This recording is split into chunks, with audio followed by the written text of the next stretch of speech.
Hi, welcome back guys. This is your friend, the fanfiction guy. Back with another fanfiction. This is the first part of What If Deku Had 19 Female Classmates? Now before starting, please give this video a like and subscribe to the channel if you want more videos like this. Now let's get into the fanfic. When Izuku had met All Might, trained relentlessly, and then passed the entrance exam, he'd been ecstatic. He'd be joining the ranks of the premier school for heroics in Japan, Izuku Academy, in the male hero course. Why the male, you may be thinking? Well, that question dates back to the academy's founding during the 4th generation of Quirks. Heroics was a relatively new profession, just off the heels of the so-called age of vigilantism, and most people still considered the then-called meta abilities to be dangerous rather than a ubiquitous part of life. The more subtle abilities, those that affected the mind and emotions, were particularly terrifying to the populace of Japan. Barely anyone allowed children out of the house when their peers could do all manner of deviancy without their knowing. And so, when U.A was conceived, these fears were somewhat alleviated by two factors. First, a staff composed primarily of reputable vigilantes that would be able to curb any opportunists. They were experienced in dealing with mental tampering and could spot it in their students and colleagues with relative accuracy. Second, the separation of the male and female classes. While it was somewhat contentious to segregate along that line alone, it was deemed a suitable compromise between public opinion and student life. After all, single SEC schools had existed for centuries before, having two separate courses didn't seem too far out. Eventually, the fear of the now much less intimidating quirks had died down thanks to the quirk registry system and quirk danger scale, effectively prioritizing who needed special surveillance or quirk therapy. Children could play in the streets again, boys and girls no longer stayed together in protective cliques, and society returned to what it may have been if quirks had never existed in the first place by the 6th generation. However, U.A's charter was set in stone, and the two classes remained male and female. A few calls had been made to change it, but they usually went nowhere. It was tradition and a pretty harmless one, so why bother? Well, that was what Izuku thought as he stared up at his classroom door, 1X. The other courses had returned to a co-ed situation, but heroics remained separated. His acceptance letter, that had arrived with All Might's rather poor video disc, had given him the name of his classroom. He kept the letter in his pocket, both as a defense against anyone who might claim he was a trespasser, like many of his middle school bullies would, and as a small comfort to himself. He belonged here, he made it, which would probably be useful when he walked in and had to deal with Kaken. There was no doubt in his mind that the boy made it in. He was too powerful and smart to let go, but that didn't mean Izuku wasn't dreading spending the next 3 years in his company when sanctioned combat happened every other day.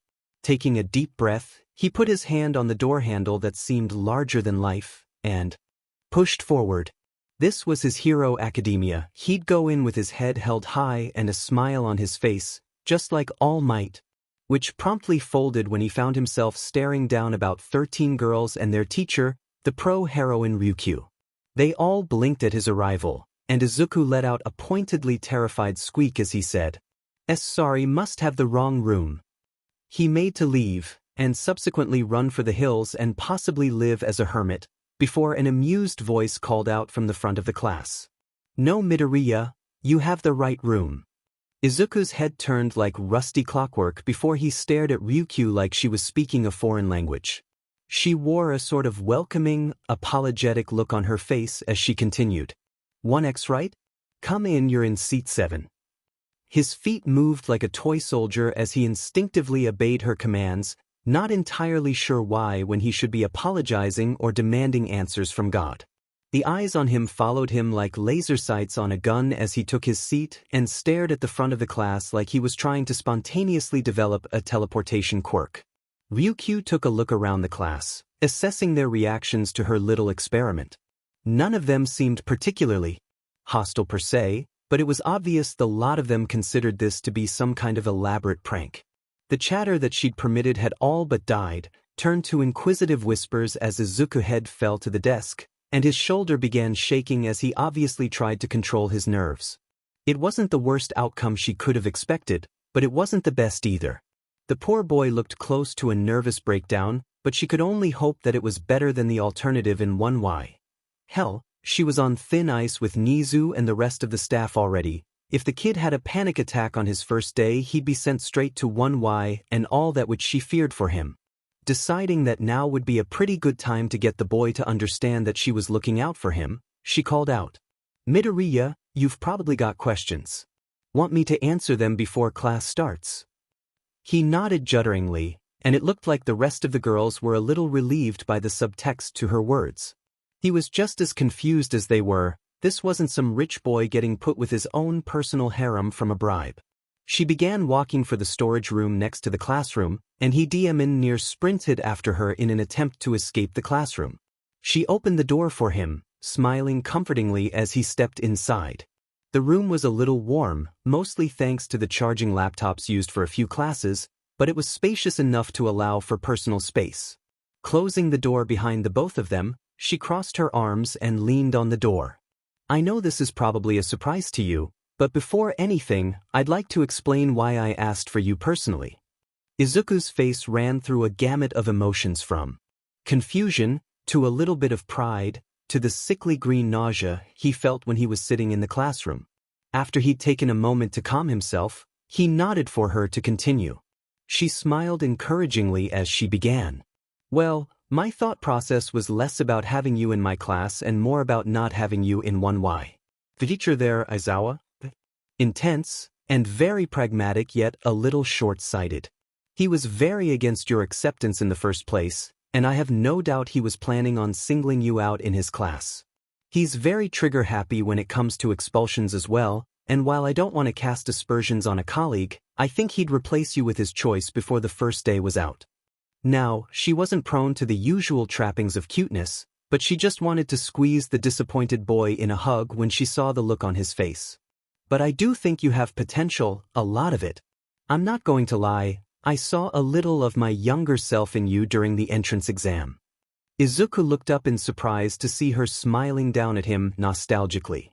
"A quirk more powerful than yourself, and more than your helping of difficulties controlling it. I think I have more to teach you than Aizawa, and I'm looking forward to helping you grow." That bright smile would be the death of her. She'd always had a soft spot for the more affectionate, emotionally bright members of her classes. The ones that were unafraid of seeing her as a friend. "Yes, miss. Thank you." She grinned back before her expression dimmed again. The other half of her reasoning was less palatable. That was saying a lot. "My second reason, Katsuki Bakugo." Izuku stopped in his tracks, and he looked down ashamedly. She could tell what was going through his head with a single look: embarrassment. Years of being the victim could make anyone think it was happening for a reason, and now he thought that he was causing a bother for his teachers. She hesitated for a moment before she reached out and put her hand on his shoulder, and he looked up with a few frustrated tears in his eyes. "I'm not going to pretend to know how that all feels, but during our background checks I discovered a little of what went on. But I didn't feel right sending you to 1Y with him there, and I thought you might appreciate his absence, at least until you're feeling more confident." His expression became unreadable, and she thought that she may have stepped over a line. Nobody liked having a dark spot in their past brought to light and acted upon. She knew that more than anyone, and even if he was her student, "And Miss Ryuku? Thank you so much." A few tears were dropping from his face and splashing against the floor, but she knew that it wasn't sadness. It was relief knowing that his torment wouldn't follow him to U.A as well.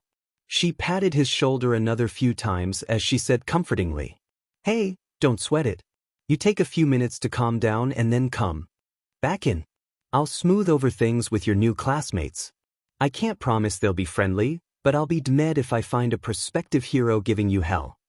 Izuku nodded a few times, but she couldn't know that what she'd offered were the best-sounding years of education in his lifetime. She made her way out into the corridor and back into the class and found 19 pairs of eyes looking at her. A girl with orange hair, who seemed to be the center of orbit for a good number of the girls, asked her, "Miss? Is he coming back or?"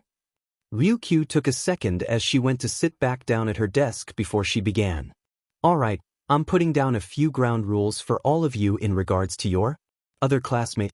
First of all, I will not hear of any bullying, scathing remarks, or even a passing comment about him not belonging in this classroom.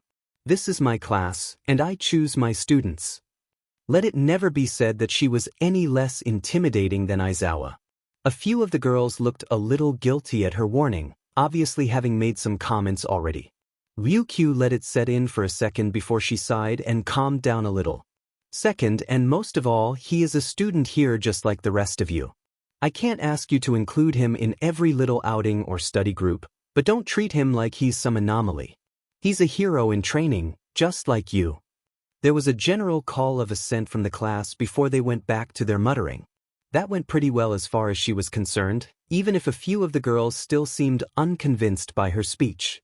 No matter, she'd be keeping a strong eye out for all her hatchlings, no matter if one of them was a little different than usual. Eventually, Izuku returned about a minute before the bell, still looking down at the ground but significantly calmer than before. He shot Ryuku a small smile, and she returned it with a nod before a voice called out excitedly. "Hey, it's you! The boy who saved me at the entrance exam." Izuku looked up in shock to see a familiar brunette waving to him as she rushed over from where she'd been talking to the rest of the class. "Oh, I remember you. You saved me just as much when I was falling, eh? She smiled as she came to a stop, extending her hand with a sparkly look in her eyes. "Name's Ochako Uraraka. It's nice to meet ya." Izuku returned it robotically, the realization that he was actually shaking hands with a girl crashing around him before it ended as soon as it started. She giggled at his reaction as she asked curiously, "Say, so what's with you being in 1X? I don't mean to be rude, but it's a little weird, right?" She didn't notice the warning look that Ryuku was giving her from the front, or the whispering from the assembled girls behind her, but Izuku seemed to be a teensy bit more confident talking to her. "Miss Ryuku thought I'd learn more with her than with the 1Y teacher. You remember what happened with my Quirk, with the learning how to keep All Might's secret had taught him a little improvisational lying skill, and Ochako seemed willing to accept that reasoning. Ooh, that makes sense. I'd want to stop breaking my bones ASAP too."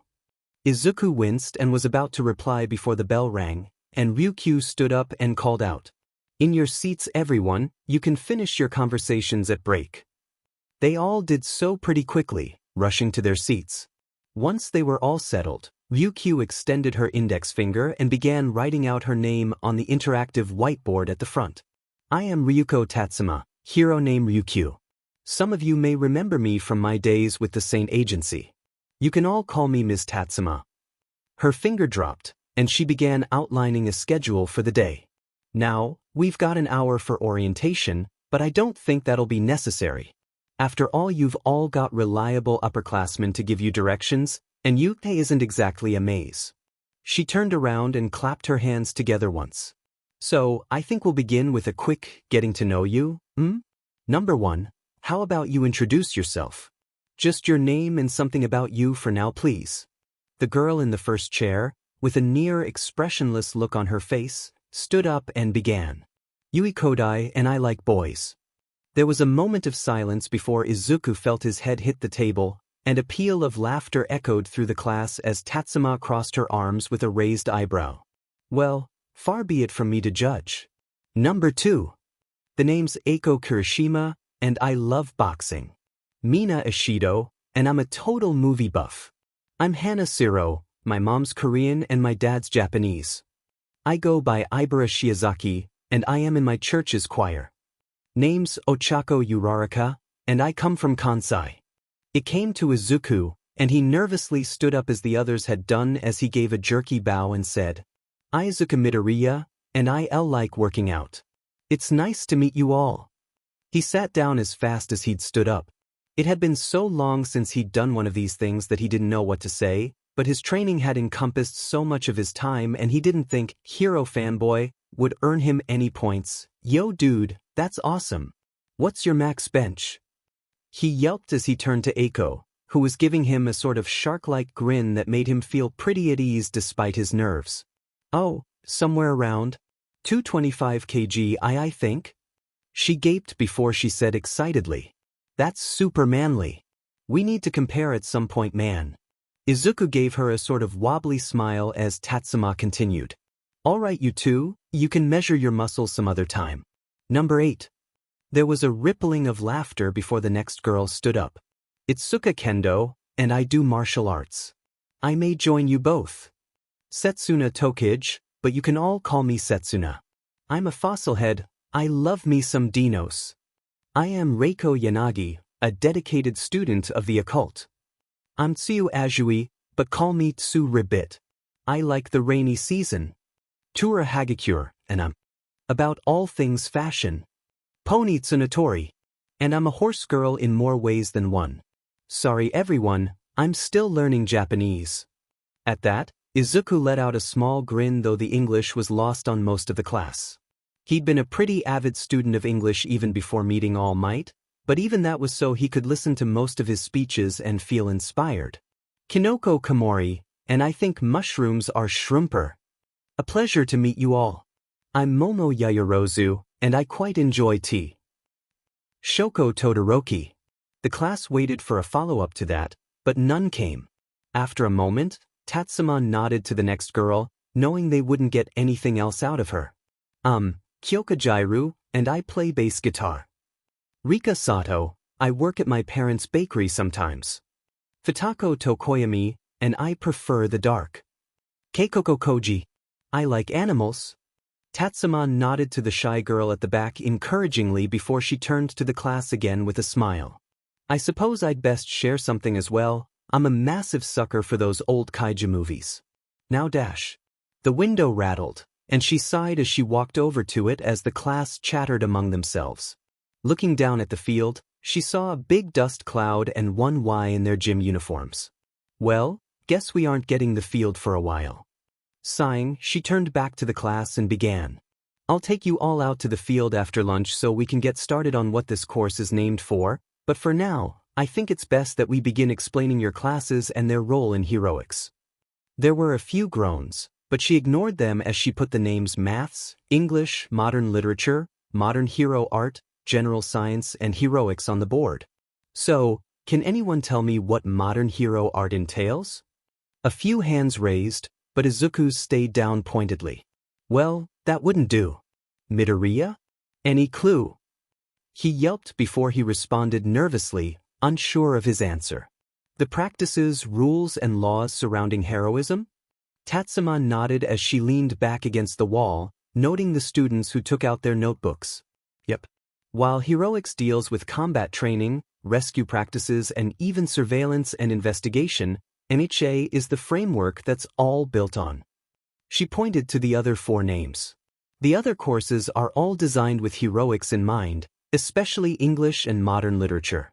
Anyone want to hazard a guess as to why we might need these? The usual suspects raised their hands, but in keeping with her instinct, she called upon Yui. The girl looked expressionless for a second before she offered lamely. Write better speeches? There was a moment of laughter before Tatsuma asked flatly. What's so funny? The laughers fell silent as their teacher stood up and explained. When you are out on the job, your presence is everything. You think All Might comes up with those speeches out of nowhere? No, he spent years devising just what'll embolden those he's saying and what'll make a villain think twice. Before they even step inside a jewelry store. She turned to Yui and nodded her head once. That's the correct answer, but there are more layers even beyond that. Turning back to the board, she began putting down a boggling number of facets of heroism beneath modern literature.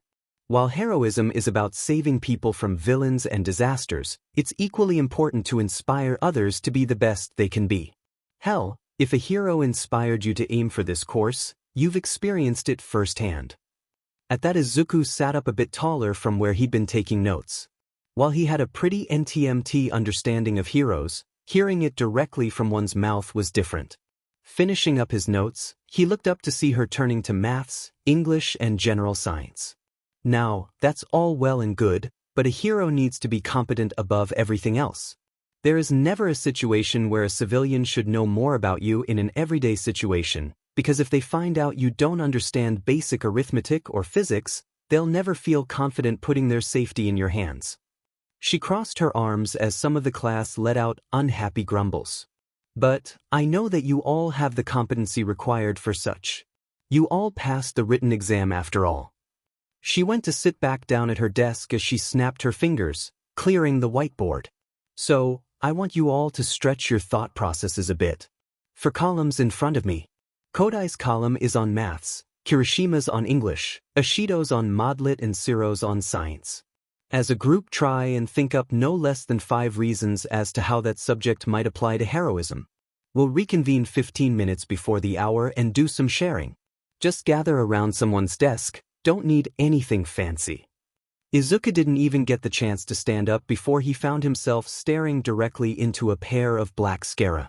Mina Ashido, the front of their column, just turned around in her seat and stared at him with a hint of wonder in her eyes. He gulped as the scraping of chairs announced the movement of the rest of the class. Hi. She blinked before she grinned, reaching out to poke his cheek teasingly. Hi yourself. Sitting back up, she slapped her hands against his table rhythmically as she cut straight to the chase. So what are you doing with us girls? Wanna be one? Or like, do you have some kind of dark backstory? Who will you be changing with us? Izuku had never been on the receiving end of a line of questioning, but he could tell now why people got so freaked whenever he asked them questions about his quirk. Before he could reply, Momo from the 4th row spoke up disapprovingly. Ashido, that's an incredibly personal question. She blushed slightly as she looked at Izuku. Oh, my apologies, was I out of line too? He gave her a small, grateful grin as he replied. It's no problem. As for your questions, I'm definitely a boy.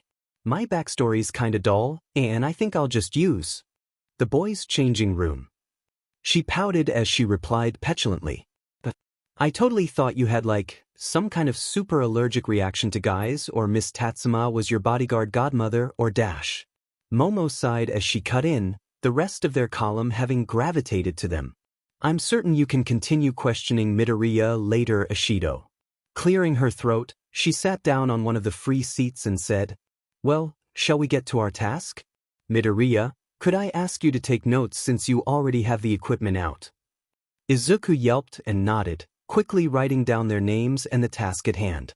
Looking back up, he saw that most of the girls were still looking pointedly at him, and he gulped as he offered. A lot of villains are inspired by books, like the Ravine villain, Nevermore. A strong understanding of culture may lead to insights into their specific skill set. He was a little more confident talking about something he knew, namely the history of heroes and villains, and Momo nodded thoughtfully in agreement. Very true, I recall a few instances in history of such. Jotting it down, Izuku found his eyes drawn to Futako as he wrote the suggestion in its entirety down. They were pretty different in appearance, but he could see the sadness behind her eyes. Tokoyami? Is everything? She blinked as she looked back up at him. Oh, never mind me. I had harbored fantasies of donning the moniker Nevermore as a heroine, but to know it has been used for evil casts shadows on its potential. He grinned back sheepishly, rubbing the back of his hair. It's not uncommon for names to be shared between heroes and villains, especially if the villain styles themselves as the evil version of a pre-existing hero. I think it would be very noble to try and replace the villain with the heroine in people's memories. It was then that he realized that the others were, again, looking at him in confusion. Dipping his head in embarrassment, he suddenly winced as Toru spoke up in shock. Dude, that was like, you're like some hero guru or something. He turned to her with a sheepish smile, and neither of them noticed the appreciative glance Futako gave him. After a moment, Tsuyu spoke up thoughtfully. Maybe Modlit helps with finding your style ribbit? Like Midoriya said, but for heroes. Izuku nodded, jotting the idea down before the rest continued to give their suggestions. It got a little harder to find one on the 5th suggestion, but not impossible, and by the time Tatsuma gave the signal for them to stop they had a solid 7 on the page. Tearing the page out, he offered it to Mina, who was looking a bit shocked by the gesture. Dude, it was like you and Tsu who gave most of them. Shouldn't you say M? He shook his head, replying nervously. I'm not great with public speaking. B, but you seem really confident, so I thought. She plucked it from his fingers and said with a grin. No problem, You can count on me. It smiled shyly back, but in the back of his mind, couldn't help but wonder if she thought he was just a wuss. The others made their way back to their seats, and soon enough it was time for Mina to go up and do their lot. What surprised Izuku, however, was the obvious understanding of their points. It wasn't in him to stereotype people, but from what he remembered of middle school, there were a good few students who would leech during a group project and not remember a lick of it afterwards. And during their talks, she'd been less than forthcoming with suggestions, at most agreeing with some of them. But it seemed as if that she had been listening and could carry the presentation part with gusto. She even gave credit where credit was due to every idea. Eventually she sat back down, and Tatsuma nodded in acceptance. Very good. Though I notice that you didn't give any suggestions yourself, Ishido? The girl stiffened in her seat, and Izuku felt his heart go out to her before their teacher said with an understanding nod. This was a pretty unorthodox exercise, especially since you haven't started the class yet. We'll work on it.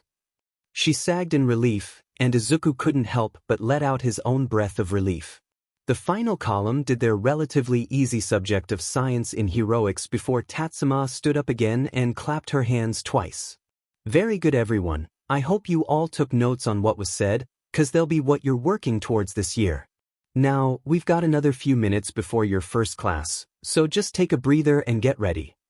As she made for the door, she continued. We'll do your physical test after lunch, so I'll see you all then. Study hard and welcome to you. Izuku very quickly got out the book he'd been preparing for maths, their first class of the day. The rest of the class began talking among themselves or following his lead, but Izuku didn't mind not talking. He was never one for casual conversation anyways, preferring to focus on what was on his mind. Soon enough ectoplasm walked in, and Izuku had to suppress his excitement as the multiplying hero began taking register. This was maths, nothing special, though they had to take a quick refresher pop quiz to make sure they remembered everything from their entrance examination. It was obvious that a number of students struggled, but Izuku kept his head down and got on with it. By the time they were done and ready for lunch, a good few groans echoed through the class as the more studious smiled at their marks. It turned out ectoplasm could mark every paper in the room simultaneously with his quirk. Who knew? Izuku stood up, more than ready for lunch and a little bit of drawing in his notebook. After all, he just got an up-close look at both Ryuku and ectoplasm. Who wouldn't be excited? He didn't notice that the girls behind him had already begun forming their natural cliques, though Ochako and Mina did watch him go with a hint of regret before they turned their attention back to the rest of their group. Getting down to the cafeteria wasn't too hard, especially since he could follow the parade down, and after giving up his space to a few belligerent upperclassmen he found himself standing next to one pony Tsunotori. She seemed to be off in her own little world, humming as she looked over the menu on one of the automated ordering screens. That was when he realized she seemed to having a little trouble with the language. It wasn't really surprising. Lunch Rush apparently liked to name his dishes theatrically rather than pragmatically, and considering what she'd said in her introduction, that may lead to an inedible lunch. Tsunotori? She hummed and looked to him curiously, her nose scrunching as she scrounged up her Japanese. Hello, Midoriya? How can I help you? He gulped before motioning to the little leaf symbol at the top right of the screen, explaining nervously. Sorry, but T that shows the vegetarian options. I thought you might not know, so dash. She gasped before tapping the button quickly, grinning as the UI was replaced with a green coloration. Whoa, thanks Midoriya. Didn't know you spoke English, and is that some American accenting I hear? She quickly tapped her choice, holding her I.D to the reader to pay her fee. From the discontented muttering behind him, Izuku could tell that he was holding up the line. Quickly tapping a choice, he did much the same and got out of the way before realizing that Pony was still looking up at him curiously. Oh, you a little? I learned English from All Might videos, and my dad works in America, so I thought it'd be cool to learn the language with him. We send letters in English most of the time. Pony nodded in understanding as she replied with a hint of relief. Well, I'll tell ya, I'm glad you do. I expected to be holding a dictionary in one hand for every conversation, looking like a librarian. Izuku laughed at the image before asking nervously, looking around. Where are you sitting? The drones will take our food to us. She shrugged and continued to walk alongside him, obviously too happy with the fact that she found another English speaker so soon to care about the looks some were giving them. No idea, couldn't keep up with the other girls, so I just came on down for some grub. She blinked before asking very deliberately. Oh, sorry, should I speak without voice shape? Izuku waved her off as he replied, acutely aware that this was the longest conversation he'd ever had with a girl. And considering how she asked him how she should talk, she wanted to speak more, and that was a fact his teenage brain couldn't handle. If you mean accent, and no, it's okay. This lets me practice English too, so win-win. She giggled and nodded with a bounce in her step. There were a few extra tables by the window, but they only had 2 seats apiece, but she didn't seem to have any hang-ups about sitting with him as she took a seat and looked up at him expectantly. Izuku gulped before taking the seat opposite, still wondering if this was all some kind of dream. Pony looked around before speaking again. This place is great. It's like a fancy restaurant, you know? Is this what it's like everywhere? He scratched the side of his cheek as he responded. Well, not really. I've heard UA is one of the richest schools in the world. Pony nodded, watching curiously as the drones delivering food or returning to the kitchen rolled next to their table. Oh, by the way, don't you think it's weird that you're the only boy in our class? He looked at her as if she were joking before realizing that, if she wasn't familiar with you, it wasn't unlikely she didn't actually know how things usually worked. Clearing his throat, he began nervously. Tsunatori, you know UA usually keeps the boys and girls separate for hero classes, right? She blinked, looking between him and the boys that were milling around before tilting her head. Wait, really? That's a lil weird. In America, it's a free-for-all. Izuku just shrugged lamely, not sure how to respond to that.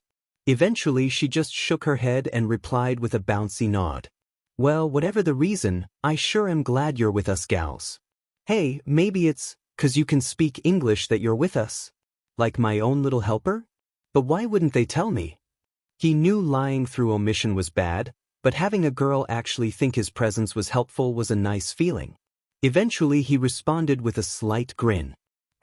Maybe it's just a happy coincidence? She grinned back before a drone delivered their meals, and Izuku hummed in delight as he took in the warm smell of his chicken fried rice with bacon and egg. Pony turned up her nose at his meal as she took the first bite of her own salad.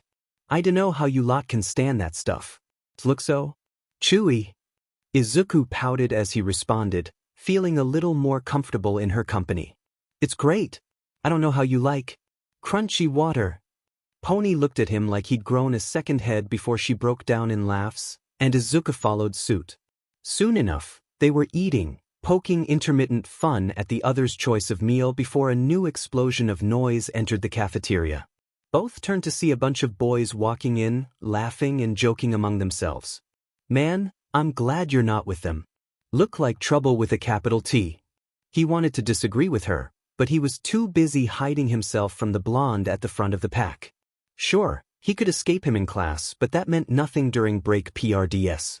Eventually Pony noticed him trying to hide his expression and looked between him and the group, before realizing exactly what was going on as her expression turned sour.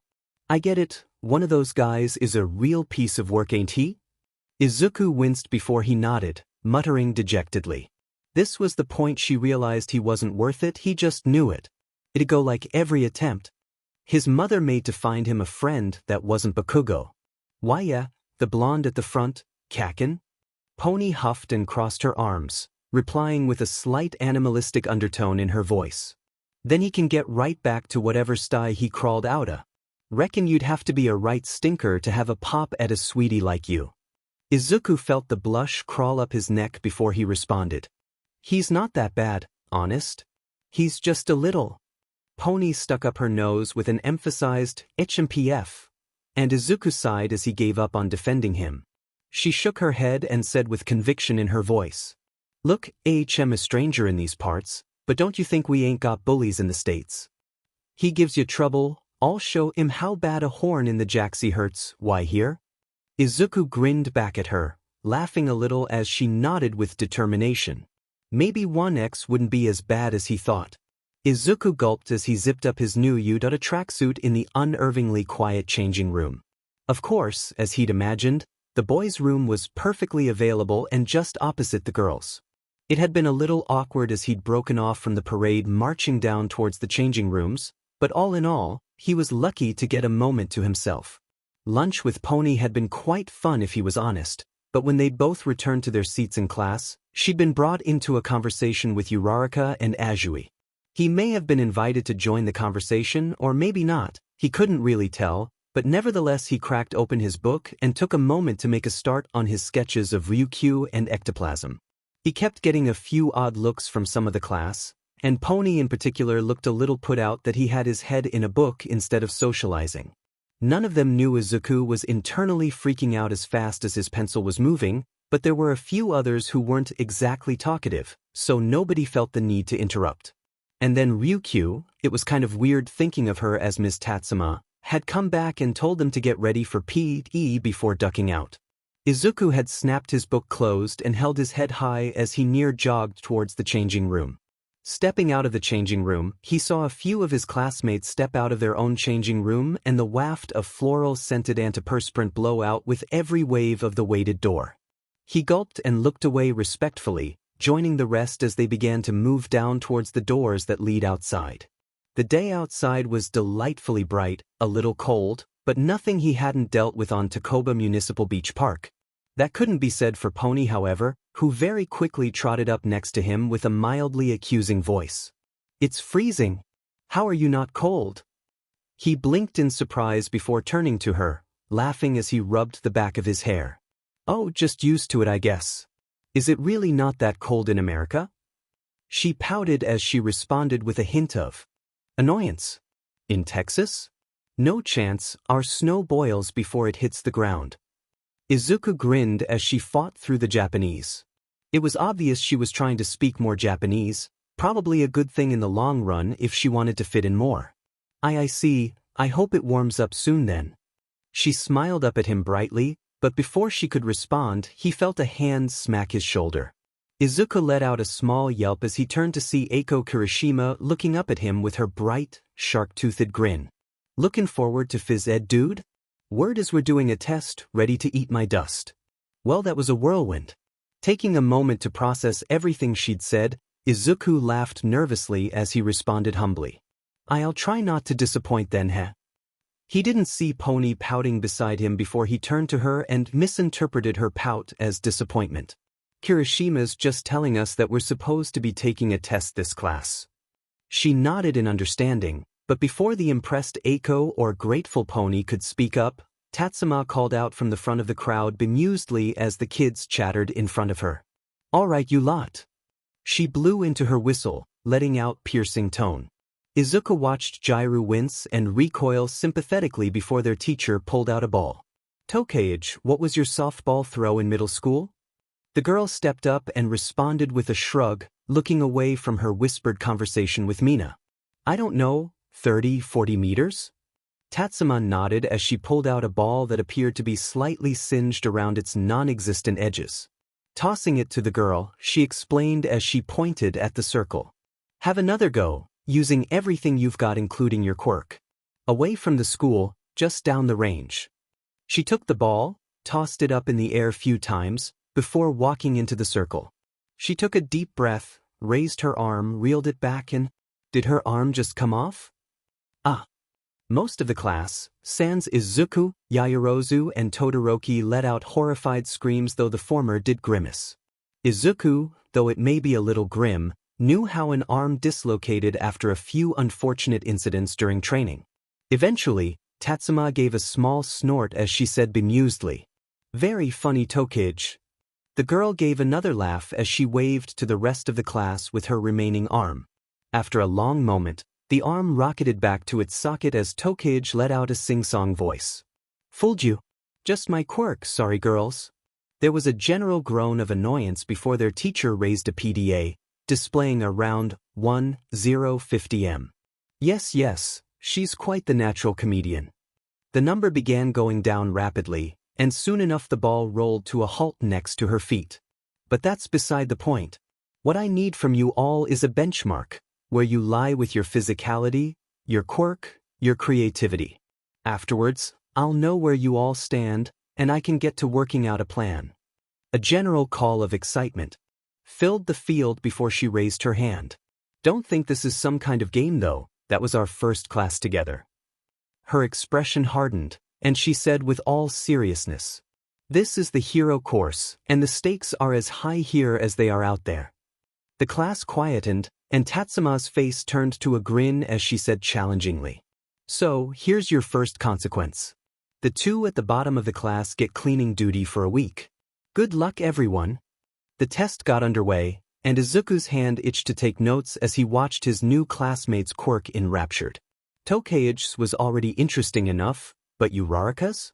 Yaoyorozu's? It was incredible how they used their quirks in such fascinating ways, but that only made him feel worse about his own. Soon enough, it was his turn for the grip strength test, and he found himself sat next to Eiko. That in of itself would be fine, if she hadn't taken off her tracksuit, tied it around her waist, and left her muscular arms open to the elements. Now, Izuku was never exactly imaginative, but years of watching heroes and heroines had instilled a certain appreciation in him. Gulping, he picked up the tester and quickly got it into position before Eiko nudged him in the side in a sort of friendly manner. "Hey man, how's about we skip the quirks for this one? Mano a mano." Izuku's eyes widened before he nodded back in agreement. "Okay, sounds good." It felt a bit dishonest. He'd not even tried to use one for all during the test after all. Eiko took a sharp breath in as she announced excitedly, "Begin." Izuku felt his muscles tense as he squeezed the grip tester, putting his all into it. Neither of them realized that the class was basically all watching them with varying levels of excitement. Eiko let out a small gasp of air as she taunted challengingly, "You're going down Midoriya." Despite his nerves, he redoubled his efforts and said back, "Don't count me out yet, Kirishima." Though she told them all this wasn't a game, Tatsuma watched the class from a distance with a small grin. Sure, she may have appropriated some of Aizawa's strategies and tweaked them to her own style, but she preferred the class to get along first and foremost. After all, individual strength was great, but a hero never worked alone. Most of the time. Soon enough the two bowed out at the same time, and they looked at their highest readings together. Eiko let out a groan of defeat as Izuku gave a proud grin. 83 kilograms? Thin man, you're like a gorilla or something. Izuku gave her a grin as he responded encouragingly. 75 kilograms isn't anything to scoff at either, Kirishima.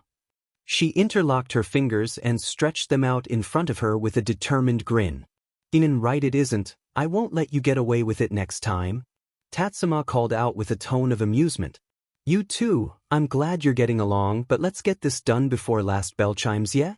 The two quickly vacated the booth, letting Yui and Kendo take their places. It seemed that the two naturally seemed to stick together even after their little contest, and Eiko gave a disappointed grin as she stretched her arms over her head with a grin. But this totally blows. I thought I'd get to show off how manly I am and then you show up? Izuku blinked before asking curiously, You manly? She nodded resolutely, planting her hand against her exposed bicep with a grin.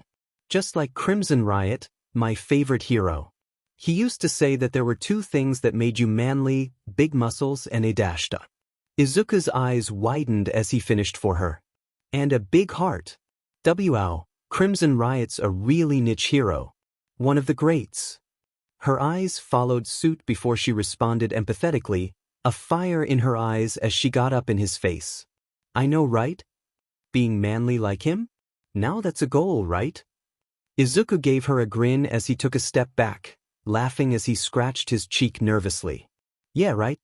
Eiko seemed to attach herself to his side as they began moving over to the sidestep station.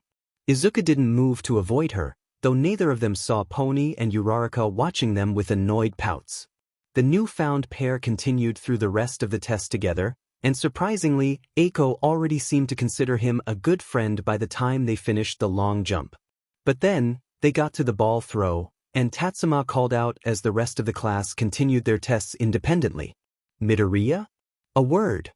He blinked before jogging over to her, leaving Eiko alone before she was quickly subsumed by Ishido's group. Izuku came to a stop next to his teacher, and she motioned him away from the rest of the group. Once they were out of earshot, she spoke up worriedly. Midoriya, I don't want to rush you, but you've not shown your quirk factor at all during these tests.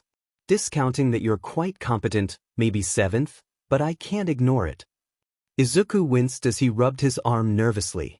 I am sorry, Miss Tatsuma, but when I use it it's like it can't stand holding back.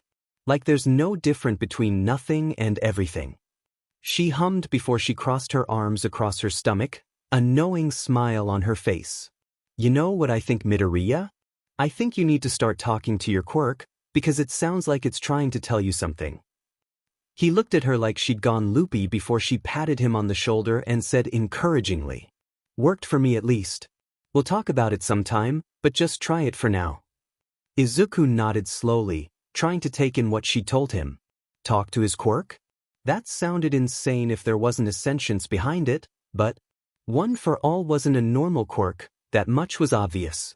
He'd heard of hyper-alpha metapotestas, a condition where too much plus alpha herm gave a quirk dominance of a person's actions, but then it clicked. 9 generations of one for all, each of those generations before him had probably had a quirk, and that must be doing something to the plus alpha concentration, right? If more plus alpha lead to a stronger quirk, surely that meant the inverse was true too, and his body had literally never had plus alpha until a month or so ago. Stepping into the circle, he took the ball from his teacher, who was obviously pleased with the speed at which his brain was moving. Meanwhile, Uraraka said to Pony with a worried look on her face, "Did you think Midoriya's going to be okay?" His quirk broke his arm at the entrance exam. Pony's eyes widened as she looked between her new friend and Izuku. What do you mean break? Uraraka opened her mouth to respond, but the sudden explosion of wind and dust interrupted them. There was another yell of terror, but when the dust cleared, they saw Izuku stood in the center of the circle, his arm hanging limply at his side as his shoulders rose and fell. Tatsuma immediately called for a medical stretcher on her PDA before rushing over, a worried look on her face. "Midoriya, are you okay?" When she approached, she expected to see his face in a rictus of pain or fear. However, what she wasn't either of those things. It was awe, a sort of biblical, existential awe as his good arm reached out to grip his shoulder. The class were beginning to cotton onto what had happened, and the whispers had begun already. She knelt down in front of him, looking up at his face cautiously. His eyes were dilated, but they didn't seem to focus on her, instead on some point a million miles away. "Midoriya? Speak to me." He gulped, his lips quivering as he whispered. "Okay, Ms. Tatsuma." They spoke back. She reached out and put her hand on his shoulder too, covering his hand and pulling it away before his shaking could do any additional damage. "Alright, that's good, but you're in shock right now." "Sorry, but with a sharp crack, she slapped his face, and Izuku's eyes swam back into focus as his breathing began to speed up. He seemed to realize that he'd broken his arm as he looked at it in horror. "Midoriya, calm down. Breath with me." Izuku nodded, his breath still fast but beginning to calm down as the sound of the drones rumbling towards them approached. Soon enough, they arrived while parting the crowd of girls, and she took up a syringe with a tiny amount of morphine in it. Sticking him in the closest area that wasn't damaged, she gave him the tiny amount of pain relief she could on scene before helping him onto the stretcher. After a second, she said with a confident nod, her eyes creasing in worry, "Alright, recovery girl's going to fix you right up. I'll talk to you after school's over, okay? Don't worry about the test." The boy didn't respond as the drones began hauling him back towards the school building, and almost immediately the chatter from the class began again. Of course, most were concerned, some were frantically demanding answers from those in the apparent know. However, 2 people were more interested than anything. Kyokujiro had been indifferent when it came to the male member of their class.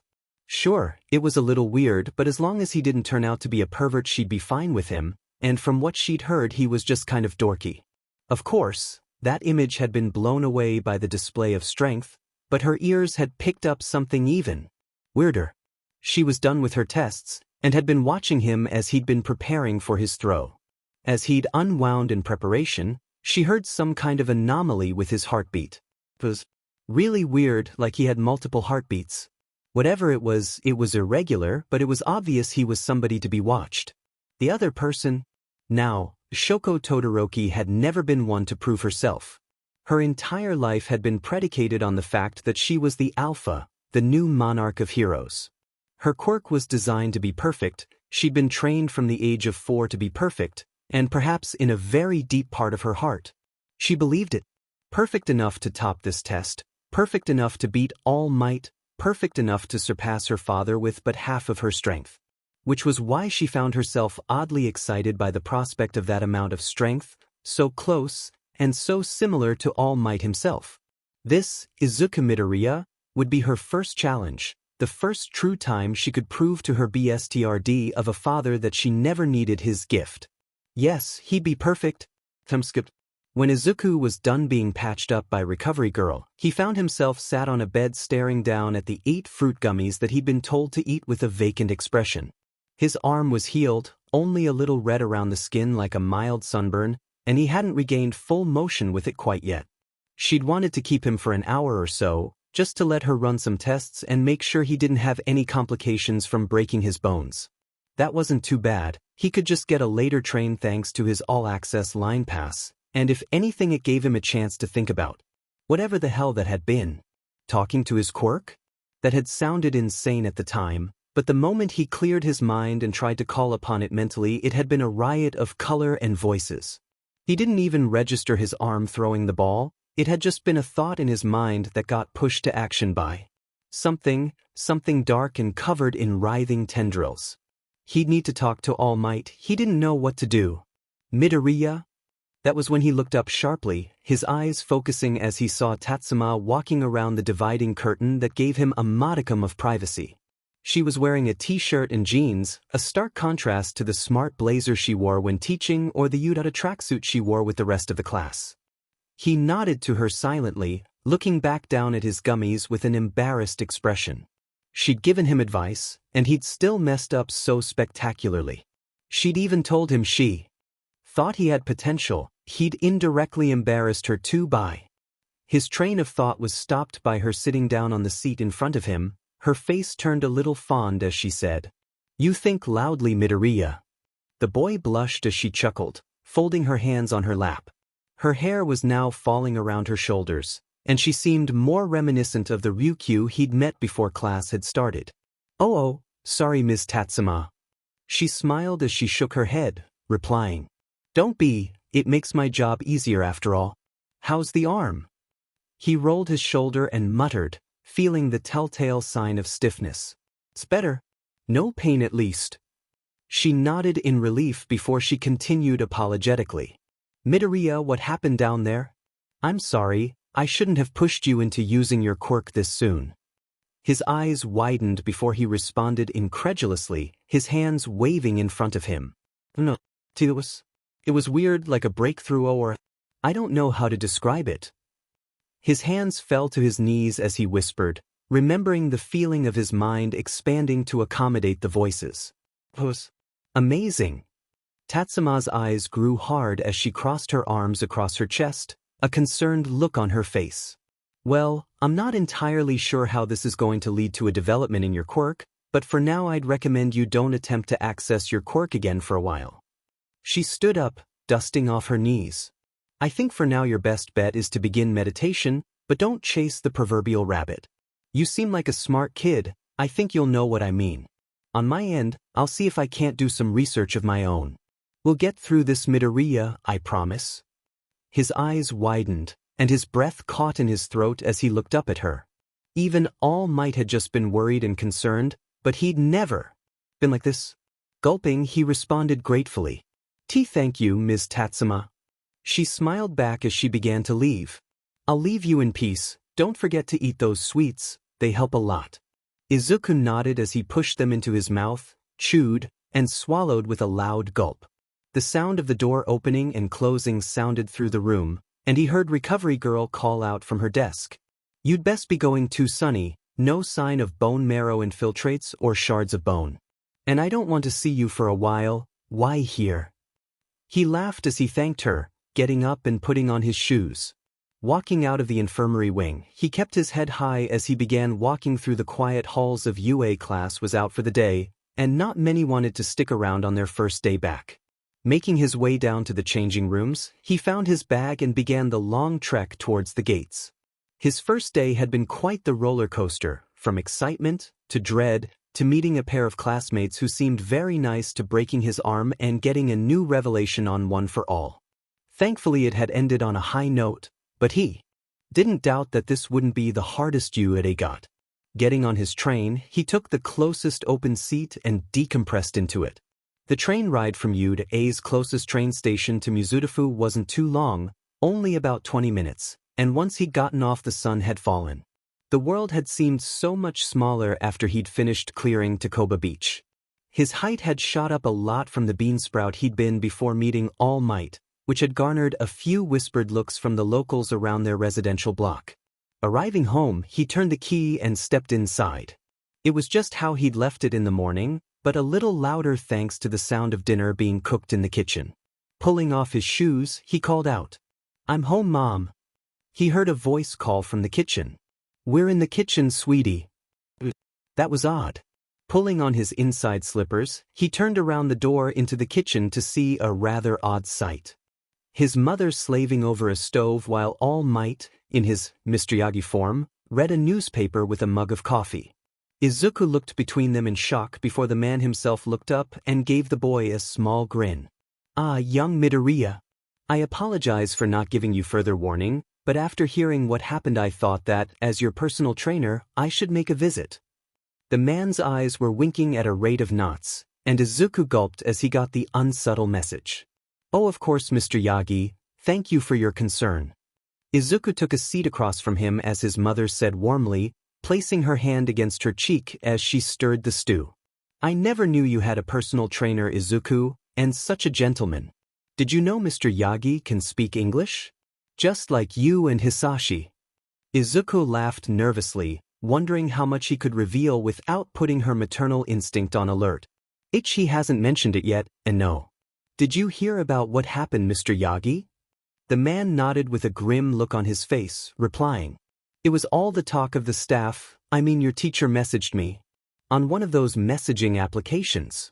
Izuku gaped as the man pulled on his collar nervously, continuing, "On the subject, it was quite the surprise to hear about your class placement. You must be happy, you're living a young man's dream." Of course, All Might was talking about being placed in 1X. However, Izuku had pegged that as being at Udare at all, with All Might's quirk. "Of course. It's such an honor, though it is nerve-wracking."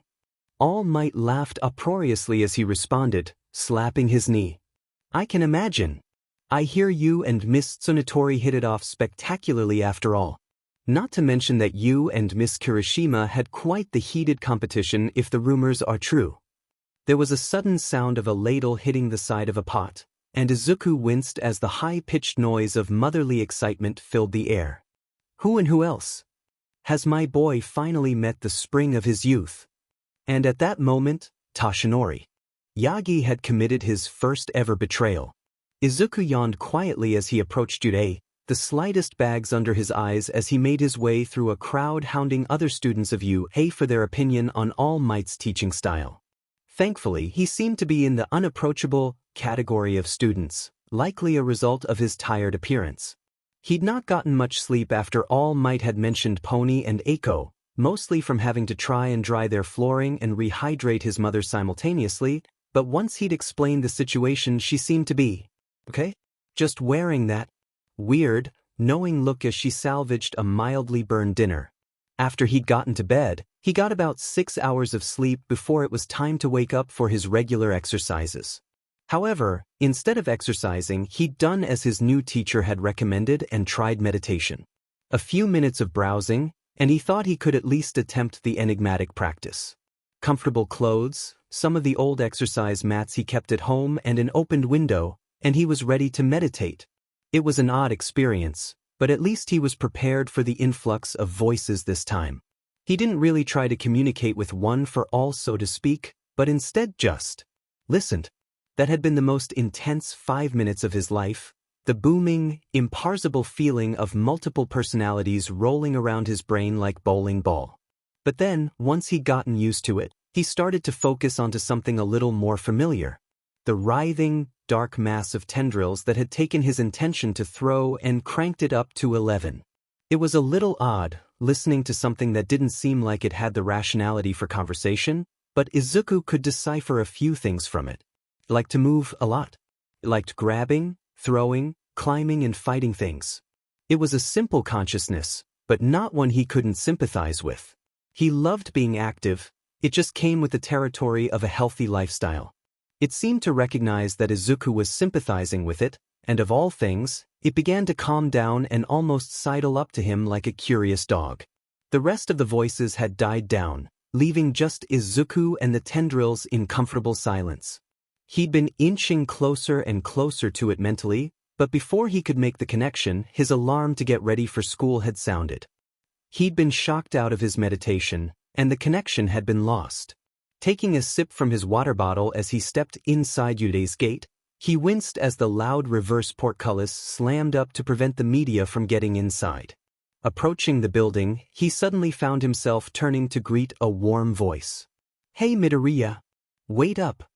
He saw Uraraka rushing over to him, pulling up a strap of her backpack onto her shoulder. Grinning, he raised his hand as he replied. "Good morning, Uraraka. That's a big crowd out there." She huffed as she came to a stop next to him, pulling a strand of hair behind her ear before she perked right back up and fell into step with him. "Tell me about it. Musta told 20 people I hadn't had all might yet." "Ooh, why see that we're doing our first heroics class this morning? Excited." It was a little weird that she was speaking as openly as she was with him, despite the fact that they hadn't really spoken before, but he wasn't about to push her away. They'd saved each other at the entrance exam, and then she'd even tried to give him some of her points, so he at least owed her his attention. "Yeah, I think we all are. Do you think it'll be rescue or battle?" She tapped her finger against her cheek thoughtfully before replying with a grin. "I hope it's rescue. Always wanted to be a rescue hero after all." "Ooh, how's your arm? That looked painful yesterday." Izuku rolled his shoulder as they stepped into the shade of U's main building. "Better, Recovery Girl's quirk is amazing and I just needed some sleep." "A rescue hero though? They're never the highest rated, but don't get me wrong, I think they do fantastic work. Did you hear about the Wild Pussycats' rescue of the Yamakaze expedition last week?" They continued to chatter as they approached 1X, and when they stepped inside, they saw that most of the class had already arrived. Izuku gave them a wobbly grin as they all turned at their arrival, raising his hand to Pony. "Hey how are yo dash dot?" She shot up and Demon stomped over to him, jabbing her finger into his chest accusingly. "Alright you, gimme your phone number. I spent half an hour waitin' for you after school yesterday, nearly froze my behind off." Izuku's eyes widened before he bowed to her apologetically. "I'm so sorry Tsunatori. I didn't think anyone would be waiting for me so I took my tea time and I only got home at dash." She huffed and crossed her left arm under her chest, holding out her phone with the other with a pout. "Just give it and make it snappy. And call me Pony G's." Izuku gulped as he took out his phone, set it to the previously unused feature of local number transfer and held it against Pony's. "If you say so too, Pony. And please call me Izuku." She beamed up at him before Ochako spoke up with her own pout. "Hey, I'm still here you butts. Gimme your phone Midoriya, I'll give you mine. 'Fraid I don't have any fancy gizmos like that." Izuku turned to her, suddenly remembering her presence and the fact that speaking in a language she couldn't understand wasn't too polite. "Oh, sorry Uraraka, did you want mine too?" Her eyes brightened as she presented her flip phone to him, and he handed her his so they could exchange numbers the more traditional way. It didn't pass him that he'd just gotten his first girl's number, and was now holding another girl's phone to give her his number, but the quaint high school act was something he cherished nonetheless. However, just as they returned each other's phones, Mina's voice suddenly called out as she rushed towards. "Hey guys, you giving numbers? It's dangerous to go alone. take mine. And suddenly, an impromptu number-spreading session had abounded. Most of the class were all stood in a kind of mosh pit, nearly sending Izuku's cheek into overheat as he breathlessly passed his phone around to those who asked for it. The only ones who weren't joining in were Todoroki, who wasn't exactly interested in making friends, and Koji, who was looking distinctly terrified of the squeeze. Of course, there was a slightly calmer orbit around the main group occupied by the likes of Ibara, Kendo, Jiro and Yanagi. Eventually, Izuku managed to extricate himself from the worst of the squish where he was fairly certain he felt a hand on his butt. Blushing heavily as he took a few stabilizing breaths, he looked up while clutching his phone to go back to his seat before his eyes found Koji in her seat at the back. The girl was tiny, a full head and a half smaller than Izuku, and was clutching her phone as she looked up at the group with longing eyes. She had a mousy brown head of hair that seemed close to covering her eyes, and seemed almost like a deer with the odd coloration in her cheeks. Izuku looked down at his phone, now chock full of numbers, before he looked up to her with a determined look in his eye. If she was nervous, just like he'd been, then he'd need to step up like Pony had done. Walking over, he lifted his phone in greeting with a nervous smile and asked tentatively, Koji? If you're nervous about crowds, would you like my number? The girl's eyes lit up excitedly as she wiped away the wetness in her eyes with the hem of her sleeve, nodding empathetically before offering him her phone with both hands. Izuku grinned as he tapped his against hers, hearing the beep of their numbers transferring. She opened her mouth to thank him, but he could barely hear her voice over the chatter from the main group. Thank you, Midoriya. He nodded, replying empathetically. No problem. Now, while the two may have assumed their interaction was private, there was no such thing in that classroom. A number of girls, namely those who'd been a little interested in the boy and those at the outer edges, had watched the interaction fondly while resolving to approach the quiet girl later on. In addition, an amused Tatsuma watched from the front podium, nursing her morning green tea.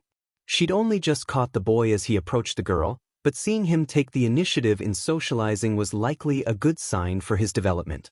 The teacher let the group activity go for as long as she could before she called out over them. All right everyone, break it up. If you've got more contact information to farm, try and do it at lunch, 'cause class is about to start. A few pitiful groans echoed before the students went back to their seats, just in time for the bell to ring. Izuku took his seat and straightened his back, very much ready for the day after that experience. The teacher got up, polished off her tea, and set down the mug as she said aloud. Now, I see no empty seats, so I think we'll just begin, shall we? If you read the schedule you'll know that you have heroics first thing this morning, namely the first year course basic hero training. If you read the syllabus, you'll know that this will include the two basics of villain suppression and civilian rescue in the first semester and operations and crowd management in your second. I take it you're all excited? A call of agreement rose from the crowd and she gave them all a grin. All right, you little firecrackers, then make sure you do your best. Try to remember what you need to work on from yesterday. It should help with whatever you find yourself doing. Izuku nodded to himself more than anything, quickly calling on the dark mass of tendrils. It reared its head like a dog that had just been called for a walk, before it grumbled and began bubbling under Izuku's skin dissatisfiedly when it realized Izuku didn't have anything for it to do.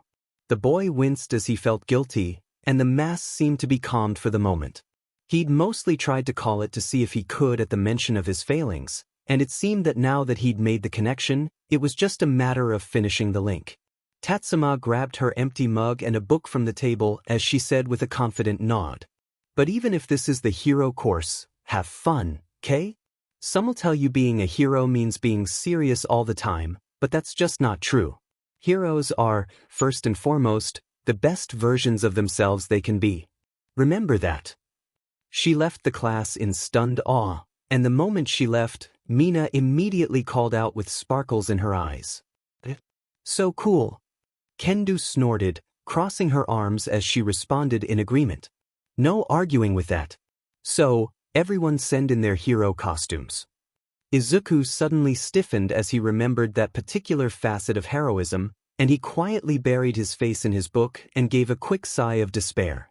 His mother had sent in his design, and though he'd sent in a different one soon after, He'd never gotten a confirmation that the second had been accepted, only the first. Sure, her heart was in the right place, but he could do better than crayons demand it. He'd never told her he'd sent off that updated design, but the moms were confusing. Eventually, he felt a finger press against his shoulder, and he looked up to see Mina looking over to him with a bright grin. "Hey Midori! You're the hero guru here, what do you think this'll be?" He blinked in surprise before he responded uncertainly. Well, I think it depends on who we're starting with. If it was Ms. Tatsuma, I think it would be one-on-one combat, just to get us started. But if it's not, then I really couldn't say. Her eyes sparkled again as she nodded empathetically. "You don't say? I heard we're getting All Might. Wonder what the number one'll have in store for us." Izuku's eyes widened before he nodded along excitedly, opening his mouth to respond before there was a sudden rush of noise from the door, and the entire class turned to see All Might slide in while striking a pose. "I am here, entering like a hero." There was a gasp of excitement from the class as the hero himself walked up to the podium and cleared his throat. "All right, you lot, time for your first heroics class." The excitement was palpable in the air, but for some reason, All Might didn't continue. Izuku tilted his head after a strong 15 seconds of silence before realizing with a start that the man was subtly patting down his suit with frantic purpose. Eventually, he looked up at Izuku with a despairing look in his eyes, and the boy mouthed back nervously, "Training?" The hero suddenly let out a booming laugh that startled the entire class as he continued. "Ah yes, training. The cornerstone of any hero academia. Battle training is the training you shall do, and it is the training that I shall supervise." How verbose. All Might looked over the class with his usual smile again, only to see that the once excited faces were replaced with a mix of amusement and confusion. He gave a small cough, pulling out a small remote from his pocket. "But what are heroes without their costumes? How about this?" He pressed the button on the remote with a satisfying click, but nothing happened. The class turned to the wall he was pointing at curiously, only to turn back when they heard a frantic clicking as the hero's thumb pressed the button rapidly. Before anyone could speak up, he threw the remote at the wall, and the law of percussive maintenance held true as the whole thing split into panels that spun around individually, revealing a rack of briefcases. "Get dressed and meet me at Training Ground Gamma, can't miss it." Before anyone could respond, he'd made his escape, and Izuku let out a despairing sigh as he ran a hand down his face. Mina let out the first snort of amusement as she said incredulously, "That's the symbol of peace? Kinda dorky, don't you think?" Izuku didn't make to rebut her as Eiko responded with a bright sparkle in her eyes. "I don't know, he was kinda manly for a moment there." "Right." They got their suitcases quickly, and Izuku shouldered his as they began to make their way down towards the changing rooms. Before long, Pony had taken her spot next to him and asked excitedly, "That was All Might? He's so cool." Izuku grinned back as he agreed. "Yeah, he's something else. I think that was his Silver Age costume, Art." Pony nodded empathetically, responding, "The first Silver Age costume. I heard that it was the first one David Shield worked on. It's the only one he ever had that wasn't fireproof." He blinked in surprise before replying in excited agreement. "Yeah, I thought that too. I hear that the only reason it wasn't was because Dr. Shield couldn't get the flexibility to work with the fireproofing agent, but then after 2 months, he found a way to make it work." She grinned up at him happily as they continued chatting all the way down towards the changing rooms. Izuku was honestly glad that he'd found someone as knowledgeable about All Might as he'd been so soon, and it seemed that she was just as enthusiastic about the hero as he was.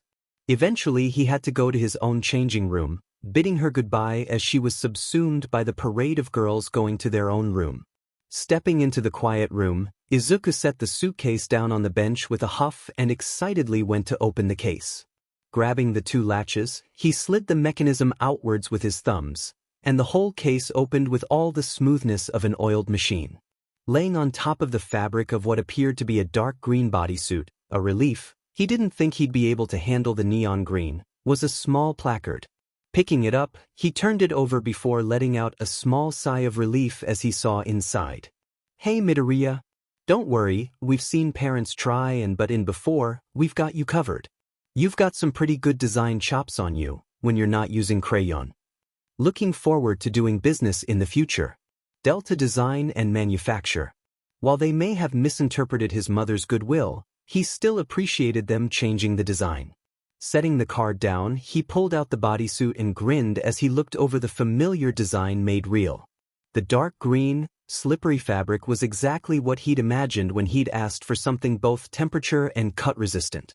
As he pulled it on, he was glad to see that it had the right amount of slack he'd identified as being his ideal. He'd thought over exactly how he'd wanted to have his costume for many years, and after he'd gotten a little smarter, he'd latched onto two main considerations. If he got cut badly, he'd be dead, and skin-tight bodysuits were some of the most vulnerable to cuts there were. With a little bit of slack and some practiced footwork, most mundane bladed weapons would be more likely to get gummed up in the fabric rather than his abdomen.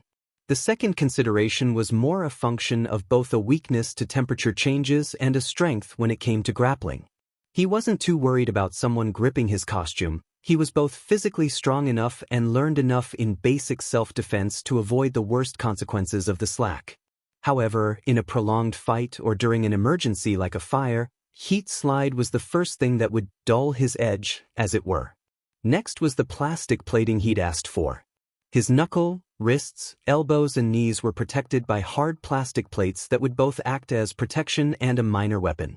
Accompanying them were a pair of protective shoes, more like sneakers than anything, that wouldn't get in the way of any footwork and gloves that would make it easier to grab things that would be painful to grip.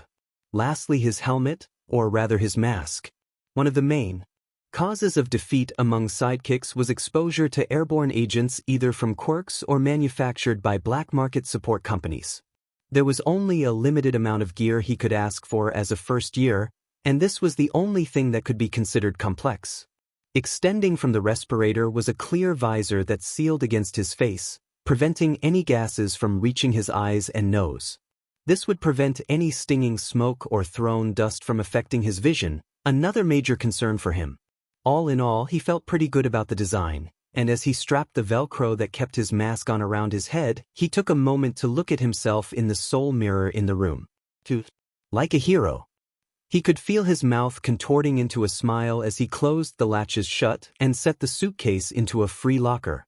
Walking out of the changing room, he spared a glance at the girls' changing room before shaking his head and making his way towards the system that would take him to the training grounds. There was a full complement of mock-up city streets and rural environments, but thankfully Gamma wasn't too far away for him to walk to. Arriving through the large tunnel, he stepped out into the sunlight and shielded his face against the worst of it as he looked at the familiar layout. It was similar to the grounds from the entrance exam, almost eerily so, but what caught him was All Might standing near the front frantically looking through some note cards. Izuku walked over and spoke up in greeting. "Hey!" The hero yelped before turning to Izuku with a wide grin. "Ah, young Midoriya. You're looking particularly heroic this fine morning. I see your mother's efforts were in vain." Izuku let out a small laugh as he remembered his mother gushing about the design she'd sent in from his first notebook to the man. "Yeah, I hope she won't be too upset." Shaking the feeling off, Izuku perked back up as he said excitedly. "So, is everything ready?" All Might's grin faltered ever so slightly as he responded glumly. "Well, I hope so, but I cannot shake the notion I've given your classmates a bad impression of me. I do hope to regain their trust in me as their educator, but dash." There was a rising commotion from the tunnels, and All Might began to look panicked once more. He looked to Izuku for help, and the boy just sort of waved his hands around as he advised aimlessly. I guess just improvise? You're good at winging it, right?" All Might opened his mouth to respond, but the chatter got louder, and he nodded fearfully before dropping the cards down a nearby drain. Almost immediately after, the rest of 1X arrived, and Izuku felt his jaw slacken and his eyes widen before he turned away in half a second. Bodysuits? How many DMN bodysuits could they make? They were almost as bad as capes in terms of hero mortality, and if he had to work with them all for the next 3 years, he'd be the victim. All Might laughed uproariously as he noticed his successors' apprehensions about the girls' costumes as he greeted them all warmly. Now you're looking like heroines, each and every one of you. There was a sudden silence before Izuku felt a friendly arm around his shoulder and heard Mina say teasingly. Hear that, Midori? You look like a heroine. Sweet get up though. Izuku went as stiff as a board as Mina began poking at his muscles teasingly. But what's with the slack? Come on, I totally thought we'd see you in a pair of boxer shorts. The skin.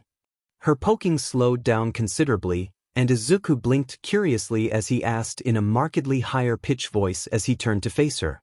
Aishido? Is something dash? She suddenly caught him off with a dopey smile, her fingers beginning to run over his stomach. You know, I didn't take you for a party guy, but here you are bringing us girls an 8-pack. Mina likey dash. The pink girl was suddenly shoved back from the object of her thirst as Pony weaseled her way between them, glaring up at the two of them petulantly. I don't know where you're getting off, Mina, but don't come huntin' Izuku here without a permit. Izuku let out a small yelp as All Might laughed in response. Quite right, young Tsunatori, we've got training to attend to. Now, everyone fall in, I'm only explaining this once. The rest of the girls formed a sort of crescent around All Might as the hero himself jerked a thumb behind him at a building. See that their office building? There's a mock-up of a bomb in there, and you're all going to get a turn either defending or attacking as villains or heroes. 15 minutes per round, 2 attackers and defenders per round. If both villains are wrapped up with capture tape, or the heroes touch the bomb, the heroes win. If the villains defend until time runs out or they capture both heroes, it's their victory. Any questions? Kendo was the first to raise her hand, and All Might nodded to her to continue. How'll the teams be chosen? He nodded before replying with a bright grin. I've got a list of names right here. He slapped his pocket, before faltering as he looked over to the drain where he'd shoved the cards. There was a long moment before he turned to Reiko and asked sheepishly, Young Yanagi, I believe I may have dash. Before he could finish his sentence, the cards were hovering out of the drain covered in a ghostly aura, and All Might snatched them up with a grateful smile as the rest of the class laughed lightly. Ah, here it is. Listen closely now. Soon enough the entire class had their partners, and Izuku turned to one Momo Yaoyorozu and gave her a small grin. They'd been partnered together as Team C, while the rest of the class appeared to have similarly random matchups. Hello again, Yaoyorozu. It's a pleasure to be working with you. She nodded to him with a smile of her own. She personally thought that the sole male member of their class had been harmless, yet a little improper on the part of their teacher. Yesterday in this morning's display of good classmateship with Coco, however, she decided he was more than likely a good addition to the class. You as well, Midoriya. I never got the chance to ask about your arm. He winced, interpreting that as a vote of no confidence in his abilities before her eyes suddenly widened. Oh, my apologies, that was rather rude of me. The class began to move towards one of the only furnished buildings in the training grounds as he responded. Well, I'm healed enough, but I don't think I'm ready to use my quirk unless I absolutely have to. Ideally, with your skill set, we'll be on the attacking team. Chatter had already permeated the class as the first teams, Yui and Reiko on defense as Pony and Ochako attacked, got set up. Momo's hummed curiously as she asked, How do you figure? I assume my capability to produce traps would be more suited to defense. Izuku shook his head empathetically as he responded brightly. If you were partnered with anyone else, I'd say you'd be amazing in either capacity. But considering I'm not able to control my quirk as well, your ability to supply me with equipment would make things much easier on the attacking front. Oh, I should ask what kind of things you'd be able to make. Momo blinked at his dismissal of his own skills before she replied. Well, for one, concussion and flash grenades. Tactical vests, tripwires, basic weaponry and armor as well as a number of mechanical devices. Izuku hummed before looking out over the rest of the class. None of them appeared to have gas masks, or sealed eye protection either. Nodding with a satisfied grin, he stood up on the tips of his toes and began whispering to her. Momo's eyes widened with every word, and suddenly, she began to think that this innocent classmate was the perfect teammate for her. Soon enough the first match concluded with Pony and Ochako on the floor, tied up as Reiko manipulated the former's horns around her while Yui tossed rock-sized gravel at the two. They trudged back up, and All Might grinned at the disheveled two sympathetically as he asked the class with a grin. "So, who's our MVP for this match?" Momo raised her hand, and All Might pointed to her invitingly. "I would say Yanagi, sir. Her capacity to both time and manipulate her opponents' and allies' abilities simultaneously speaks to both her talent and tactical acumen. However, there didn't appear to be any strategy present in either team beyond find and subdue the other team. If Uraraka and Tsunatori had split up, their chances would have skyrocketed since the defenders left it unattended." All Might nodded sagely, though Izuku could see him checking out behind his eyes. "You quite right, young Yaoyorozu. Now, can Teams C and D go and prepare? C will be our heroes, and D can be our villains." As Izuku, Momo, Mina and Eiko left the room, All Might watched them go with a large grin. Now this would be interesting. Izuku readjusted his respirator on his face as he stared up at the mock office building, his eyes roving over the numerous windows, air ducts and possible locations for the bomb to be located. They only had about 5 more minutes to prepare, and Mina and Eiko were long gone to prepare for their assault. Turning to Momo, he blushed before turning away as she produced his recommendation. Seriously, he hoped she'd figure out a different solution to her quirk needing exposed skin, and soon. Soon enough, she spoke up with a hint of excitement in her voice. "It's ready, Midoriya. I must say, I'm very impressed that your mind went to this immediately. Most people would jump to tear gas or carbon smoke." Izuku turned back to see her holding a small, pressurized canister with a smiley face plastered on one side with a large M on the reverse. At the top was a cone like a fire extinguisher, and right next to it was a carabiner. Laughing nervously, he responded as she handed him the canister and looked it over. "Well, I didn't want to go too overboard, and tear gas itself is a compound with a lot of different molecules while smoke's pretty dangerous long-term. N2O is easy to remember, right?" Momo giggled as she quickly produced another canister, now fully on board with what she believed would be a mainstay in her arsenal. "Very true, and simplicity is quite valuable in a pinch. I suppose now our challenge is exposing them to it." He nodded before he pointed to one of the air ducts on the side of the building. "See that? I think there'll be a ventilation system somewhere. If we get to the intake, which should be on the roof, we can set off these canisters and flood the building.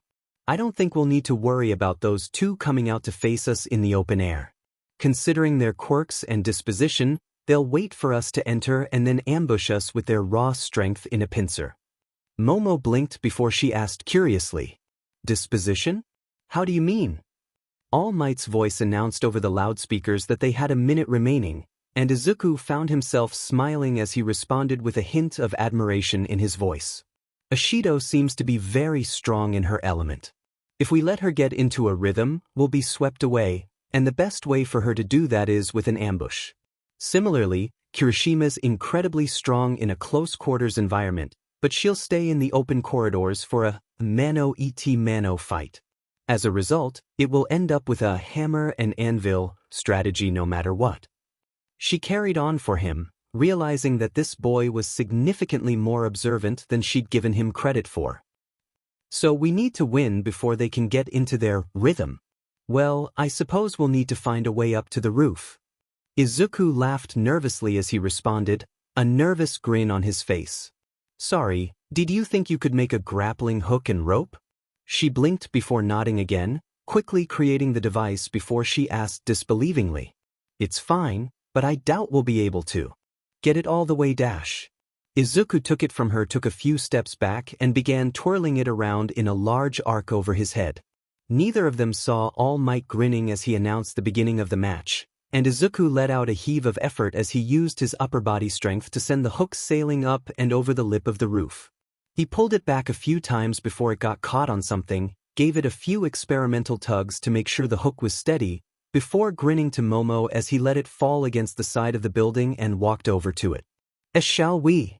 She gaped at him in surprise before giggling again, shaking her head in disbelief as the boy hooked his canister against his belt and began to climb the rope at a staggering rate. Momo did much the same, but she took a lot longer to follow after him due to her relative lack of physical fitness. Thankfully, she was able to follow him up to the roof with a lot of effort. Izuku held out his hand to help her up and over, and she took it gratefully as he hefted her up and onto the roof. It was a little weird seeing the world from this height, but she appreciated the clean breeze as Izuku made his way over to the single large ventilator intake. She took a moment to catch her breath as he held his hand over the air intake and grinned excitedly as he felt the air try to suck him in. Unit A's dedication to realism was something to behold. Taking his canister, he undid the safety pin before pointing it at the intake and pulling back on the lever. It released with an aggressive sound of wind, and Izuku kept his head far back despite his respirator as the invisible gas filled the ventilation system. After about 20 seconds it went quiet as the liquid N2O ran out, and he motioned for Momo to pass him her canister. Doing much the same, Izuku set the cans down next to each other before turning to Momo and nodding with a satisfied grin. I'm not sure if we've added enough to make them completely unable to fight back, but they'll definitely be feeling the effects. We should get inside soon, or else they may figure out what's going to happen. I'm curious as to how this'll affect Ishido if her neurochemistry is any different due to her acidic nature. Momo smiled as she followed the muttering boy towards the door that would lead down into the building, even if she was a little tired from having to scale the building. The more she interacted with him, the more she came to respect the obvious smarts that he had, even if she personally had a lot more technical knowledge in the sciences thanks to her tutoring. That was why, as she followed him down and into the building, she forgot to create her own protection from the nitrous oxide. It was as they passed an air duct. She sniffed the air curiously as she caught the scent of metal, and after a second she realized her mistake as her vision began to swim and she began to feel delirious. A snort of laughter erupted from her, and Izuku turned back too. Her curiously before his eyes widened as she began fanning her heating face. Another few giggles began erupting from her throat, and Izuku rushed back to her worriedly. "Why, Hirozu? Didn't you make a gas mask? I thought you knew how?" Her head was swimming as she shook her head with a dumb grin, and Izuku groaned in embarrassment. Eventually he took her by the wrist gently and said, "Let's get you into the fresh air." She gave him a pout as she complained. "I can still help Midoriya." Izuku gulped as he responded, tugging her towards the stairs. "See, come on Hirozu, let's get you out dash."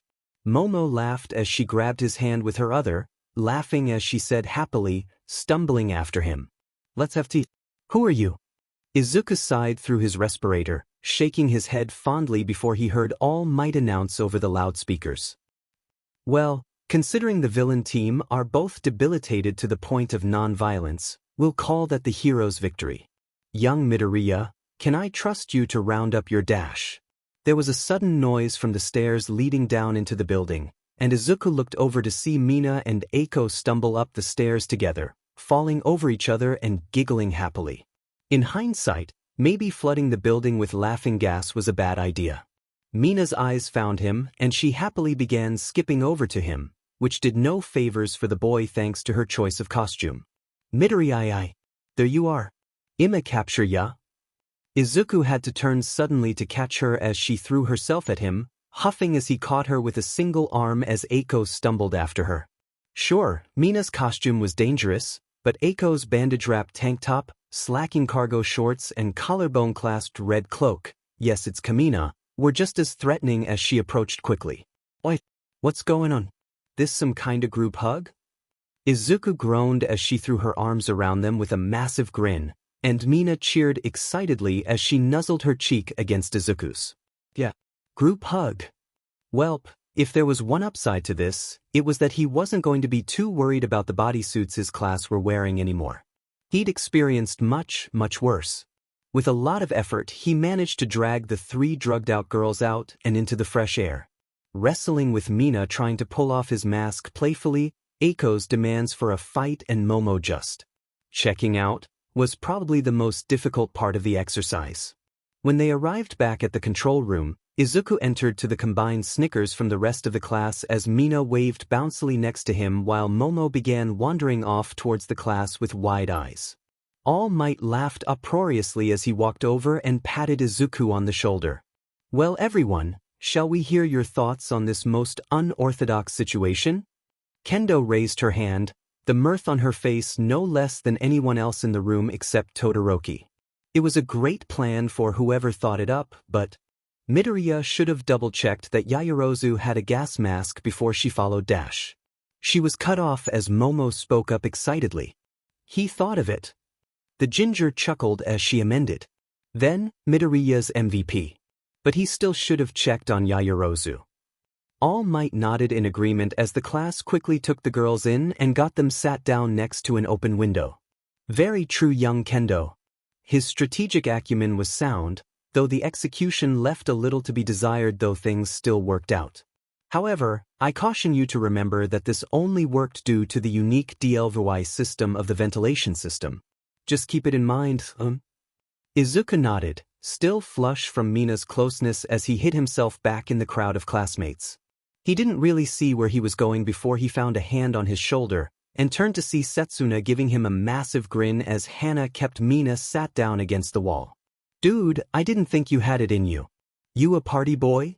He shook his head, scared stiff as All Might called up the next teams of Koko and Kinoko and Tsuyu and Rika. Not really. I had just heard about Yaoyorozu's quirk and thought of the possibilities and Dash. She threw an arm around her shoulder and brought him over to where her natural group of Mina, Eiko, Hana, and Yui were.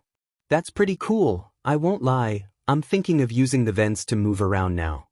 Izuku blinked before he began muttering. With your quirk I assume it's possible, but would you be able to navigate effectively?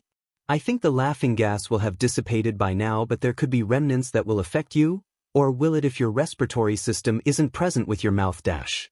She snorted as she noted. You're kinda a mutterer, you know that green? Izuku looked at her funnily before he catoned on. Oh, 'cause of my hair. Wait, you have green hair too, Tokage. She smirked as she reached out to poke his nose. Too bad, green's your nickname now, I get dibs. Call me Setsuna after all, you do have my number. Izuku lit up like a Christmas tree as she cackled, but before he could reboot, he heard a breathy voice in his ear. I think I'll call you hot stuff if you don't mind. He yelped and jumped away, only to see Yui's oddly monotonous face where his ear had been. It was hard trying to match that voice to her face, but Setsuna just laughed as she put her hand on her hip. Come on Yui, don't torture the guy. He's like the most innocent, heroic boy I've ever seen. Yui just straightened her back, and Izuku covered his face with both hands as she said in an almost bored voice. I have 3 years to corrupt him Setsuna, though I'd rather get started before summer. Izuku just squeaked nervously. Started on W? There was the ghost of a smile on her face as she responded. If you're curious, we can start now. Though it may seem a little suspicious if we both need the toy Dash. A hand suddenly smacked her across the head, and Yui let out a small yelp. As Kendo walked up behind her with a disapproving look, her hand locked in a chop motion. Down girl, you barely know the boy. Yui pouted as Kendo planted herself between Izuku and the girl. Don't need to know him to appreciate his. Izuku took a deep, stabilizing breath as he stammered. TT thank YUK Kendo. Sorry K Kodai. The rest of them turned to him with raised eyebrows, before Kendo just sighed and shook her head fondly. Don't mind her Midoriya. She needs to learn boundaries before you need to apologize for not going along with her thirst. She crossed her arms, the mirth returning as she teased. Though I suppose you have some wild ideas of your own. Laughing gas, seriously? Izuku groaned as he responded embarrassedly. It sounds dumb in hindsight, but considering I can't control my quirk and how strong Ishido and Kirishima are in close combat I thought that'd be our best bet. She nodded before tilting her head curiously. Not smoke or tear gas though? Izuku shook his head, responding as his eyes began to focus on the screens displaying Tsuyu and Rika begin to explore the building. I didn't want to hurt them too much if we didn't need to. Non-violent suppression techniques are always better. It makes civilians feel safer around heroes and the HPSC frowns on excessive violence. It's the primary reason why quirk takedowns are more desirable for common villains than militarized police here in Japan, as opposed to some other nations. Kendo motioned for him to sit with her, taking him away from a waving Setsuna. Thankfully, she seemed to be a little calmer than them, and Izuku was grateful for the reprieve, though he was a little embarrassed about his spiel. He took his seat next to her as she noted curiously, "You seem very knowledgeable about hero philosophy, Midoriya. Have you studied it before?" Izuku scratched the exposed part of his neck, replying non-committally, "No more than anyone else, I guess." He grinned as he remembered the books he'd exhausted in the first year of middle school. "Though I think we'll be learning it all again soon." She shook her head, replying confidently, "I think it's great that you've already started learning it all. It'll make these earlier exams easier, so you can train more, right?" Izuku blinked before smiling gratefully. He opened his mouth to respond before All Might announced the beginning of the next round, and suddenly his attention swung back to the screens. Kendo shook her head fondly as the boy began muttering about the apparent strategies possible for the two teams. She turned to one of her other new friends, namely Reiko, and asked rhetorically, "There's some real characters in this class, aren't there?" Reiko nodded once in a practiced motion. Now that her match was over, she'd taken the opportunity to relax and observe the rest of the class. "Yes, quite." Another of her new friends, Futako, spoke up as she side-eyed Izuku curiously as the boy accurately predicted. "Tsuyu beginning to climb the outside of the building. I suspect you're correct? This one in particular." Izuku didn't acknowledge her comment as he watched Tsuyu's tongue pull Rika up to the floor second to last floor, while Koko guarded the door to the bomb room nervously. Kinoko was busy skipping through the floor below, filling every single room with humid mist and causing mushrooms to begin proliferating through the building with large clouds of spores that hung in the air. His eyes brightened considerably as he watched Rika crawl in through the window, pulling Tsuyu in before pulling what looked like a sugar packet from her utility belt. She ripped the top off and downed it, and Izuku's eyes dim near sparkled as her body began to grow with muscle and height. Tsuyu and Rika stormed through the building, and it seemed that Kinoko's mushroom spores seemed to not take hold with the froggy girl thanks to a shiny layer of mucus that covered her skin and mouth. Rika let out a few grunting coughs, but otherwise she didn't seem to be bothered by the spores as the two quickly found the bomb room and burst in. Koko's small swarm of birds fell like water off a duck's back from the rampaging Rika as she rushed towards the cowering girl.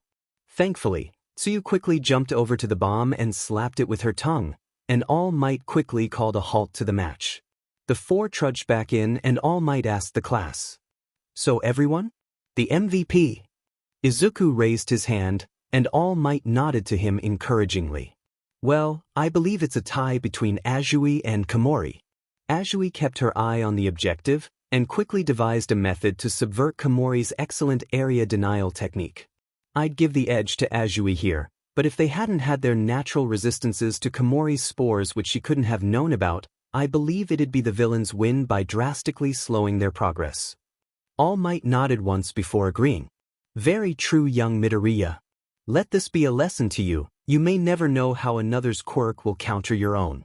As such, you should always be prepared to fight without your quirk." The class continued, with Izuku wishing Kendo luck quietly when it came to her match. Before long, it was time for Shoko and Futako to face off against Hana and Ibra. Izuku leaned his head back, cupping his chin as his eyes narrowed worriedly. Kendo noticed his expression and asked curiously, "What's eating you, Midoriya? I thought you'd be excited to watch Todoroki's quirk in action." He hummed and responded with a frown as Shoko appeared to ignore Futako's attempts at strategizing. "It's an amazing quirk, that's not a question, but I'm worried about her manner. I don't know if she'll hold back, and Shiozaki's quirk factor might suffer as a result." Kendo's eyes narrowed as she leaned back with him, resting her arm over her raised knee while the other leg extended out forward. She'd been the only one to speak to him, mostly since Ochako and Pony were still liking their wounds exhaustedly together. It may have been her own curiosity in the kind boy who'd included Koko in the morning's social exercise, but she was very aware of her persistent title of Big Sister and her need to know everyone she was responsible for. She'd been the big sister in middle school, her family's dojo, and she knew she was on the way to getting the title here as well. If she was honest, she was a little tired of being the dependable one. It was a little annoying always having to be the one people asked when they weren't sure of something, or having to show the little one's basic kata all the time while her parents focused on teaching the more advanced students, which should have included her. Maybe she was hanging around this boy because, well, maybe he'd see her as something other than a sister? Nah, that was just a pipe dream. He was smart, she was curious, that was it. Besides, he seemed kinda dependable as well considering how smart he was. She gave him a small smile before she noted. You seem really kind, Midoriya, you know that? I doubt anyone would be worried about someone's hair like you are right now. His eyes widened before he responded frantically. It's just because it may be made of plant cells and I know hair health is very important to G-girls in. He gulped before lowering his head in embarrassment. I'm going to stop talking now. Kendo let out a small snort of laughter before she nudged him with her shoulder encouragingly. Nah, you're right. That kinda awareness'll keep you in the good books with everyone here. Izuku have her a wobbly smile before All Might announced the beginning of the fight. It was like there was an explosion of cold, and Izuku's jaw fell as he saw the results of Todoroki's quirk. The entire building was frozen solid, like something the White Witch would cause. His eyes quickly darted to the screen showing Ibra and Hana, and Izuku took a deep breath of relief as he saw that only their legs and their feet were frozen. Even if it was entirely too cold for long-term exposure, if her hair wasn't frozen it was doubtful there'd long-term damage. Despite that, Izuku still winced as Hana let out a whimper of pain as she tried to reach down to her legs. Shoko just walked through the building slowly, and Izuku had to avert his eyes as Ibra and Hana let out another gasp of pain as the cold seeped into their muscles. All Might's face went grim as he turned on the loudspeaker and spoke up. I'm calling an end to this. Todoroki, please make your way to the third-floor window room as soon as possible and thaw them out before permanent damage is done. The quiet girl nodded once, not even speaking up as she rose on a pillar of ice and broke the frozen window with a single push of her palm. On the cameras, Izuku could see her reach down to the pair's legs, place a hand on the ground between them and begin to heat it up. She was perhaps the most expressive he'd ever seen her. But it was disgust. She looked at the steam rising from their legs like it was offending her. Soon Hana and Ibra were on their way to the infirmary ward for additional care, and a disturbed Futako and bored-looking Shoko walked into control room. The class was quiet, even the mildly high Mina, Eiko and Momo caught on the quietness and were silent. All Might eventually spoke up with a hint of gravity. There is no question as to who the deciding factor was. But I do believe the deficiency is obvious in her strategy. Nobody spoke up, fearful of the quiet cold in Todoroki's eyes, before a voice spoke up beside Izuku. Disproportionate use of force. Kendo stood up, patting down her chipao as she continued with a disapproving voice. There was enough flexibility for her to find them before freezing them, so they wouldn't be frozen as long. And now the building is completely frozen, so that means water damage when it thaws. Izuku looked at her in awe as All Might nodded in agreement. That's quite right, young Kendo.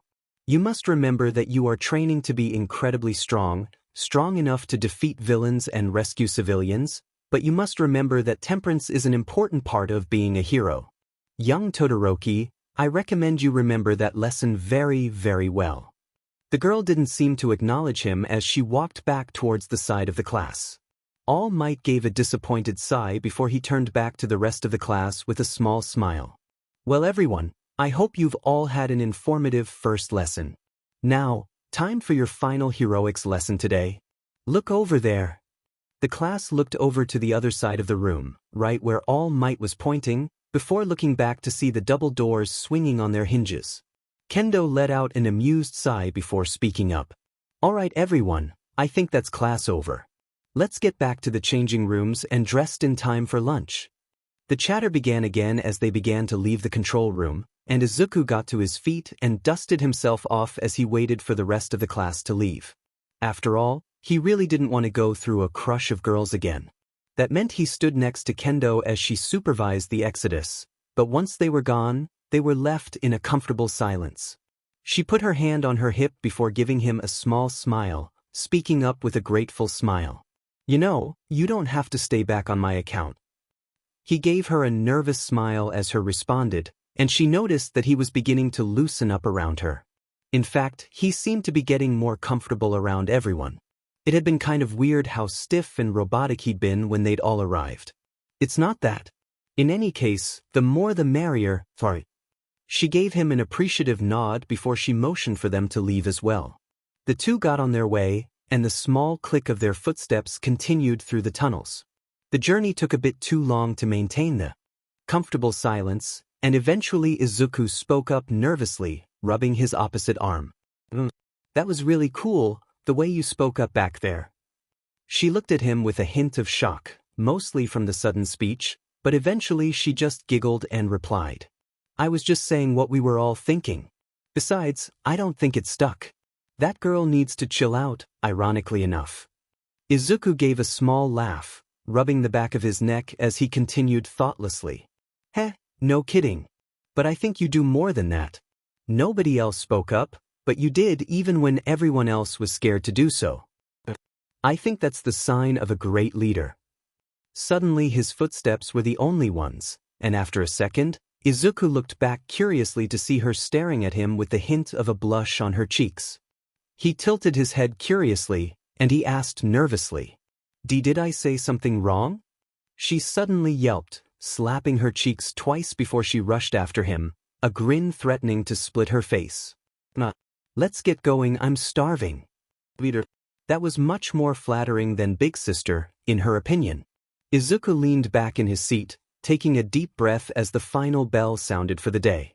After his heroics class, he'd taken a quiet lunch in the corner of the cafeteria as one hand spooned up some lean chicken and white rice while the other jotted down his first notes on his classmates' quirks. Thankfully his memory held true, though he could only speculate in some specifics, though he made sure to write said speculations in pencil so he could remediate it later. Seriously, their quirks were all on another level than the ones in middle school, especially since he'd been able to see them in a combat context. Afterwards, they'd had their first MHA class, which had been an experience. Midnight was very aware of the sole male member of 1X, and it seemed as if Yui had found her new favorite teacher after she'd very pointedly leaned over Izuku's desk to check on some of his writing.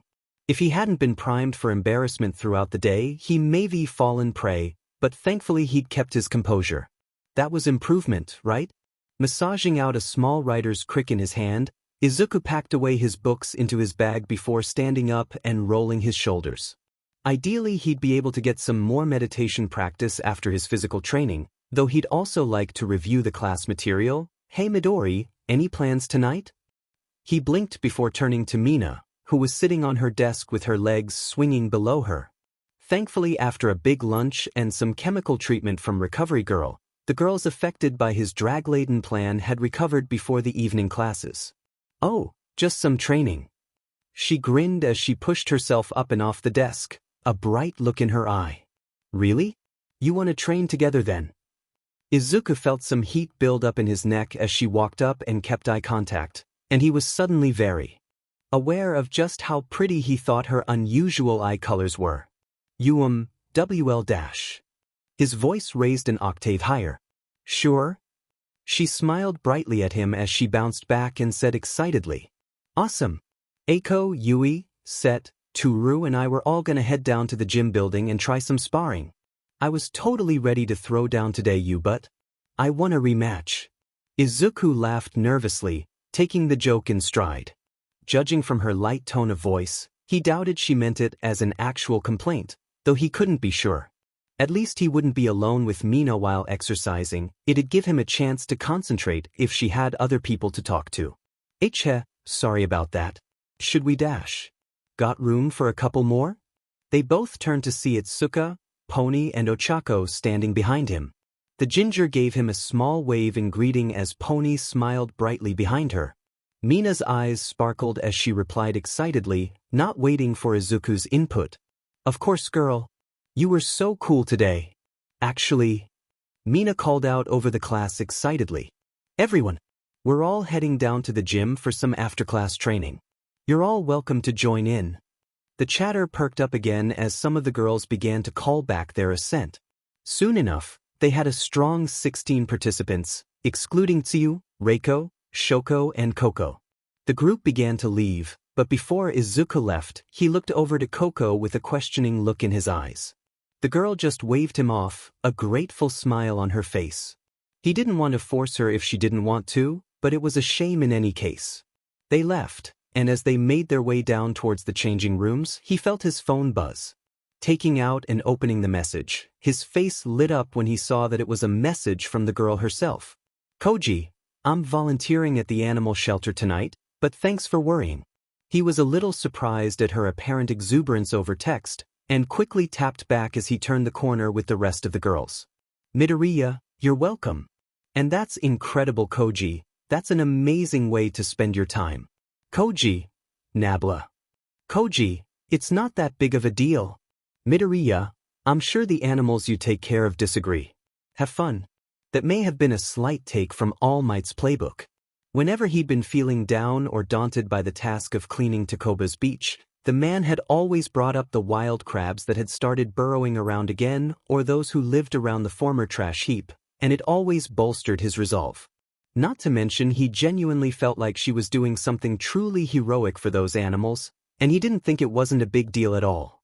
A voice spoke up beside him as he put away his phone. Yo, Midoriya. He turned, and found himself looking down slightly further than expected to see Kyoka looking up at him with her bored expression, though she was twirling one of her incredibly curious headphone jacks around a finger. Oh, can I help you? Jiro? She nodded over to where Momo was giggling at something Kendo had said as she said, Yayarosa mentioned that you thought up that strat with the gas, said you were pretty smart? My quirk kinda SEKS, but do you think you could give me some pointers? Izuku's expression soured mildly at her self-deprecation. After years of wishing for any kind of quirk, he couldn't help but feel a little indignant when she talked down about her own. I'm sure that's underselling, Jiro. All quirks are strong in different ways. Can I know the details? She shrugged before she responded a little nervously, not having expected the mild admonishment. Well, I can hear a much wider range of frequencies than normal and at a better sensitivity. If I plug my jacks into something, I can kind of extend it out wider. I can also send electronic frequencies down my jacks, but it's not really that useful dash. Izuku looked at her in abject shock before asking slowly, his mind racing back to his notebook. Is the signal strength tied to your quirk strength? What range of frequencies can you transmit? Do you get active feedback? She stepped back slightly, taking a moment before replying with a gulp. I think it's gotten stronger as I've grown up, but what use is that? It's basically only good for dash. His eyes brightened as he cut in, running a hand through his hair as some of the other girls looked back at them curiously. A walking, talking demolitions and riot specialist. Have you ever heard of mechanical resonance and infrasonics? She shook her head nervously, and Izuku took a step back as he began to mutter at a rate even she couldn't keep up with. All she could really keep up with was the fact that he'd found a way to apply her quirk in a new way, but evidently she'd not get anything out of him at the moment. She made her retreat towards Itsuka and Momo and asked incredulously, That's the guy who gave you a new idea? Kinda weird, ain't he? She didn't see Itsuka's disapproving look as Momo giggled and responded, looking over to Izuku fondly. Well, that's a little mean, isn't it? Didn't you get anything from him? Kyoko winced a little before she rubbed the back of her hair, replying lamely. I guess? He mentioned mechanical resonance and infrasounds, or something. Momo's eyes widened before she began to share Izuku's prior excitement. Jiro, if you can take advantage of those, that'd be an incredible advantage. Of course you'd need some assistance from support gear, but you could bring down buildings or possibly turn rubble to dust. Kyoko looked at her incredulously before she said a little incredulously. What? How could I do something like that?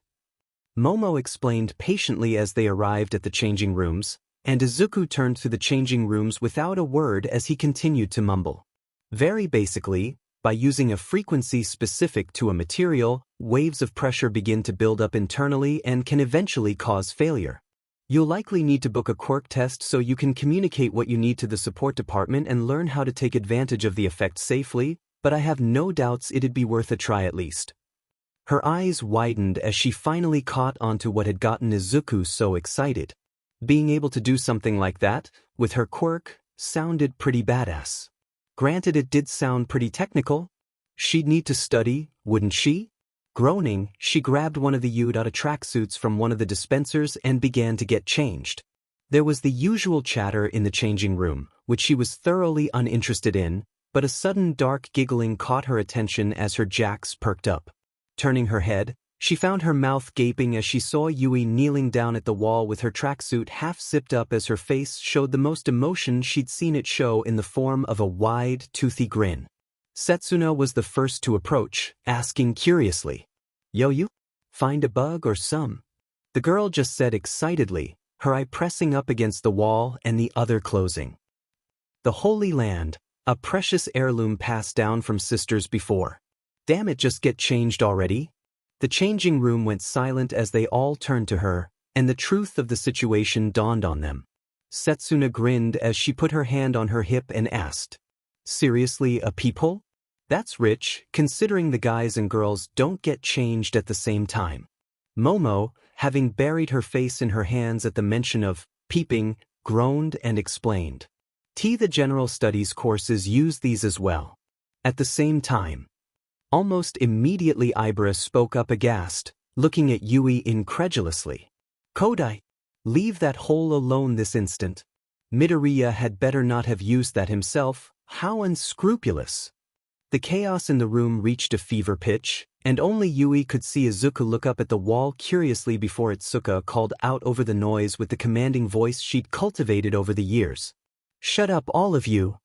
The room went silent, and Itsuka sighed and pointed at the hole. "Do you honestly expect Midoriya to use that thing? The guy who would apologize to a girl if she had to share an elevator with him." She then turned to Yui, who was still glued to the wall. "Kodai, seriously, let the guy get changed. You think he'd enjoy knowing you were peeping?" She grumbled angrily as she stood up, mostly at the insistent looks from the more reserved members of their class. "Hardly counts as peeping, he's just writing in that stupid book." Itsuka sighed and motioned Momo over to the hole, where she quickly produced some clay-like substance to fill it in while her face still looked like a furnace. "Look, Miss Tatsuma trusted him not to do anything perverted to us, and let's be honest, if he did do anything he'd lose his spot immediately." She crossed her arms and said insistently, "I think we should at least give him that courtesy in return, right?" Yui huffed discontentedly. As she side-eyed Mina, "Ashido gets to flirt and get physical, what's wrong with some light appreciation?" Itsuka sighed as the girls mostly went back to changing, though the topic of conversation had mostly changed to where the hole had come from. "Yeah, it probably makes him uncomfortable, but it isn't watching him get changed which I'm fairly sure will get you expelled. Yui doesn't prohibit relationships or flirting, but the moment Midoriya tells her to stop, she'll have to." Mina pouted as she complained, zipping up the rest of her tracksuit. "He's just nervous, just trying to help him out of his shell, you know?"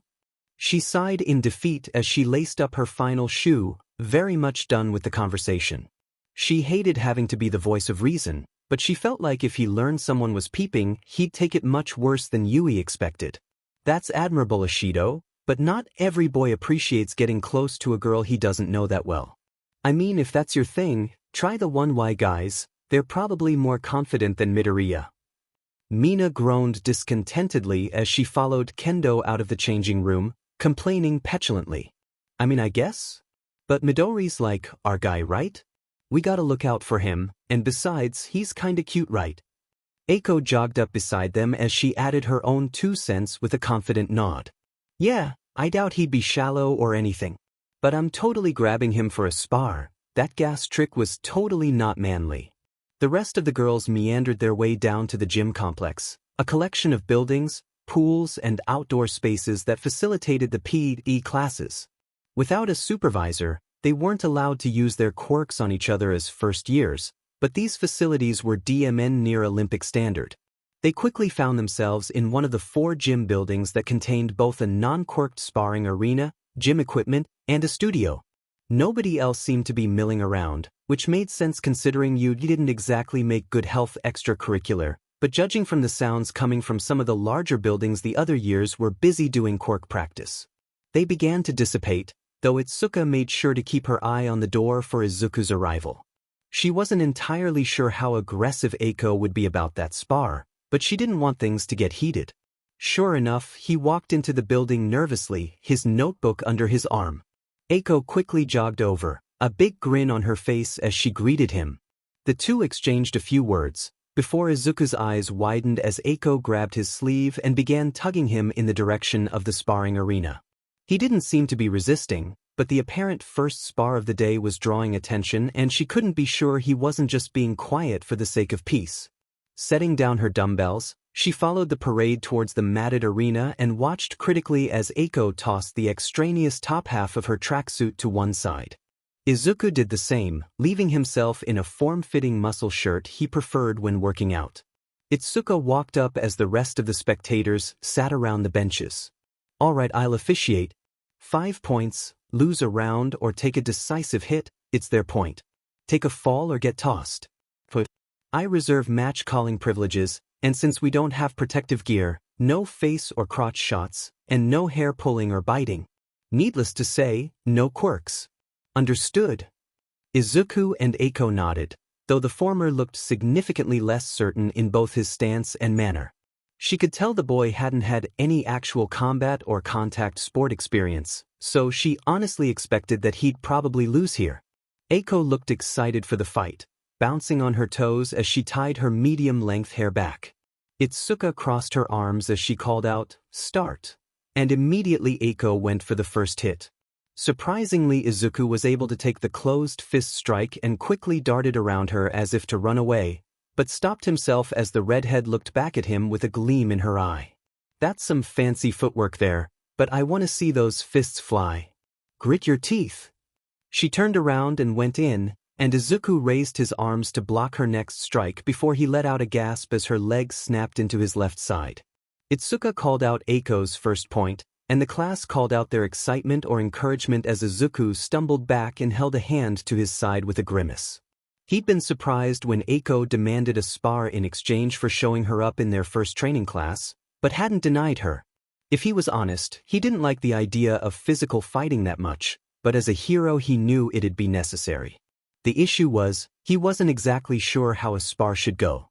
Sure, he'd seen a bunch of videos and watched a bunch of villain fights, but that didn't seem applicable. He'd only had experience with Bakugo's particular style of fighting, and his over-analytical brain gave him pause instead of action as he faced down the headstrong Eiko. That hit to the side had hurt, much more than her fists, and he knew that if he let her get into her combat rhythm he'd be toast. If he was honest, he was kind of in awe of her style. Her quirk, hardening if he remembered right, was more suited to defense than anything else. Sure, it gave a little extra oomph with a strike, but it was undeniably a defensive-oriented power. However, her style told him that it gave her a certain reckless abandon in her strikes, like she had nothing to fear in terms of reprisal for her attacks. Yep, Eiko Kirishima wasn't a fighter to be reckoned with. Bringing up his amateur stance once more, Itsuka called for the next round to begin as he stared Eiko down critically. She was confident after that first attack, and she didn't seem to be looking into alternate avenues for attack. What should he do? Well, if he was thinking critically, before he could continue his train of thought, she was charging in his face, a shark-like grin filling his vision as she reared back her head before slamming it directly into his sternum. His breath got pushed from his chest, and the two went crashing into the mat. Kendo called out sternly, "Midoriya, Kirishima, you both good?" Eiko pushed herself up from where she was lying on top of Izuku and gave their referee a massive grin. Right as rain.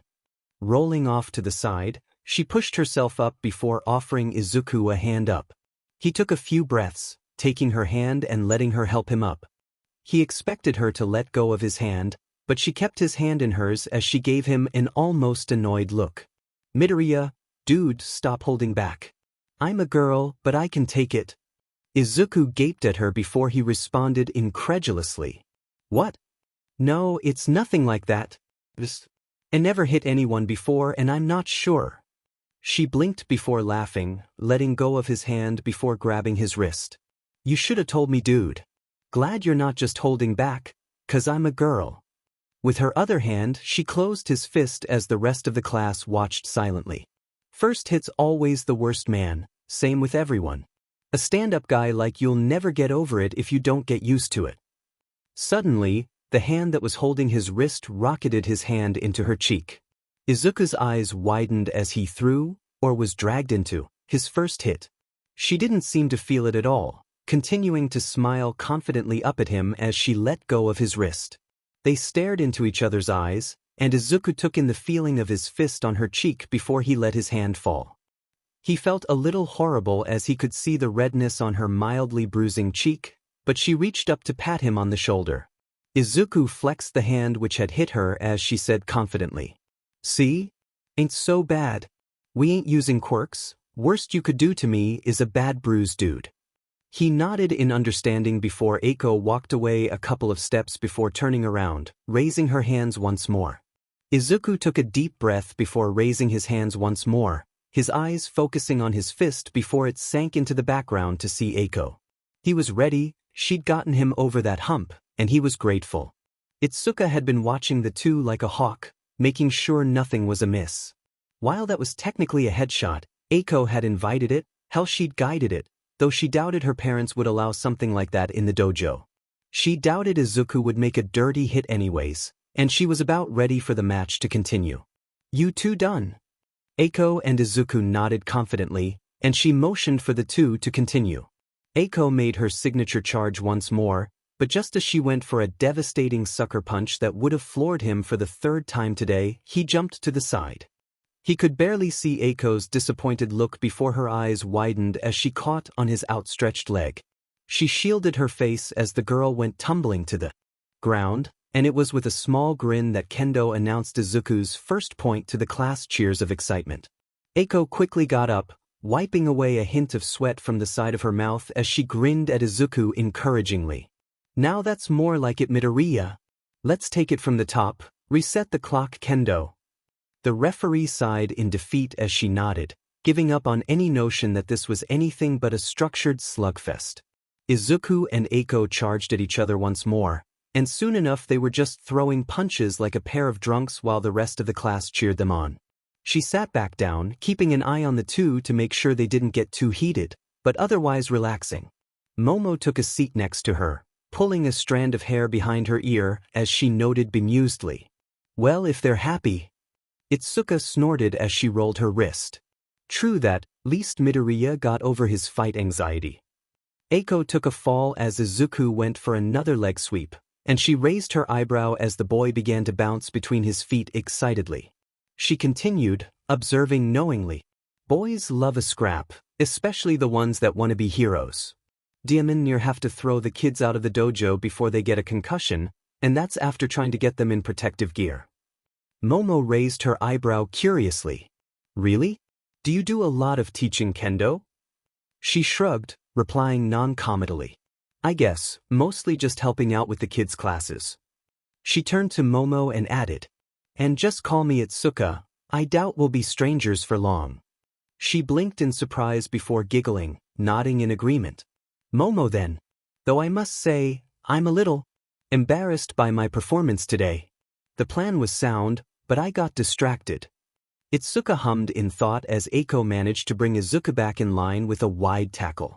"Well, I guess, but honestly you shouldn't expect that much from yourself. That was literally our first heroics lesson."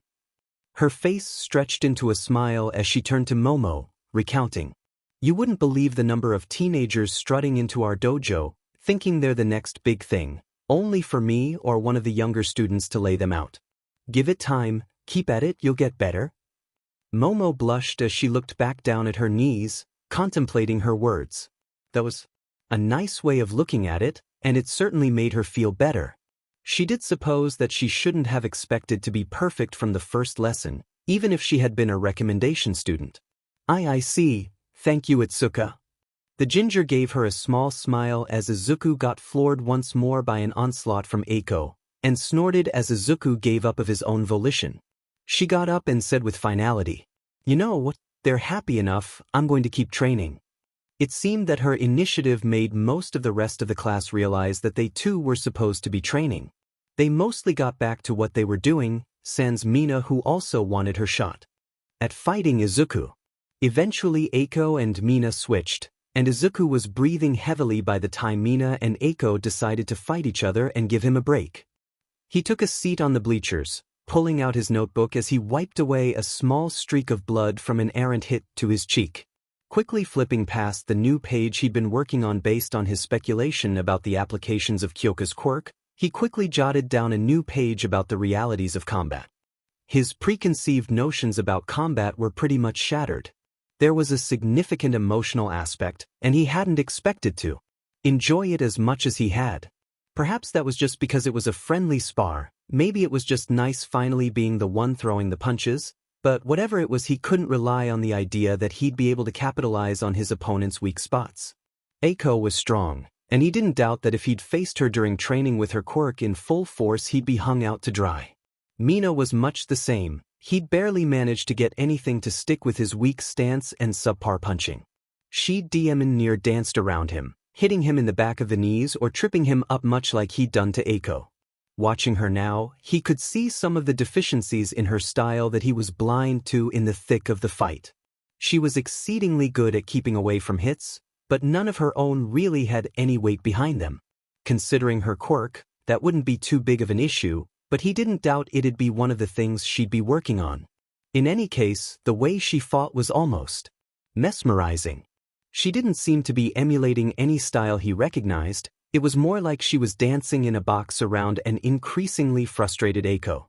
The sheer range of her lunges and twirls spoke to her insane balancing skills, and he made a note to ask her about it later.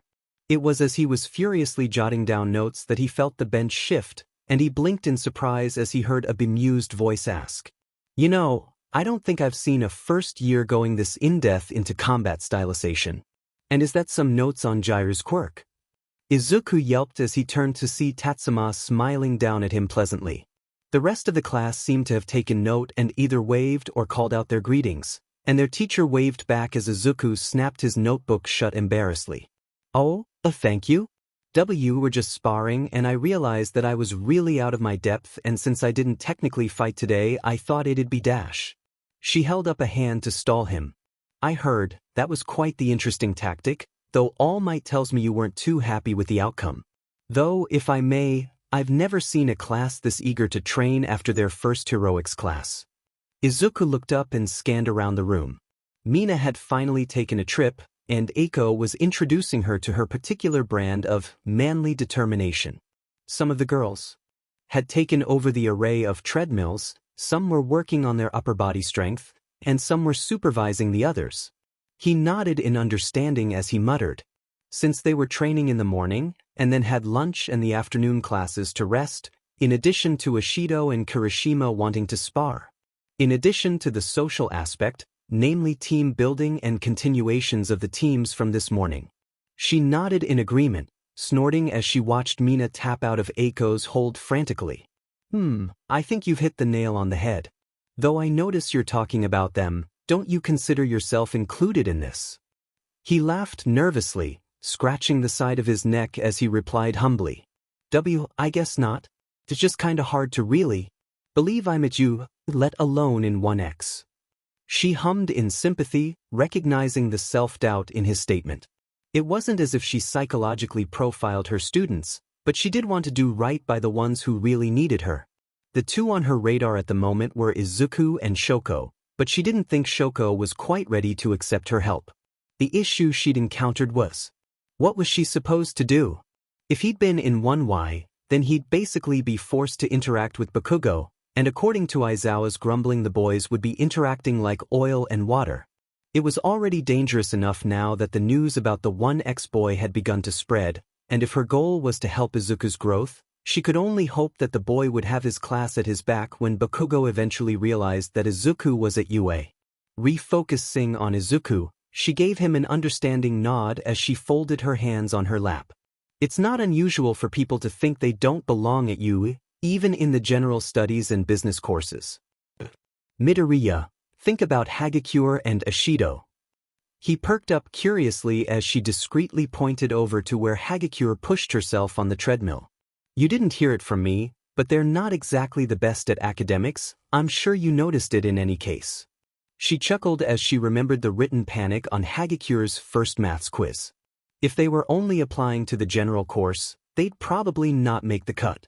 But they were accepted to the hero course, you know why? He shook his head, and she continued wisely. It's because they have potential as heroes, their personalities, innate abilities, and history all tell us that they're the kind of hero we can teach. You went through the exact same process, Midoriya. Izuku gulped as she continued, standing up and brushing down her suit.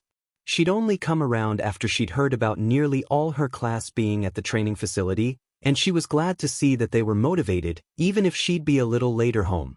Sometimes, it's hard to see our own virtues, and it's up to our peers to point them out. Cherish your friends in this class, Midoriya. They'll make you into a fantastic hero. Watched her go with his jaw hanging open as she greeted and encouraged the rest of the class. Eventually, he only snapped it shut when Eiko called out excitedly, "Hey, Midoriya." He turned to see her and Mina standing by the door, waving at him. "Come on, we're heading out for some food." After a moment, he felt a smile stretch his face as he got up and began following along. Izuku leaned back in his seat, tapping his cheek with his pencil as the rest of 1X chatted and ate at the tables around him. After he'd gotten some hearty ramen with Eiko and Mina the night before, they'd convinced him to begin walking down to the cafeteria with the rest of them. He wasn't surprised per se, but the invitation did warm his heart more than the noodles ever could. 1X themselves had pretty much turned into a homogeneous blob of interpersonal relationships that made it easier for them all to just sit with each other around 4 tables instead of separating into cliques. Izuku took his place at the edge of the group, both literally and metaphorically, as he continued to expand on his notes in terms of support gear for Kyoka's quirk. It all really hinged on her ability to produce sufficient audio driving strength, but that had its own merits. Adding amplifiers with rechargeable batteries could be a viable super move, supplementing her own strength when she was tired, and assuming she got the right certification, she'd be able to get weaponry that could deafen people. Thankfully, during the sudden evolution that caused quirks, the inability for hearing to repair after being damaged had gone the way of the extra toe joint, so she wouldn't need to worry. Abu, what do you think, Midoriya? He looked up sharply, before he calmed significantly when he saw Futako, Kinoko and Rika looking over at him. They shared a table with Coco, who was just happily munching on her lunch quietly. Pardon? The Rika snorted and asked, leaning her chin against her fist which was curled around a fork. Futako's quirk needs darkness, and Kinoko's quirk works better in dark, wet environments. Who'd win a fight? Izuku hummed in thought before he turned to Futako, asking, "Your quirk, what is it exactly? I remember the cameras went dark when it seemed like you were using it." She smiled at him, probably, before she recited in a speech that sounded too well rehearsed. "By retreating into despair, I can allow the beast inside temporary primacy over my mortal form. It grips the shadows of our world, molds them to its dark whims. Kinoko cut in. She lets a big scary monster take over her body and it can use shadows and stuff as weapons, but it needs darkness to work." Futako looked particularly put out before Izuku nodded with an appreciative look. "It may be a little niche, but that kind of introduction can really help with public relations. In terms of your quirks, I'd have to give the edge to Tokoyami. If her shadow manipulation can generate wind currents and aerobic barriers, she could probably avoid the worst of your spores. Though," he turned to Kinoko, who was pouting at his initial assessment. "Komori, what kind of mushroom spores can you produce? They grow rapidly, despite a lack of nutrients, right?" She grinned excitedly as she said proudly, "Every shroom this side of the planet. Just need to smell their spores and I'm in business." Izuku nodded before continuing thoughtfully. "I'm just wondering if there's any mushrooms that can produce irritating spores on their own, or maybe you could grow your own varieties. I'd be cautious about what you produce if it's not native to Japan because of environmental requirements, but your skill set appears to be in area denial first and foremost." He finished with a nod. "I don't want to be mean, but against an assault class quirk and skill set, it'll be an uphill battle. But don't get me wrong. Your quirk is terrifying even thinking about going up against." She giggled before reaching out, and a tiny puff of spores shot from her finger and onto his nose, where a tiny, cute shirt-take mushroom sprouted. Izuku yelped as he swiped at it, only for it to fall off, leaving a patch of mildly dry skin where it had left. Don't worry, my lil, toadstools are shrumper easy to take off. Her smile turned a little sadistic as she continued. Though if you get too many of them in your lungs, it won't be a fungi time. Izuku gaped at her before he began muttering at his usual pace, much to the girl's amusement before they went back to their conversation. Rika raised her eyebrow as Izuku picked up his pencil, flipped his page and began hastily sketching down a number of notes in perfectly organized paragraphs. Motormouth said it again. Reckon he's always like that? Futako shrugged daintily, going back to her meal. It would not surprise me, his mind and personality remain enigmatic. She smiled ever so slightly as she looked at him again, remembering the way he'd supported her theatrics. Though, I do not doubt the efficacy of his methods. Rika snorted, replying in agreement. No kidding. Finishing the rest of her artificially sweetened dessert, she turned back to Kinoko, who was busy trying to lean over Izuku's shoulder to see what he was writing. So, Kinoko, what's your takeaway? She looked back, tearing her eyes away from the first finished page of A5 he'd made.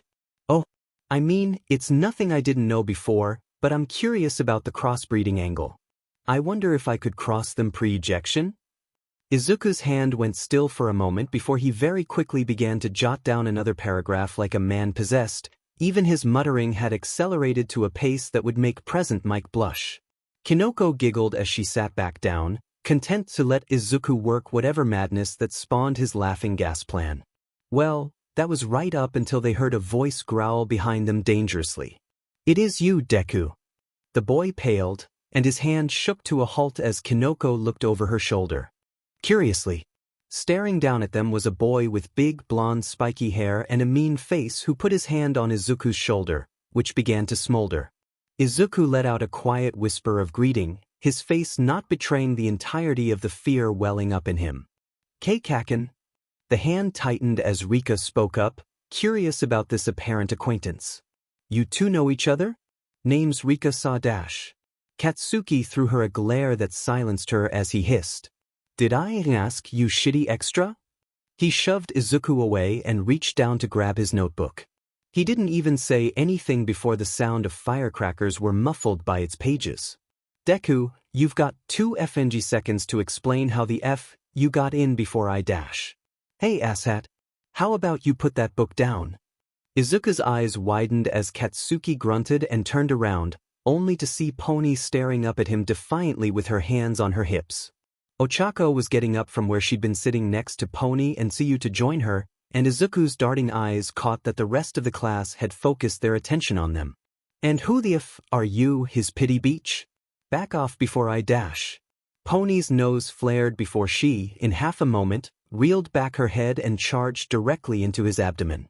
Thankfully her horns avoided goring him by an inch, and Katsuki let out a gasp of pain as he stumbled away and onto the ground. Izuku called out to him in shock as Pony stood over him, her arms crossed angrily. Alright, I ain't got the Japanese, so I'll make it simple. Stay the F away from him, got it? She reached down and plucked the dropped notebook from the ground, dusted off the soot diligently, and handed it back to Izuku. Izuku took it, his cheeks flushing at the kind smile she gave him as she did so before she turned back to Katsuki. Soon enough another blonde and a guy with metallic-looking features rushed over to help him away, but Bakugo just shrugged them off and began stalking away angrily as he threw looks over his shoulder.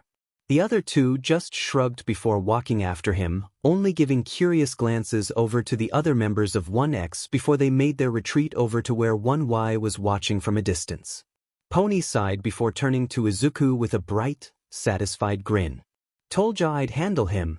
See? Izuku gulped, swallowing his nerves as he replied quietly. I'm so sorry about. Do that. She didn't mean anything dash. Pony huffed before assuming her unimpressed stance once more, hands on hips as she saw his embarrassed expression. Hey. He's the butt here, not you, or do you need a headbutt too? He covered his eyes, shaking his head quietly before Pony reached over to fluff his hair with a sigh. I get it, but seriously he ain't worth the wee pin. Hey, Chieko? Ochako perked up from where she'd mostly been silent. She'd not had that much to do with Izuku, which she'd been a little saddened by. He'd saved her and she'd saved him at the entrance exam, so she thought they'd be natural friends, but the social tides had caused them to drift apart. Not that she was complaining. Pony's unique American perspective and Tsu's blunt observations fit right in with her rural roughness, and they'd sometimes be joined by Itsuka, though it wasn't that often. Despite that, she did want to get to know Izuku a little better. Why ya, Pony? The small girl smiled back at her as she sat on the edge of Izuku's table place. What was he saying? Didn't get it all. Ochako winced as she realized what Pony needed from her. Oh gosh, I don't. She blushed as well as she saw Izuku bury his face in his hands even further. Some real rotten stuff, you know? About both of you.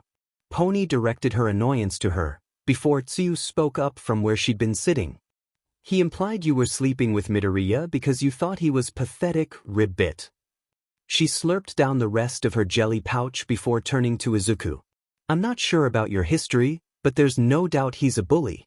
That's his problem, not yours. There was a moment's silence before Yui opened her mouth, but Mina very quickly clapped her hand over her mouth. Izuku had never felt as ashamed as he was in that moment. Not only had Kaken found out he was at Udata too, but Pony had saved him, hurt Kaken in the process, and got insulted so horribly. He was right, he was pathetic. Why would they waste their time? Well, that's a steamin' Loada. Pony turned back to Izuku and said angrily. You know what, Commander Izuku, we're going. I need some fresh air and so do you. Izuku yelped as she grabbed his arm and dragged him out of his chair and towards the door of the cafeteria. Pony. I'm fine, honest dash. She opened her mouth to respond, but before she could, a piercing wail filled the building accompanied by a soothing, synthesized voice. This is a Level 4 security breach event. All Hero Corps students with provisional licenses please report to your homeroom teachers. All other students please evacuate in a calm and dash, every man for themselves. Almost immediately every student stood up and began storming for the door, with no shortage of screams and yells of excitement. Pony, despite her earlier confidence, looked scared stiff as the entirety of the school populace bore down on them like a tidal wave. She only snapped out of it as Izuku suddenly grabbed her by the waist and pulled them towards the wall of the cafeteria, just as a stream of students began bottlenecking against the doorway. Izuku spotted a few classmates in the crush, and winced when he realized that Kyoko would be in the middle of all that noise, Yui's victims would be innumerable, and Koko would be in the middle of the squeeze. Izuku very quickly jumped away from where he'd found sanctuary for himself and Pony before realizing that said sanctuary really didn't have much room for personal space. She basically had to bury herself against his torso as the students just barely passed them, and she yelled over the crowd with a laugh. Man, it's worse than a cattle rally in here. He looked down at her in shock as she wrapped her arms around his torso, only to realize that she was rotating him around so he'd be against the all as well instead of being in danger of getting swept away. Sighing in relief, mostly at the fact that she wasn't in the process of murdering him for their position, he managed to make a little space between them, though she kept a hold of his sleeves to make sure they didn't get separated. And that was how they rode out the crush, right up until a bubbly blue-haired third year hovered above them all and managed to stall the crowd with what seemed like a thunderclap. The panic mentality died as she began telling them all to get the trampled up and to stop worrying. Izuku looked up at the heroine in training with a hint of awe as she managed the crowd like a pro, though she did seem a little scatterbrained as she tried to drum up a chorus about single-file lines. Before long, the cafeteria began emptying safely, and the crowd was gone. Izuku and Pony waited until they no longer had anyone in their immediate personal space before they emerged with relieved sighs. That had been a hell of a way to get over Katsuki's attack. Hey, first ties. You two okay? Ooh, are you two dating? Izuku turned in surprise before he saw the third year from before smiling at them excitedly. Dating?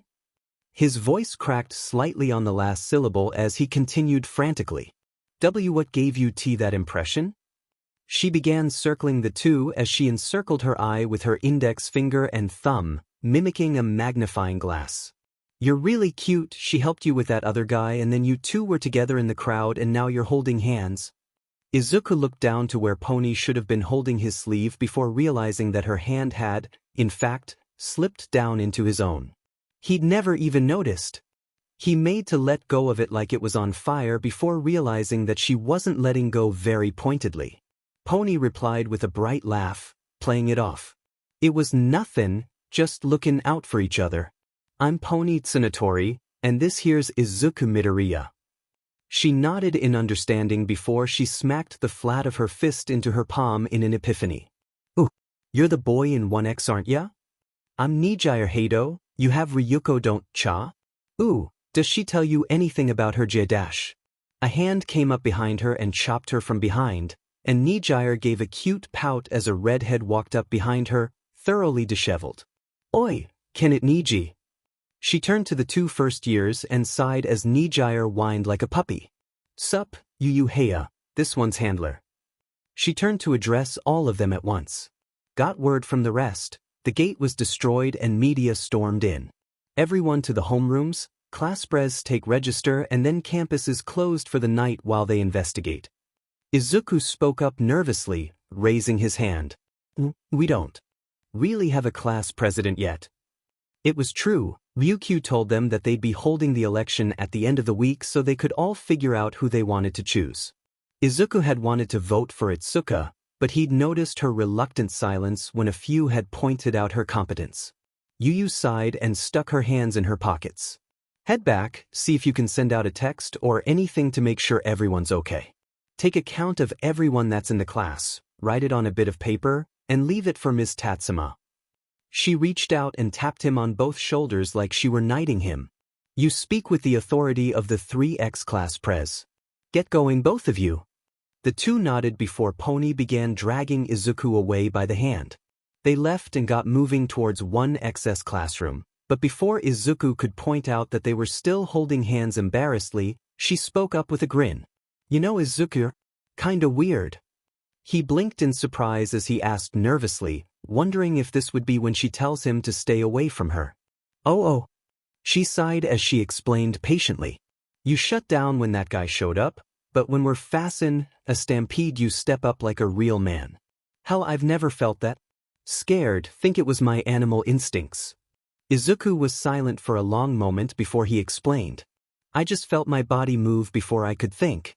With Keikakender's more thinking." Pony giggled as she finally let go of his hand, folding her hands behind her back as she replied teasingly. "Then you shouldn't think as much, don't seem to be doing you much good." Izuku found himself laughing along as the two turned the corner into the hallway that held their classroom. They arrived at the room, and Izuku opened the door and peered inside. He looked around for a second and frowned as he took stock. It seemed as if nobody, sans Shoko, had escaped the crush.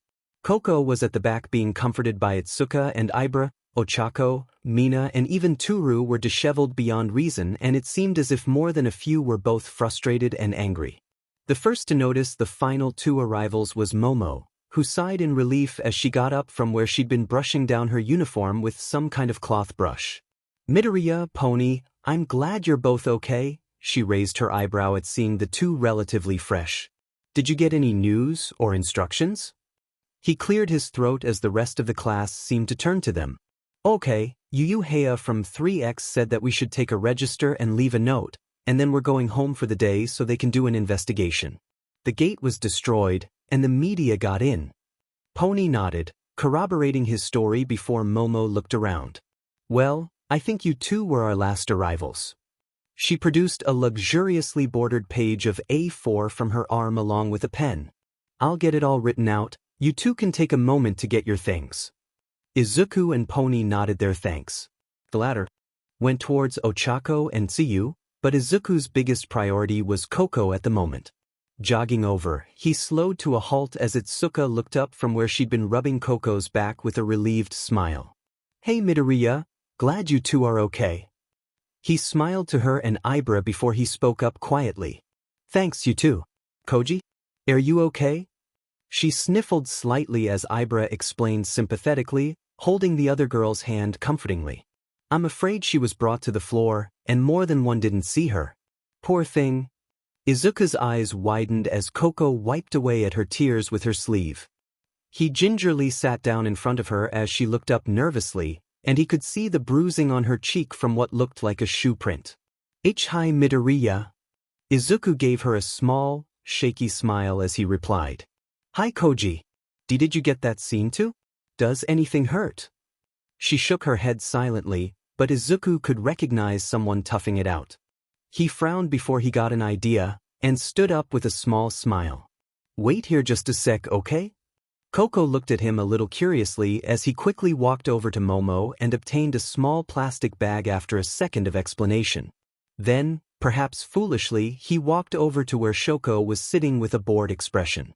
They weren't too far away, and Itsuka listened in intently as Izuku sat down in front of the silent girl, who just watched him with an aloof expression. Hello Todoroki, are you okay? She stared at him from behind her hair as if he had just declared his love for her grandmother. Eventually, her eyes narrowed and she asked, What do you want? Izuku winced before he presented the bag. See, could I have some ice for Koji's bruises, please? Her eyes widened slightly, before she turned to confirm that Coco was indeed bruised. She was quiet for a long moment before she nodded, and a chunk of ice appeared in her outstretched hand. Izuku fumbled to open up the bag for her, and she dumped it in without ceremony. Izuku closed the top before smiling to her gratefully. Thank you Todoroki, this is a big help. She nodded once, and Izuku took the hint that she didn't want to stand on ceremony. Izuku stood up and made his way back over to Coco, but the sudden voice speaking up shocked them all. Thank you Todoroki. They all turned to Coco in shock, even Todoroki, but the other quiet girl just nodded and responded almost lamely. Yeah. Izuku smiled brightly as he walked back over and offered the compress to the girl, who took it and held it against her cheek. Itsuka just shook her head incredulously as she looked over to the contemplative Shoko with a small, contented smile as Izuku took his leave, glad to have been of help as Ibra bowed her head to him in thanks. He got to his desk and took up his bag, dumping his mildly ruined notebook into the depths of his bag. After a long moment, Momo announced as she sealed an envelope with what appeared to be a wax seal. All right everyone. We're all supposed to leave now, we'd best get going. The class began to disperse, and Izuku made his way out of the building quietly as Yudare's drones guided the parade of students out orderly. He stepped into the cloudy April day and sighed in relief, glad to be out of the stuffy crowd. He had a thought to look for another member of his class, but eventually decided against it as he made his way towards the gate. A large crowd of media were being held back from the ruined portcullis by the police force, and it appeared that every teacher was busy at the gate, speaking in hushed tones. Izuku caught All Might's gaze, but the old hero just gave him a grin and waved him towards the gate before turning back to what Nizu was saying. Eventually he managed to get away from the corridor that the police had made in the crowd, and upon a moment's deliberation, decided that he could really do with a quick trip to Dagoba Beach to clear his head. Thankfully, his student rail pass let him get on or off at any station in the Muzutafu area, and after a quick train ride he was walking out into the familiar station with a nostalgic smile. It had been such a familiar place, even taking a week or two between visits felt strange to him now. It was a little chilly being as close to the sea as they were, but Izuku had cleaned the beach all the way through winter and this was comparatively warm. Making his way through the streets, he eventually arrived at the beach and sighed in frustration when he saw some pieces of trash already washed up on the beach. Seriously, can't it ever just stay clean? Well, he wasn't going to get any thinking or relaxing done while those were stinking up the beach. Trudging over, he set his bag on the pier and took off his shirt to avoid ruining it before making his way over to a fridge. Giving it a quick rattle, he made sure the thing was structurally intact before hoisting it over his head with a huff of exertion and making his way over to the dumping area that the cleaning services would take from. It was almost like meditation, carrying and removing trash from the white sand. Each piece of trash was like one of his doubts or fears, slowly being alleviated by the simple, heroic act. He was a little oblivious to the world around him, not noticing as some of the locals watched from their windows as this boy cleaned their beach once more. That was why he was a little surprised when he heard a curious voice call out to him. "Midoriya, ribbit?" Izuku yelped and turned quickly to the familiar voice, only for him to suddenly stop and set down the stove he'd been carrying. He'd had enough run-ins with cleaning accidents. He did not want to go home with a full complement of broken toes again. Looking back up, he saw Yu standing in her uniform, along with a pair of children who looked about 10 and 5 respectively. "Oh, is it Titsu?" She nodded encouragingly before asking bluntly, "What are you doing? This isn't topless weather." He laughed nervously, a little too aware of his bare chest now as he pointed at the pile of appliances he'd been cleaning. "Just doing a little sea cleaning, and I didn't want my shirt ruined." "Who's this?" Tsuyu explained in her usual monotone, and Izuku was a little unnerved by just how emotionless she could look at times. "Samadari and Satsuki, my siblings. I was picking them up from school." The two gave dispassionate and curious greetings of their own respectively, to which Izuku replied with a small wave. "That doesn't look little. Have you been doing this for long?" Izuku crossed his arms over his BRST, mostly for his own sake. "Yeah. It's not that big of a deal, especially compared to how it was before. Though I wish people would stop thinking that makes it okay." Tsuyu let out a croak of laughter, much to his surprise before she blinked and asked curiously, "You were the boy who cleaned it before, right? All of that beach ribbit?" Izuku nodded embarrassedly, and she continued, "But especially if people keep dumping?" He gulped at her piercing stare, replying lamely, Training? It helped me get ready for you and helped the community."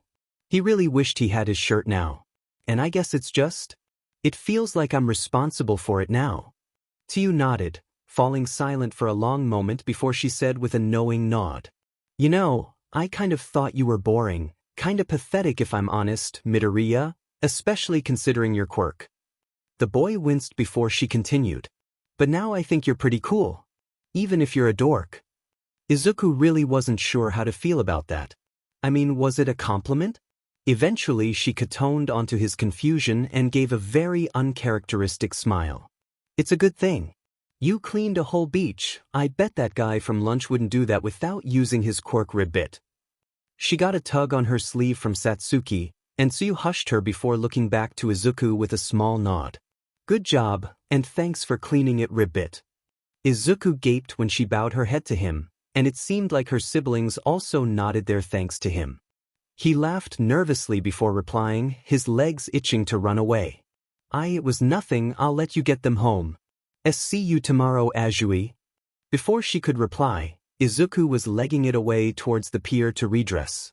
She watched him go quietly before muttering discontentedly, "It's Tsu." Eventually Satsuki's tugging got the better of her and she got in motion once more, right up until Samadari asked curiously, his eyes still on Izuku as they walked the length of the beach, "So, he your boyfriend, sis? His muscles are pretty cool, but he seems like kinda a wimp." Tsuyu sighed as she replied, her own eyes trailing to where Izuku's muscled back was running into the distance. "He's really weird. He's smart and very heroic, but he's very reserved." She thought back to the encounter with that guy, Kakin if she remembered right. She was well versed in childhood insults to know that was derogatory, and she suddenly frowned as she realized something. To get into Yuta, you either needed a strong quirk or potential. She'd been the only one from her school year to get into Yuta, but if Midoriya had a bully that also got into Yuta, she was suddenly a little annoyed that she didn't get her own swing in on the blonde, or at least congratulated Pony on her hit. Next time? Well, she'd just get in line. Izuku yawned slightly as he stood next to Itsuka Kendo, taking the register of people on the bus and whether they were using their hero gear or were in school uniforms. Being voted vice president of 1X, he'd been surprised was too light a word to find out that his classmates had confidence in him to that degree. After a day's recovery from the media blitz, Tatsuma had asked them to hold the election on the Friday morning before homeroom was out. It had come down to a neck-and-neck race between himself and Itsuka after some preliminary nominations, midterms after another 5 minutes and then the final vote between the two. He'd raised his objections to being in any position of leadership, but apparently, his unwillingness to step up would be taken under advisement. At the very least, Itsuka had edged him out by 4 votes, and so had become class president. She hadn't seemed too enthused by the nomination, a sentiment that Izuku shared, but the two had been informed that outside of being an official liaison between the class and the teacher, not much was expected of them. He wasn't entirely sure how to feel about that, but he'd performed to the best of his abilities. Itsuka huffed as she watched Todoroki walk past without a word into the bus while Izuku hurried to mark down her details. About ready Midoriya? We're supposed to be moving by 9. He clicked his pen and set it away, holding the clipboard against his side. He was in his hero costume, not seeing the need to use a gym uniform while doing the class first rescue training. Apparently 1Y had already had their rescue training a day ago, much to 2Y's consternation apparently, because their teacher thought they needed to learn how to handle a crisis properly. Looks like it, everyone's mostly in their costume today. Should we get on board? She nodded, taking the clipboard from him so he could roll his shoulders. They loaded onto the bus, and Izuku gulped as he saw that the last seat was right up at the front between Tsuyu and Yui. Itsuka didn't seem to realize as she took a much more desirable seat next to Momo and Reiko, but Izuku would just have to SCK it up for the 10 minutes between a frog and an interesting place. Gingerly taking his seat, a long second passed before he stiffened as he felt a body press up against his right. Gulping, he asked nervously, Ke Kodai? She was very, very unapologetic as she explained. There's no space, you're big. Izuku was fairly certain there was enough space for everyone, but thankfully he heard Tatsuma speak up with an amused voice from her seat next to the droid driver. Leave space for All Might there, Kodai. Okay people, no getting up, no swapping seats, no singing. The bus smoothly rolled into motion, and Izuku let go of a breath he'd been holding as Yui grumbled and gave him a little space. Conversations sprung up around them, and Izuku leaned his head back against the window as he took out his notebook and began reviewing some of his notes on the results of his meditation. If he was honest, there wasn't much he'd learned beyond further connecting to the presence in One for All. He liked to think he'd become better at calling on it. It was but a mental poke away from coming to the forefront, but nothing had really come of it. He'd tried doing it while exercising, while training, but nothing had manifested or changed. He'd tried going to All Might, but the teacher was pointedly confused. Apparently, One for All had been as natural to him as putting on a glove, and he'd put Izuku through nearly the exact training regimen that his own mentor had put him through. Evidently, it hadn't worked as well for the boy himself, but All Might had encouraged him to listen to Tatsuma's advice when it came to listening to his quirk. In any case, All Might had told him he was investigating the quirk with some other sources. Izuku desperately wanted to know who these sources were, but that was for All Might to know and for him to eventually find out. Probably. He'd just have to keep training and hopefully make his own progress before long. He'd gotten a hold of a rudimentary fighting style, characterized by leg sweeps, grapples and headbutts, but without a functional quirk he'd be falling behind quickly. He was shocked out of his reverie by some green hair entering his periphery, and turned to see Tsuyu looking down at his notes curiously. Can I? She looked back up at him before blinking, shaking her head and sitting back up. No, sorry, I was just curious ribbit. Meditation? Does that really help? Izuku sighed, running a hand through his hair as he snapped his book closed. I like to think so, but I think I've hit a wall, kinda. He set it back in one of the pockets in his costume. It's like a balloon that doesn't want to pop, or something. Tsuyu looked at him blankly before she commented dryly. Well, you do pop when you use your quirk, so that's probably for the best. He let out a small, nervous laugh before he sat back against his chair, humming in thought. And maybe wait, but it's different, kind of like it's got its own mind, but it can't speak. She blinked again before humming thoughtfully, leaning back as she mused thoughtfully. You know, you're kind of a weird case, ribbit. You can't control your quirk, and don't meta-therapists teach you this stuff when you're a kid if you need it? Izuku gulped, shoring up his meager ability to lie as he responded. Oh, I developed pretty late, so I kinda didn't get that. It was obvious from the look on her face that she didn't believe him, but was aware enough not to bring him up on it. Thankfully, Futako spoke up from next to Tsuyu in sympathy, her hands crossed in her lap.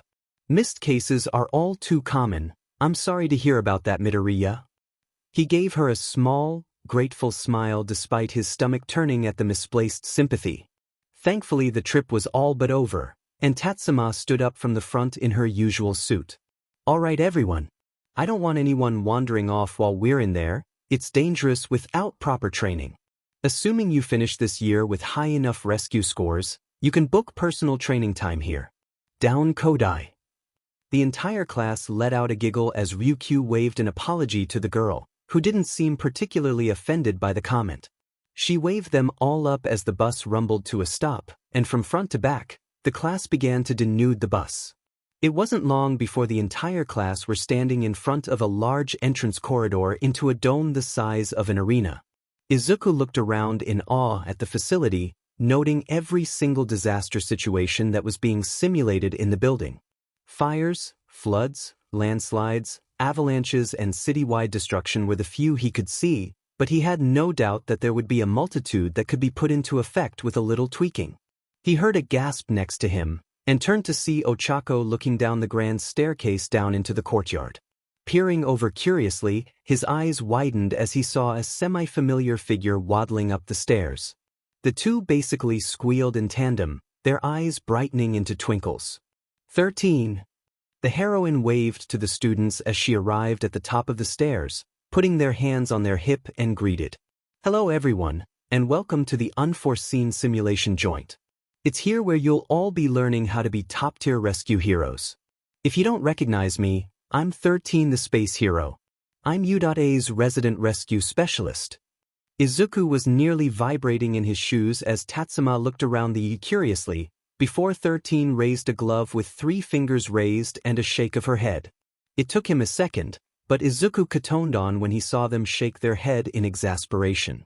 Someone else was supposed to be here, and he suspected All Might, but he'd run out of his 3 hours of hero activity.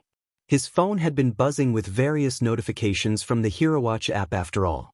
Tatsuma put her hand on her hip before turning to the rest of the class, calling out. All right everyone. We're going to be moving in a group today, so dash. It was at that exact moment when the lights cut out, and the entire class tensed as a wailing siren filled the air. Tatsuma dropped into a fighting stance as the lights flickered, and she called out sternly. This isn't planned. Stick together and don't panic. Izuku tensed, keeping his breathing under control as the rest of the class followed suit.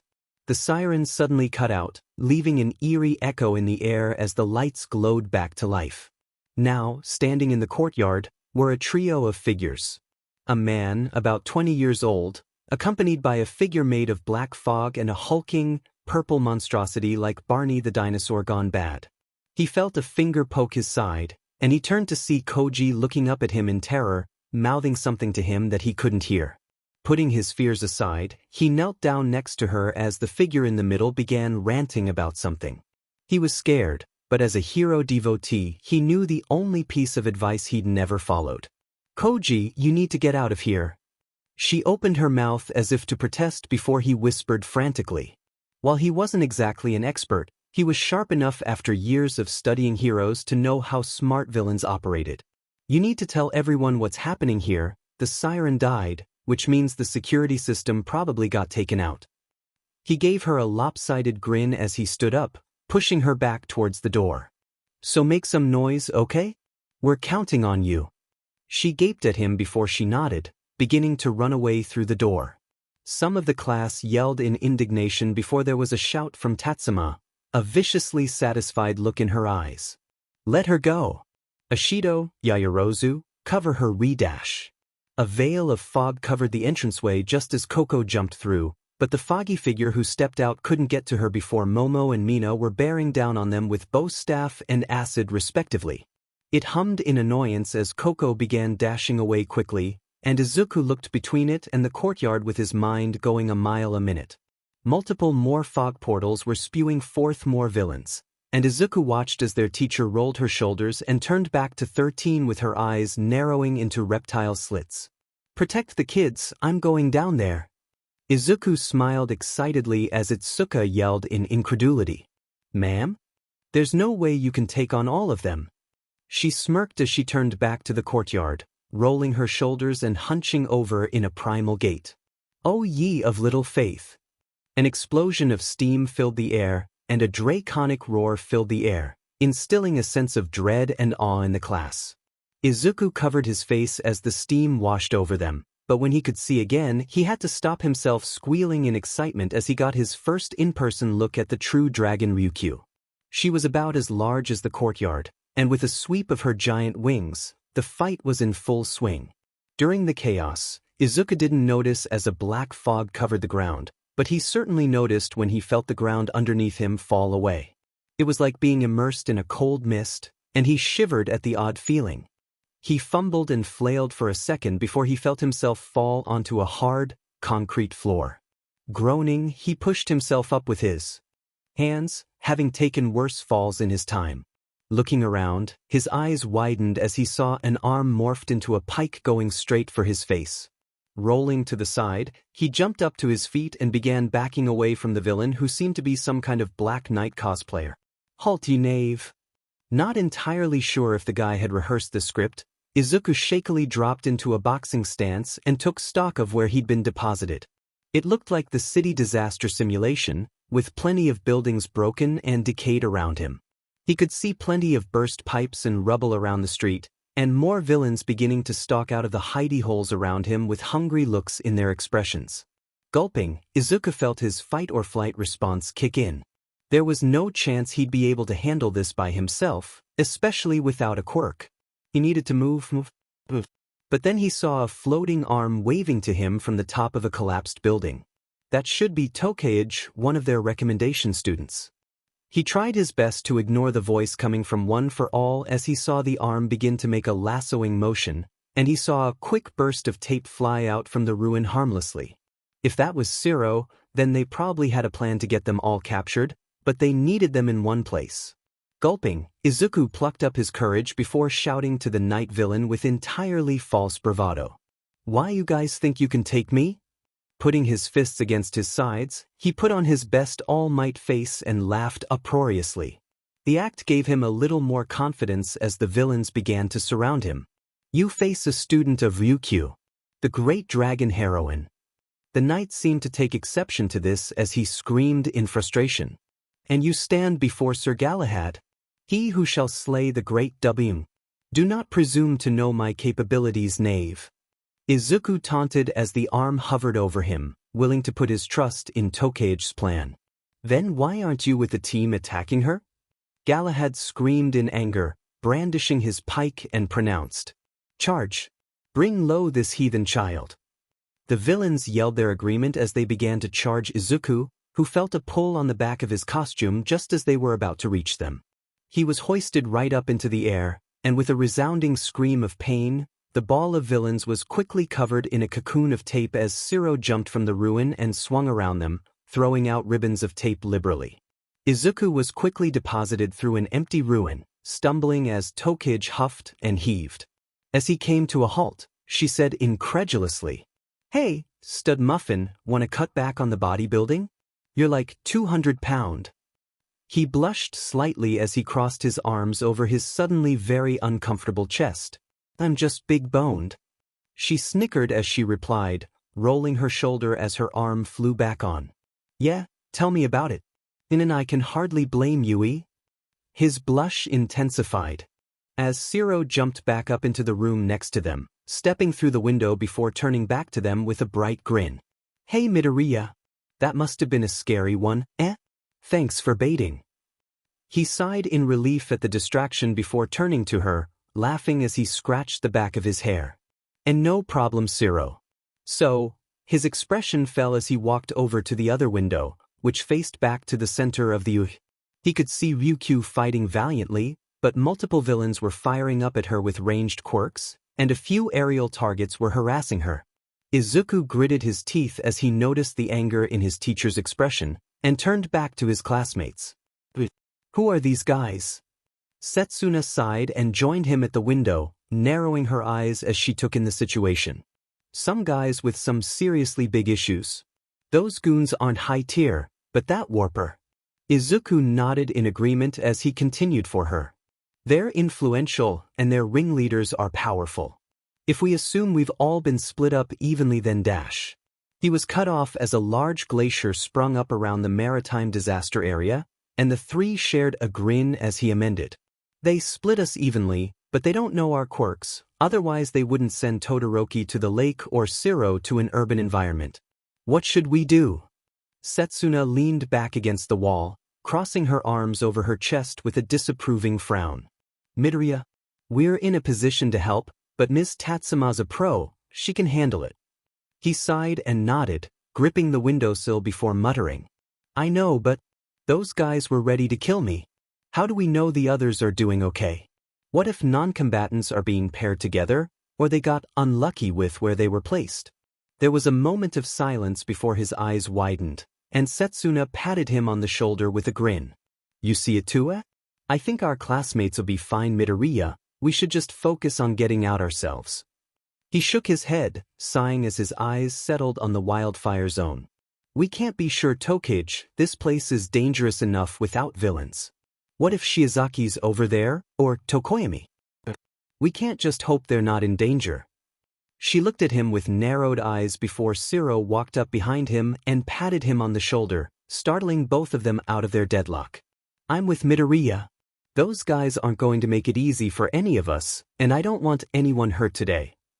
He smiled back at her as Tokage sighed and shrugged her assent. All right, I guess that makes sense. Her body separated, and her disembodied mouth said, I'll go scout the area, see if there's any dire situations. You two head to the wildfire area. They nodded, and she shot out of the window. Shiro sighed and put her hand on her hip, frowning at the disappearing form. She's kind of callous about our classmates' safety, ain't she? Izuku shrugged, replying with a curious look that followed the swarm. I think she just has a lot of faith in everyone.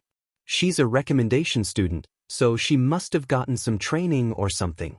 She let out a deep breath before slapping her cheeks, turning back to him with a bubbly smile. All right, let's not lose our focus. Grab on Vice Prez, we got some saving to do.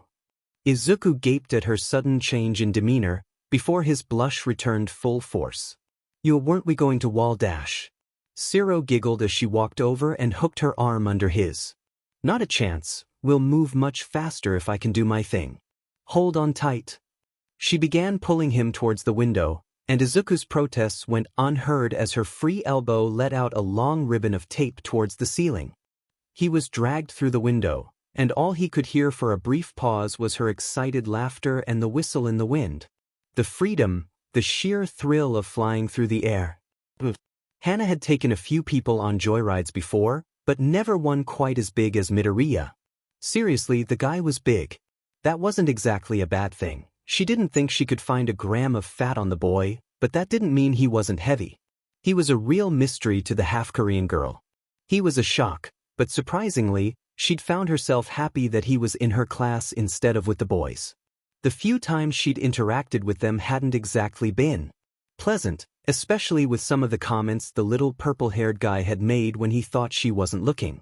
She couldn't help but feel like that lot would corrupt him, and that Bakugo guy obviously had some bad beef with their resident guy. And that was when he slipped out from under her arm. She hadn't even noticed him going slack, but she definitely noticed when the weight was left behind. Immediately, she retracted her tape, halting her momentum and turning frantically to try and find where she'd dropped the boy. This was the worst. They were in the middle of a crisis, and she'd just lost the most defenseless member of their class. He wasn't where he should have been dropped. Her eyes narrowed and she scanned over the mostly empty grass space, but she was certain he wasn't there.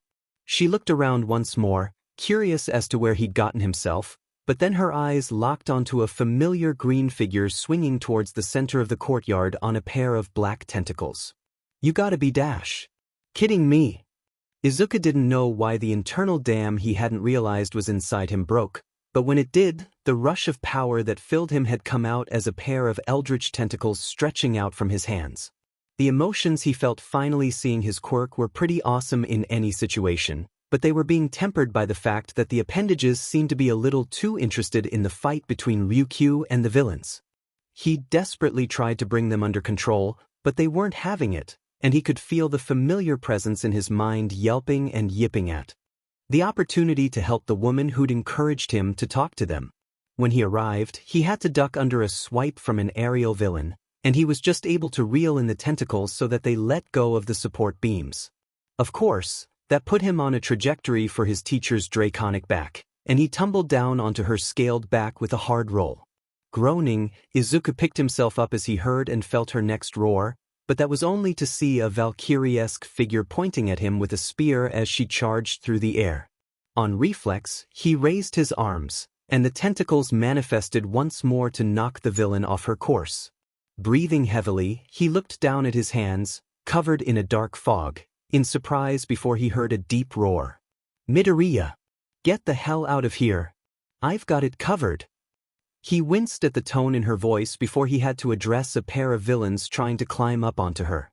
With a kick to the face, he sent them tumbling back down to the ground before he rushed up to her neck, screaming over the clamoring of the crowd below. "Miss! Koji got out, she's getting help!" Ryuku paused for a moment before she sent out a sweep of her wings, sending the crowd away again in a whirlwind. "That's good, but you need to retreat. These guys are no dash." She let out a warbling scream of pain, and Izuku had to hold on tight as she took off slightly, jumping back. Alas, he lost his grip on her, and was sent tumbling to the floor. Groaning, he pushed himself up just in time to see a hand reaching for his face, and his mind was filled with images of popping fireworks. Tentacles burst out from his chest, forcing the hand back as Izuku scrambled back. He took a knee and began to breath deeply as he heard an annoyed voice spit angrily. "These DMN kids! Where the hell is All Might? We're using all our DMN war assets." Izuku narrowed his eyes as he caught sight of the ringleader, glaring at the fog villain behind a grisly gnarled hand. "All Might, you think you can defeat him?"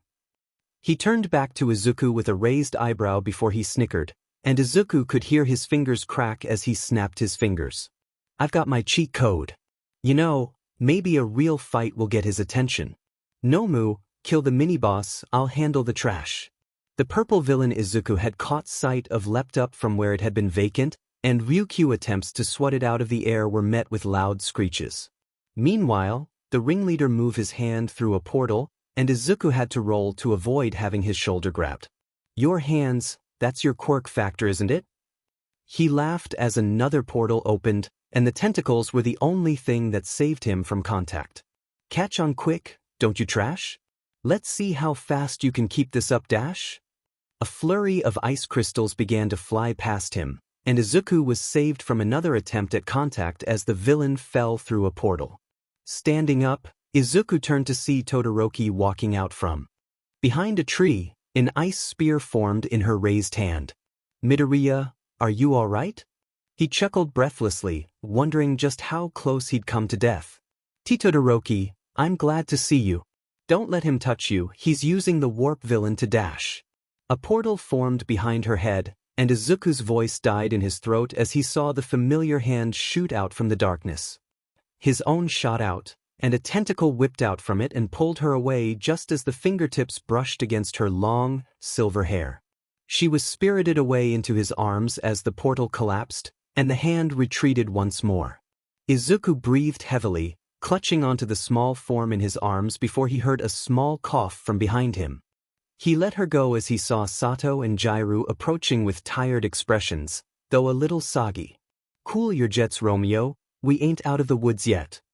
Izuku scratched the side of his cheek as Todoroki turned to fire more ice crystals at the villains, a vicious look in her eyes. Shaking his head, he said quickly, "You came from the maritime zone, right? We need to keep dash." A shadow fell over him, and suddenly Izuku was barreled to the ground by a light figure as another hand snuck up on him. He groaned, only to feel Siro slap his back angrily. "Babwa, what the hell were you thinking? We agreed to just help the others. And was that your quirk?" Izuku quickly got to his feet as she let him up, though she was more than a little annoyed with him. "Why yeah, I think it is." Shaking his head at the absurdity of it all, he said with finality. Sato, get out and try and hide. They looked like they wanted to object, but Izuku had already turned to Shiro. Sorry about this, but could you try to tape up the villains who try to get up? You were great back in the urban zone. She pouted before nodding, bouncing on the heels of her feet before raising a hand to the sky and letting out a ribbon. Fine, but you're treating me after this. Soon she was off, swinging around and firing tape at any villain she could get her hands on. Jiro turned to Izuku and asked incredulously, "What are you going to do?" He turned back to the fight and gritted his teeth, readjusting his visor. "I'll try and keep Todoroki safe. Get out of the USJ and get help, we don't know when dash. I am here." With a loud crash, there was a hole in the dome over the USJ, and Izuku gasped as he saw All Might crash to the ground in front of the ringleader. He was in his teaching clothes, and there was a strain in his posture that could only be picked up after spending a lot of time with him, but he was obviously said. "So, you're the punks that had young Koji running scared." Izuku sighed in relief before he called out frantically, "All Might, the Fog One's a warper." There was a reason that warp-based quirks were some of the most valuable and controlled in the world. Most with them found lucrative jobs moving high-class people around the world, but those who knew how to use their quirks for combat were dangerous even to the highest-level pros. All Might turned to Izuku and gave the boy a wide, comforting smile. "Thank you, my boy. Just let your teacher handle things from here." Izuku nearly deflated in relief before he heard the ringleader shout, "He's here, Nomu, finish the mini-boss and start the real fight." A squawk sounded from their fight, and Ryuku let out a pained cry as the beast landed a solid haymaker on the top of her head. She was sent hurtling into the ground, and as her draconic form crashed down, its silhouette shrunk within the massive cloud of dust. Izuku gaped before rushing over, and found himself sliding down a crater to see his teacher lying battered and bruised in her human form. He felt slightly queasy at the sight of blood trickling around her head, but that didn't stop him from rushing down and gently lifting her up, carefully as to not let her head move too much. The dust cloud suddenly blew away as the first fists flew in the fight between All Might and Nomu, and Izuku could barely keep her stable as the wind pressure began to increase.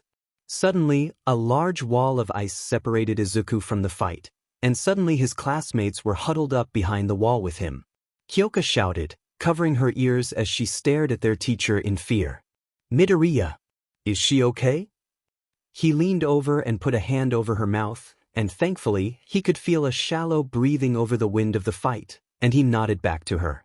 Todoroki shuffled over next to him, gently resting her cool hand against the head wound and applying pressure. The others huddled down, occasionally taking peeks out in awe at the number one hero's skills as he expertly traded blows with the villain, throwing each other around in the air. It wasn't long before there was a crash as the roof was busted open, and the entire class could see a new, 20-foot hole opened in the dome of the USJ. The air went still, and Izuku sighed in relief as he leaned his head back against the wall of ice. It was over, somehow, and they'd managed to all survive. Turning to Shiro, he gently gestured to Ryuku's head wound, and the girl crawled around them and began to produce bandages. Izuku stood up, his legs slightly numb, but felt a hand grab onto his costume's leg and looked down to see Jiro looking at him incredulously as she whispered furiously, "What the hell are you thinking?" He shook his head, pulling free from her grip and rushing around the wall of ice. All Might was strong, but that villain had pretty much single-handedly taken down Ryuku, the former number 7 hero. If those villains thought they could take him out, then with a little extra push, they might just be able to. Izuku turned the corner to see All Might staring down the ringleader with a severe glare. He was steaming, and the fog villain said aloud, "Master Shigaraki, we must retreat." The information on All Might's injury was clearly exaggerated and the students have regrouped. Man, Shigaraki, if Izuku heard correctly, screamed in frustration as he lifted his right hand and began to viciously claw at his neck. "No. I am not walking away after losing the demon Nomu. Let's go Kurogiri, he's dead on his dash." A gunshot rang out, and suddenly, there was a hole in the ground right in front of the ringleader's feet. Izuku sighed in relief as he heard Snipe's voice shout angrily, Y'all got 5 seconds to put your goddamn hands up. The ringleader made to reply before a portal opened below him, and the two villains were spirited away before any of the newly arrived staff could stop them. Izuku rushed over to All Might, but before he could arrive, a large wall of concrete sprung up between them. He looked behind him and found Cementos approaching. The gentle giant patted his shoulder, giving the boy an understanding smile. You've done well, but allow us to take things from here. You go get back up to the entrance. Miss Koji was most worried. Izuku's eyes widened before he was patted a little more firmly this time, and he nodded in understanding and began to walk away. He passed by the crater and saw Midnight and Eraserhead tending to Ryuku while his classmates were sent away as well, and he found himself joining their parade up towards the entrance. Nobody was talking, most too shaken up by the abrupt ending to the crisis. Izuku could see some of the others getting carried out of the various simulations by the teachers, some more injured than others, some trying to lighten the mood, but when he caught sight of his unconscious classmates he felt a numbness in his chest. When they arrived at the entrance, there were plenty of police vans and ambulances stationed outside, and soon they were being fussed over by a number of aid workers checking them over for injuries. Izuku wasn't badly hurt, a few bruises here and there from some falls, and with a few weird looks considering he was the only boy, he was soon released and was able to relax. Not for long though, as just as he left the aid area, he found himself tackled by a mouse of a girl. Huffing, he steadied himself before muttering without enough energy for a blush. "Hey Koji." She buried her face into his chest, shaking like a leaf. He could tell she was dead on her feet, and the dampness in her hair told him she'd run like hell. "Donna make me run AI again? I was so scared." He paused for a second before he heard a voice speak up behind him, and turned his head to see Setsuna looking at the two with a strange look in her eyes. "Koji Midoriya." She walked over and said quietly, bowing her head. "Ochako and Futakori being taken to the hospital, they took some bad hits and... yeah." Izuku's eyes widened as Koji stilled against him, and he gently pried her off him as he asked breathlessly, "Are they?" Setsuna's eyes widened before she waved her hands dismissively. "They'll live. I just thought you should be kept up to date," she deflated before pulling off her domino mask. Midoriya, could I talk to you for a second?" Izuku waited nervously as Setsuna collected her thoughts, leaning back against one of the trees. They'd made their way over to the small wooded area opposite the USJ for their talk as the police rounded up the villains inside the facility, and the odd displacement from the hustle and bustle of the operation was a welcome relief. Setsuna wrung her mask between her hands before she let out a frustrated growl, clenching her fists around the cloth as she began. "Midoriya, she crossed her arms as she glared at him. "What the hell were you two doing at the courtyard?" He gulped, turning his head to avoid her angry glare. My Quirk." He shook his head, giving up on using words and instead calling out a small tentacle from his palm. Setsuna stared at it in shock as he continued. "This happened, and it kinda threw me towards Miss Tatsuma." He frowned as he stuck his hands back in his pockets, muttering with a heaping helping of guilt. He'd left whoever was in the wildfire zone to their fate. "It kinda has a mind of its own, or something." Setsuna stopped for a second, and Izuku didn't dare look up at whatever expression she was making. "It's kinda hard to be angry with you, you know?" Despite himself, Izuku gave a small smile before she sighed and slid down to against her own tree, drawing her knees up to her chest. "Just watched. A minute."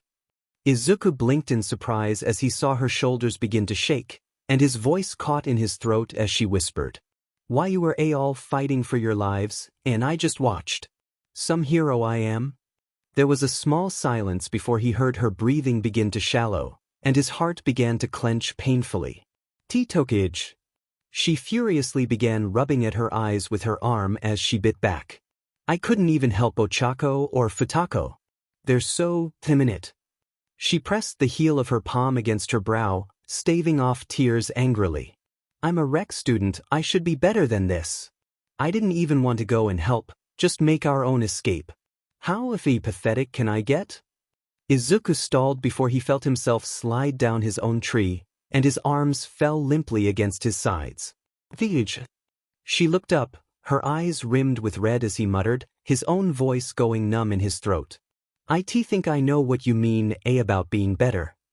He curled in on himself as he whispered, just loud enough for her to hear. This Quirk, and getting elected." She was silent as he continued. "And I got Al. This Quirk, I thought I could just be a hero. But instead I just broke my arms. It hurt so much. And Miss Tatsuma told me that if I was in 1Y, I'd be kicked out for being useless. Betraying his expectations, I don't know what I would have done." He wiped away the few tears that had formed at the sides of his eyes, and beamed back up at her. But, thanks to you guys, I think I've got a shot. Saved me in the urban zone, didn't you? Who knows what would have happened if you weren't there?" She blinked at him in surprise as he stood up. "Why, you're going to be a great hero in Tokage. And next time?" He grinned nervously as he reached down, offering her a hand up. "And maybe I'll get to save you instead of the other way around." There was a long moment of silence before she let out a small snort of laughter, wiped away her eyes and reached up to take his hand. "You really are the cheesiest." Shaking her head, she let herself be pulled to her feet as she responded, flashing him a shark-like smile in turn. "Counting on you then, VP. Next time these assholes show up, we'll give 'em what for." She changed their grip into more of a brotherly grip, continuing. "And just call me Setsuna, alright? All the girls are already on first names, except Small, Dark and Frosty." Izuku blushed slightly and sent Setsuna into another round of laughter, neither of them realizing that they had a curious observer hiding behind one of the trees. That evening, the sound of fists slapping against a punching bag filled the gym that 1X had unofficially claimed as their own, but only one person was left in the building as closing time approached. Izuku wiped down his forehead as he finished his set, grabbing his water bottle and taking a few sips to quench his thirst. Most of his classmates had gone home after being tended to, but Izuku found that the idea of going home and getting worried over by his mother sounded like the last thing he needed at the moment. He'd sent her a text, telling her that there had been an incident but he wasn't hurt at all, and that he needed to stay to give a statement.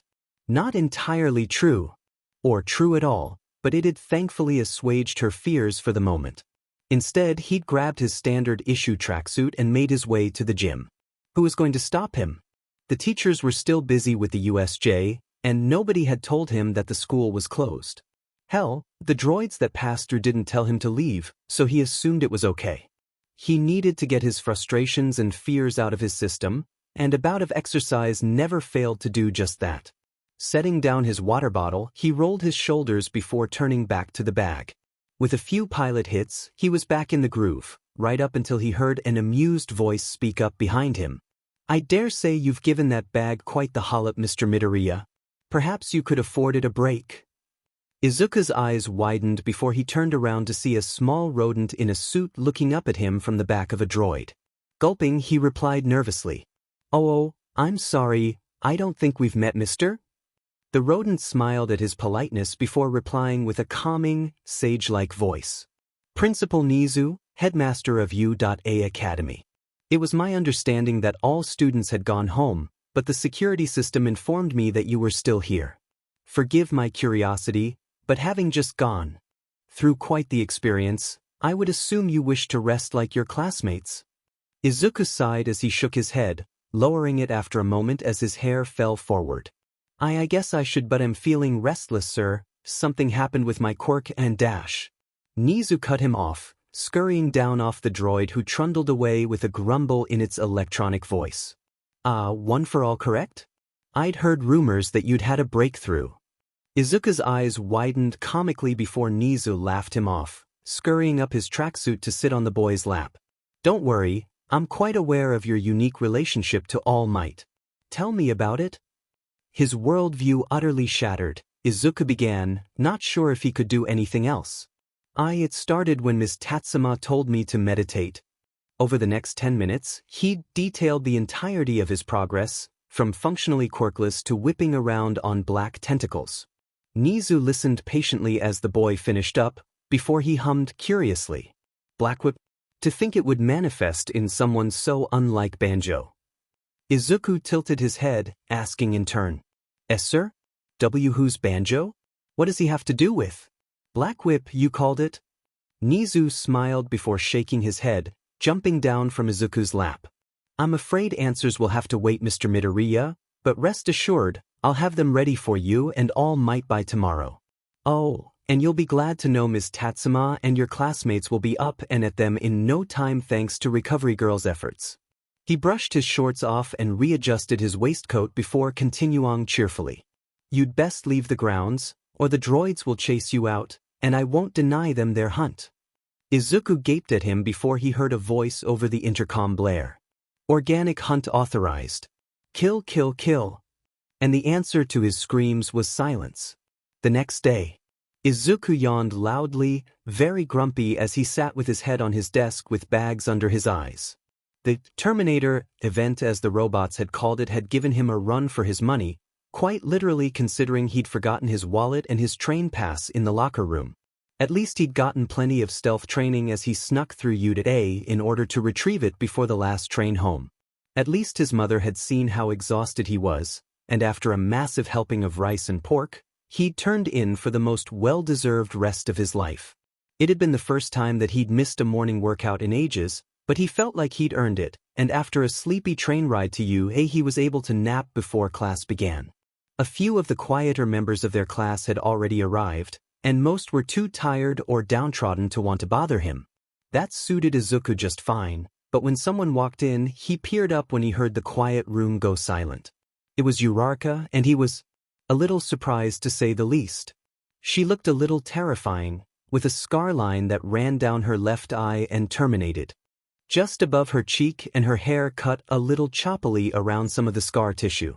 It looked like she still had her eye, which was a relief, but it was obvious that the girl had taken a bad hit. Izuku felt himself stand up, and Uraraka looked at him in surprise before she said with a small giggle, though there was an underlying pain in her expression. You look worse than me, Midoriya. What are you worrying for? He gave a small breath of a laugh before he asked worriedly. Are you feeling okay, Uraraka? Shouldn't you be resting? She shook her head with a vigor. Nah, I'm more than ready for today after Recovery Girl patched me up. I just look a lil rough, that's all. Izuku sighed and gave her a relieved, shaky smile, replying as some of their other classmates began to crowd around. Why, you look pretty cool, Uraraka. I'm glad you're okay. She opened her mouth to reply when Momo said in agreement, nodding along. It looks very intimidating, it's a good look on you. The rest of the class began funneling in, and a chatter began among all of them. Uraraka and Izuku found themselves sitting together, laughing about some inanity or talking about what happened at the USJ. It seemed a few of the class knew about his quirk's evolution, but not much, and that was when Mina gasped and shouted, Miss Tatsuma! The entire class looked up to see their teacher walking in, looking no worse for wear beyond a modicum of bedhead. She looked over curiously at Mina's call before smiling and speaking up. Good morning, She was suddenly beset by both a pink and invisible missile, and the rest of the class crowded around her in concern. Izuku decided to give her some space, as did Uraraka, and the two watched as their teacher desperately tried to pry Mina off her. Hey, I know you were worried, but seriously, I got enough of this from Nijire.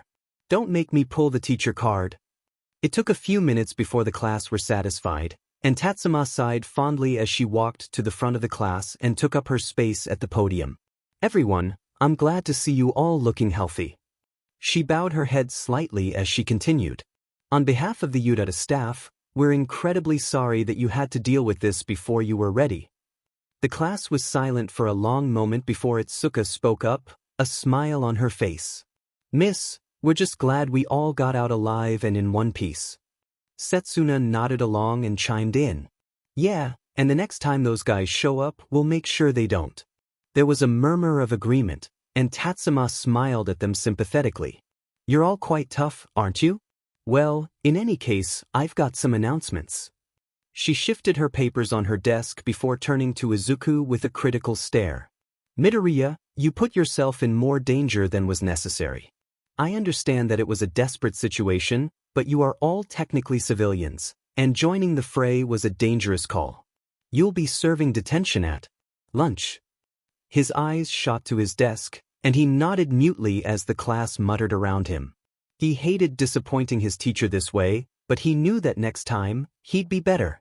Chin up, you're serving it with Principal Nizu. Izuku looked up in surprise to see her smiling at him knowingly. His exact words were, he served his sentence last night with the robots. Set the droids on you, didn't he? The class looked at him in confusion as Izuku grabbed the side of the table and took a deep breath.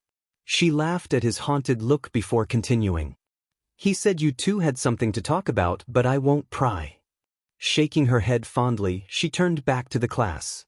Now, second announcement, we're developing the security system to be more secure, so please don't get in the way of the construction teams. Finally, her smile grew vicious as she said, the sports festival is going ahead. Izuku's eyes widened in surprise as the rest of the class began chattering excitedly. Really, miss? After a villain attack like that? Tatsuma nodded, folding her arms on the podium. Yuhei isn't going to let some punks ruin the best chance our students have to make a name for themselves.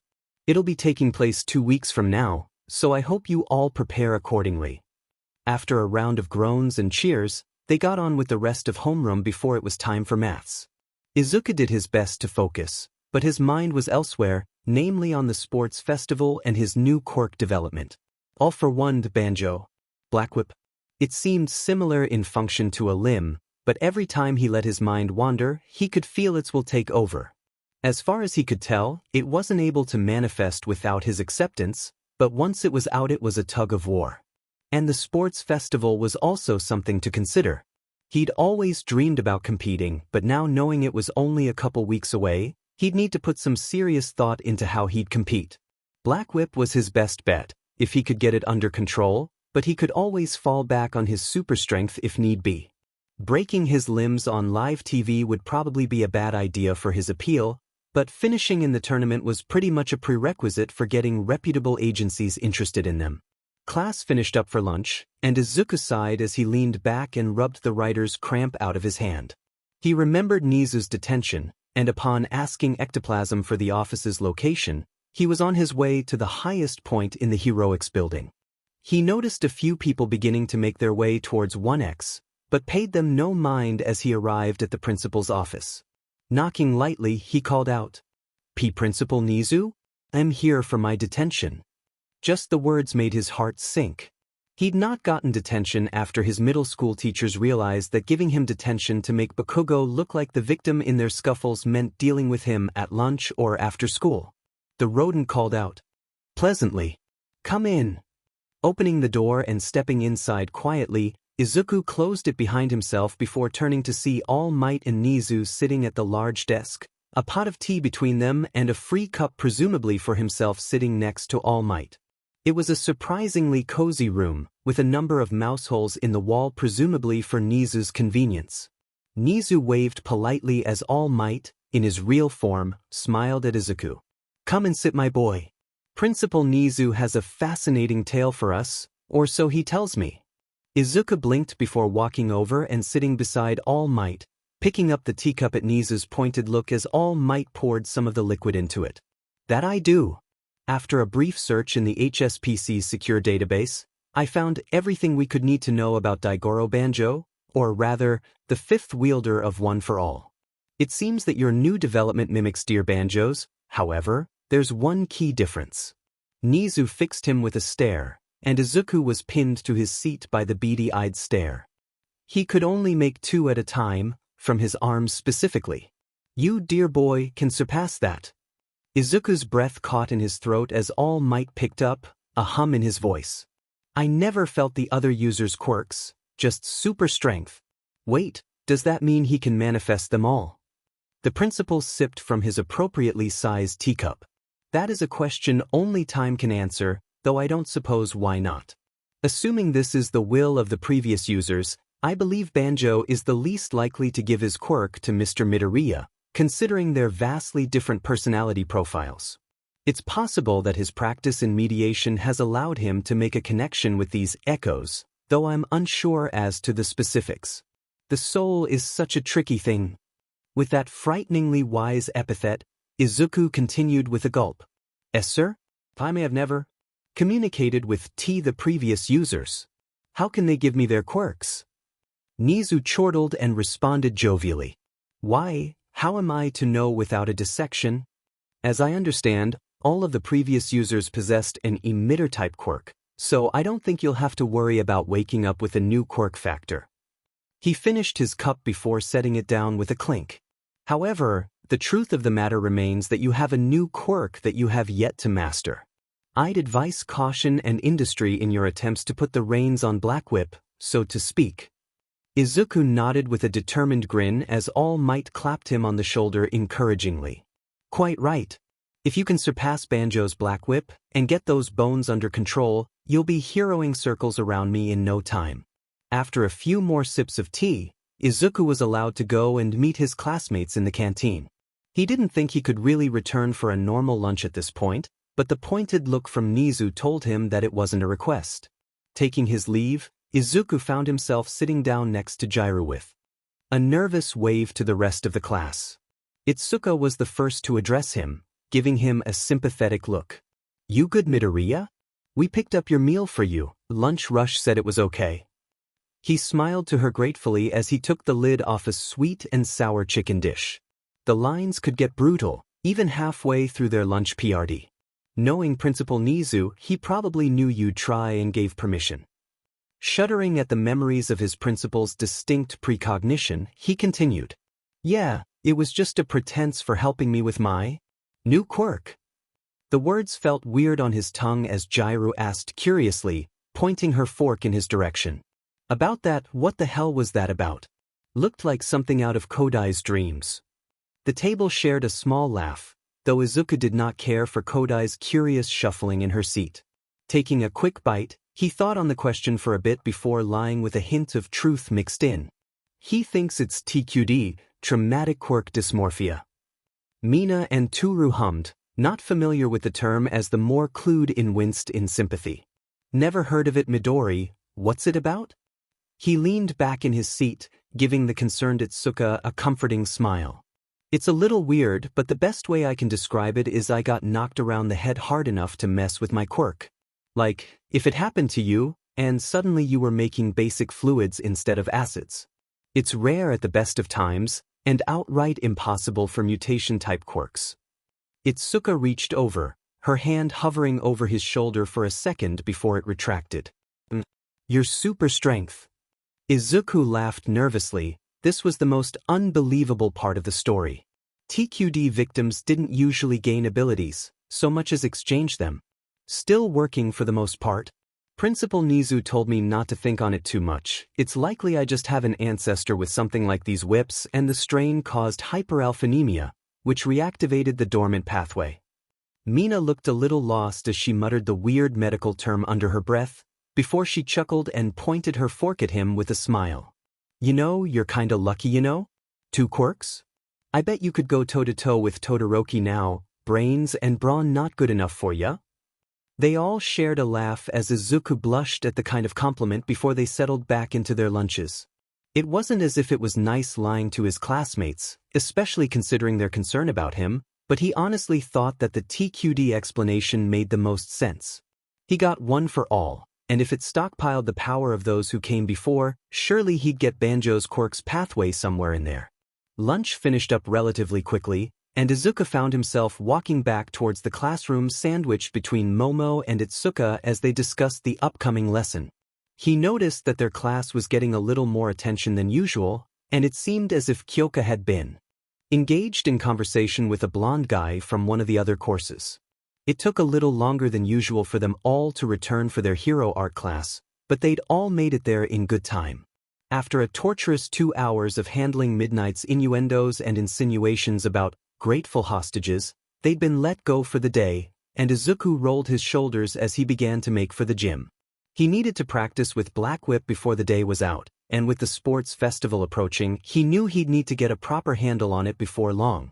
He didn't notice that he had a pair of followers behind him, but as soon as they were out of the building, a pair of hands slipped over his eyes and made his vision go dark. Guess who? Izuku laughed light-heartedly as he heard Pony giggle behind him, and her hands fell away as he turned around to see her and Ochako standing behind him. The latter's scar creased as she asked curiously, "You gonna do some trainin'? Mind if we join ya?" There was an obvious accent coming through now, and Izuku nodded his assent as they stepped into sync with him. "Say, Uraraka, if you don't mind me asking, why you're not hiding your accent anymore, are you?" She blinked in surprise, eventually giving a small laugh as Pony smiled proudly up at her. "Well, I'm not gonna really fit in now, no matter what I do. Sides, Pony here's got me beat no matter what when it comes to accents." Pony nodded along encouragingly, doing her best with her Japanese. "Yeah. Ochako's really cool now." Izuku smiled as the two shared a moment. He'd been so worried when he'd heard about her injury, but he supposed that Kansai-raised girls were made of tougher stuff than he was. "Fitting in is overrated anyway. You look awesome." Ochako paused for a second before a blush spread across her already rosy cheeks, and she slapped them with the palms of her hands for a second to fight back down the embarrassment. "Jish, I'm never gonna get used to that, am I?" He gave her a wide smile, ignoring the blush on his own cheeks. It was true, she looked like she could stand next to the badass Mirko and not look out of place. Pony nodded in agreement as they reached the gym, and after a quick detour to their respective changing rooms, they were standing in the Quirk room. A few older students were already in the middle of practicing for the sports festival in the massive room, and Izuku could see a figure darting around the air with blasts of spiral power. Shaking his head, he took a deep breath as he allowed Black Whip to flow, and the tendrils began to elongate out from his back and arms. Pony and Ochako looked at them with odd looks in their eyes as Izuku opened his eyes and gave his right arm an experimental grip. The whip tensed in response before slackening off again, and Izuku began to think about how he might go about training the appendages before he heard a yelp. Refocusing, he saw one of the whips growing from his back had stretched out towards Pony and was now curiously poking at her horns as the girl giggled and playfully swiped it away. Izuku yelped and forced it back towards him, saying apologetically, "Sorry Pony. That got away from me and I should have been paying more attention." She waved him off as Ochako began looking for errant rocks to practice her quirk on. "Ah shucks, I think it likes me. Don't you be giving him any trouble, why here mister?" Amazingly, it seemed as if Black Whip responded to her demands, even bobbing a tendril in agreement. Izuku sighed exasperatedly as she skipped off, and turned his focus back to Black Whip.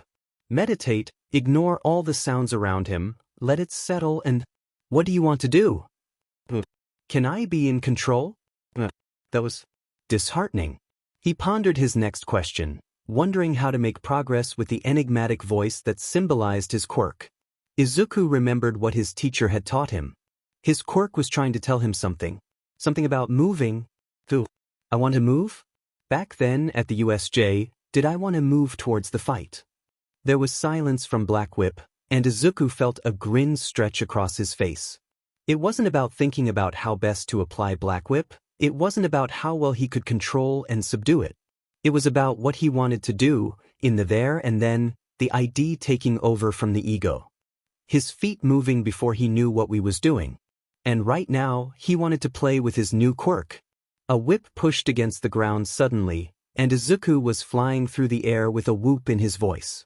He felt gravity begin to take its toll, and his arm reached out, sending Black Whip to wrap around one of the roof supports and swing him up towards the highest levels of the gym room. He noticed a few of the students had stopped to watch him, and with a twist of his body, he found himself diving downwards with two whips stretching out towards the ground. They acted like landing gears, absorbing the worst of the fall as he set down with only a bit of jarring going through his legs.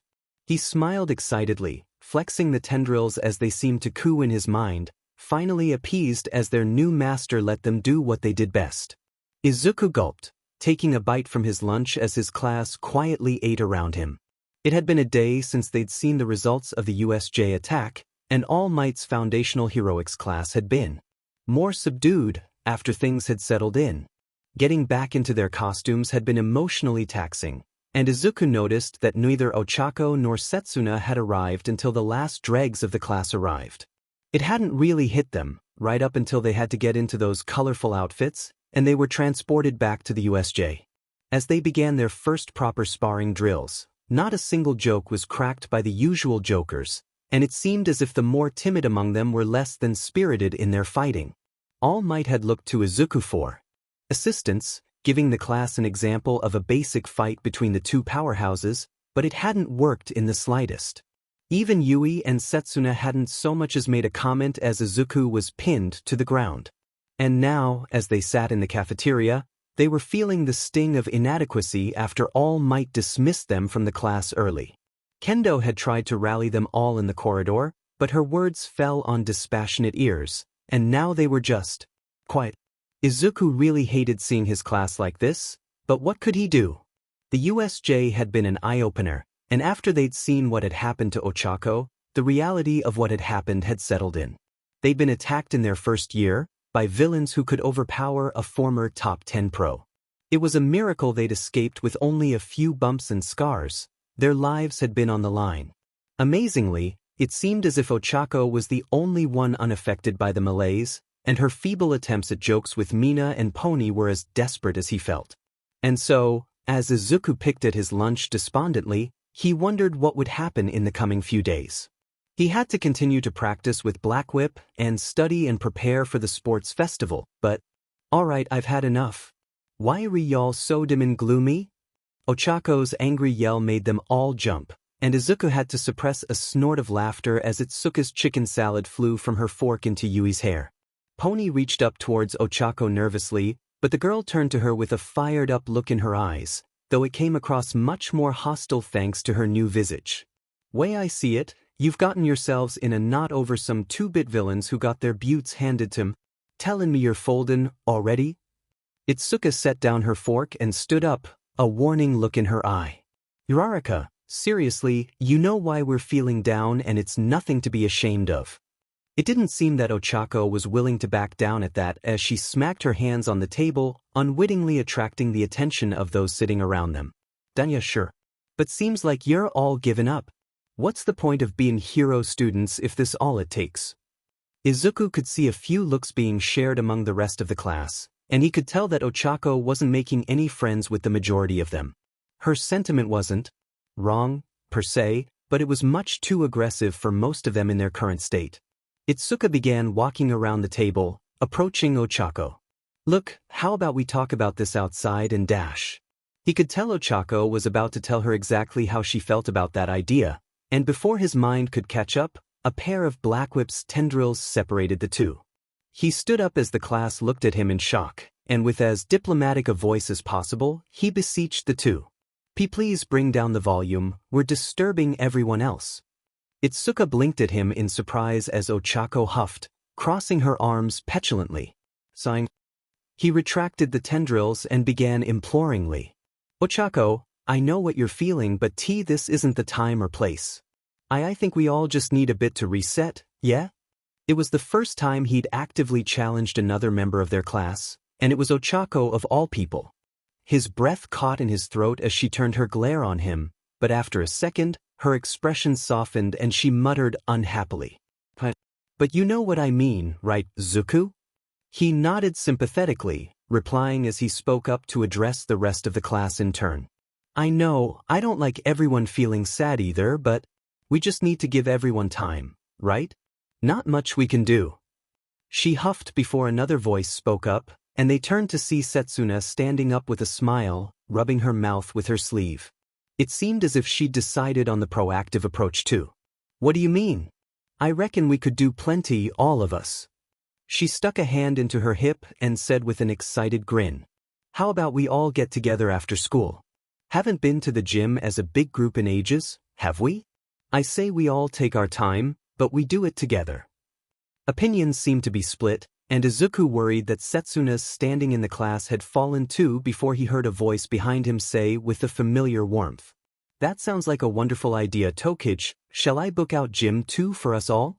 Izuku yelped, turning around to see their teacher standing behind him with a folder under her arm. Next to her was an unfamiliar face, or rather, muzzle. Miss Tatsuma? What brings you here? Sorry, mister? She gave him a smile and raised her hand to introduce the newcomer. Everyone, meet Hound Dog, UA's chartered counselor. He's an expert in dealing with fledgling heroes, and after I got All Might's report of today's heroics class, I thought it best to call in his expert help. The man crossed his arms, looking down at Izuku with a severe look in his eyes before he turned back to the rest of the class. Pleasure to meet you all. Reckon you've got it sorted for today, but if any of you need to talk, I'm on floor 2 in the West Building, just follow the signage. I've got snacks and too much time, drop by whenever. He left without another word, and Tatsuma sighed and grinned, shaking her head as she turned back to the class and adopted a pose that would have looked better on Setsuna or Midnight. That guy needs to lighten up, hardly a family dog is he? That elicited a ripple of laughter throughout the class, and she continued with a satisfied smile. I'll drop by the gym after I've finished my admin work, if you'll all have me. If you'd like some guided training to make up for today, I'd be more than glad to provide it. And if you ever feel too intimidated by Hound Dog, know that I'm always here too, though I'd say he's much better at it than I am. The class gave their teacher a grateful nod, and Izuku was apparently the one supposed to speak for them considering. Itsuka was silent. We'd be glad to have you, Miss Tatsuma, and please don't sell yourself short. There was a distinct honesty in his voice as he said that last part. He'd never forget what she'd done for him in terms of Bakugo and his class placement, and his voice told her that he was still as grateful today as he had been at the start of term. She paused for a second, before she smiled and reached out to punch his shoulder playfully. Careful there, might make me get a big head with all that praise. I'll see you all later. She made her exit, and Izuku and Ochako shared a small smile before they retook their seats. As he sat down again and retook his fork, he went to take another bite of his meal before he saw a distinctive earphone jack pressing against his chest. Blinking, he looked back up to see Kyoka looking at him with a grin as Momo sat next to her, hiding a mild blush with her napkin. Yep, mile a minute. That took some guts green, didn't it? He reddened at her accurate assessment as the spell on the rest of the table was broken, and Ibra was the first to speak with a grateful sigh. If one were to be as valorous in our class, I had no doubt it would be him. It was a masterful diffusion of the situation, and I'm glad violence was avoided. Mina called up from the next table over, a teasing lilt in her voice. I dunno, reckon watching our resident prezes get physical would be a better show. Izuku jumped in his seat, and yelped as his knee dug straight into the supporting beam underneath the table. The rest of the class seemed to pick up a conversation, and despite his embarrassment, he wouldn't have it any other way. Ochako seemed to be being interrogated over her outburst by her table, Itsuka seemed to be avoiding his gaze nervously, and he was getting more than one curious look from Yui and Reiko. Sighing in relief, he began to eat again before he felt his phone buzz, and quickly opened it to see a message from Coco. Blinking, he swiped it open, only to smile when he saw the contents. Coco K, that was scary, Omega. Well done. He looked up to see the girl in question hiding her face behind her phone, and he gave a small smile as he tapped back. Izuku, thanks. Will you be coming to the gym with everyone? She moved the phone away to read his message, before lowering her phone and looking at him conflictedly. Izuku hoped she didn't feel as if she were unwelcome in the class dynamic, but after a second, she seemed to steady herself with a quiet breath and gave him a nod. Izuku's smile nearly blinded those around him, and Coco let out a small yelp and seemed to hide beneath the table, much to Futako's confusion. After class, in the gym, Izuku took a few deep breaths as Ochako leaned against the wall next to him, breathing heavily after their spar. It had been a while since they'd started, but since they had, it had been each other against each other with a special condition uniquely suited to their development. The floor was tough. Yep, that children's game had been all it took for them to be exhausted after only 20 minutes of sparring. It turned out that having to use Black Whip to keep him constantly in the air while Ochako bounced across the room weightlessly had been tiring to say the least, but he couldn't argue that it had been an effective training method. Using Black Whip had gotten much easier as he got into the rhythm of keeping his body aloft, and it seemed as if Ochako herself had benefited as well in terms of keeping herself floating without losing her lunch. Considering that the tournament portion of the sports festival had 2 win conditions, immobilizing or removing your opponent from the ring, The training was uniquely suited to the event in particular. Sure, grappling and throwing were useful fighting skills, but their attempts to throw the other down towards the ground were less about incapacitating and more about tossing them out of bounds, as it were. A bottle of water appeared in front of his eyes, and Izuku reached up to take the bottle from Toru gratefully. Gulping down a mouthful, he sighed in relief as she gave Ochako her own. Man, that looked fun. You JRKS with your fun quirks. Izuku chuckled as Ochako crossed her arms and said with a grin of her own. I don't know what you're talking about, bet you had a blast as a kid. Gave your parents all kinds of hell yeah? Toru giggled as she replied, leaning over, though it was only her exercise top that they could see. Izuku made an attempt to look at her head, but he honestly had no clue where her eyes were. Not a chance. Dad could see IR radiation, could barely hide in my own room. Toru sat down next to them as the rest of the class continued their drills under their teacher. It was a little difficult for her to train her quirk combat as such, but she could do her own drills, tailored to her need for stealth outside her invisibility. So, it's kinda a dumb question, but why are you guys trying to become heroes? Think I've gotten everyone except you guys, and Todoroki for that matter, but she's a lost cause. His expression fell at her assessment. He honestly thought there was more to that girl than she let on, especially after her interaction with Coco, but he wouldn't add to the arguments today. Ochako laughed as she rubbed the back of her hair, replying, Well, it's kinda embarrassin', but I'm here for the money. Izuku nearly did a spit take as Toru let out a bright laugh. You don't say? That's kinda surprising, but that's our Ochako. He turned to Ochako with a surprised look, only to see her running her thumb across the rim of her water bottle, avoiding his gaze. It wasn't as if he wasn't surprised that someone was here for the money. Heroics could be a very lucrative career, but he didn't really expect Ochako to be the one. And helping people is a great thing, and no matter the reason. Toru seemed to turn to him, and he could just imagine her cattish grin as she teased. No need to ask Midori though, bet he's been saving cats from trees since he could stand. Ochako snapped out of it, giving her own laugh as she ribbed him playfully. No kiddin'. Izuku here just screams, heroic. Not a shadow of a doubt. He laughed embarrassedly, only for Toru to wave him off pleasantly. Don't be embarrassed, Midori, it's pretty great that you're just here for the good you can do. It's that kinda attitude that sends you straight to the top 10 if you ask me. Izuku smiled back gratefully. It was nice to feel supported, even by the members of the class he didn't know that well. Thanks, Toru. If you don't mind, what's your reason? She paused for a second before she seemed to sit down in front of them, joining them for their rest properly. Nothing special, just felt like it'd be the best choice for me. Didn't think I'd get you today though, it's kinda insane. I mean, I saw this guy who could make massive shocks and this other guy who had engines in his legs. You guys can do so much combat-wise, I kinda feel inadequate, you know? Izuku blinked before he pulled out his notebook, a curious look in his eye as he flipped to Toru's page. If he was honest, invisibility was one of those quirks that didn't need a lot of thought on its own, but the individual quirks of the, quirk were what interested him.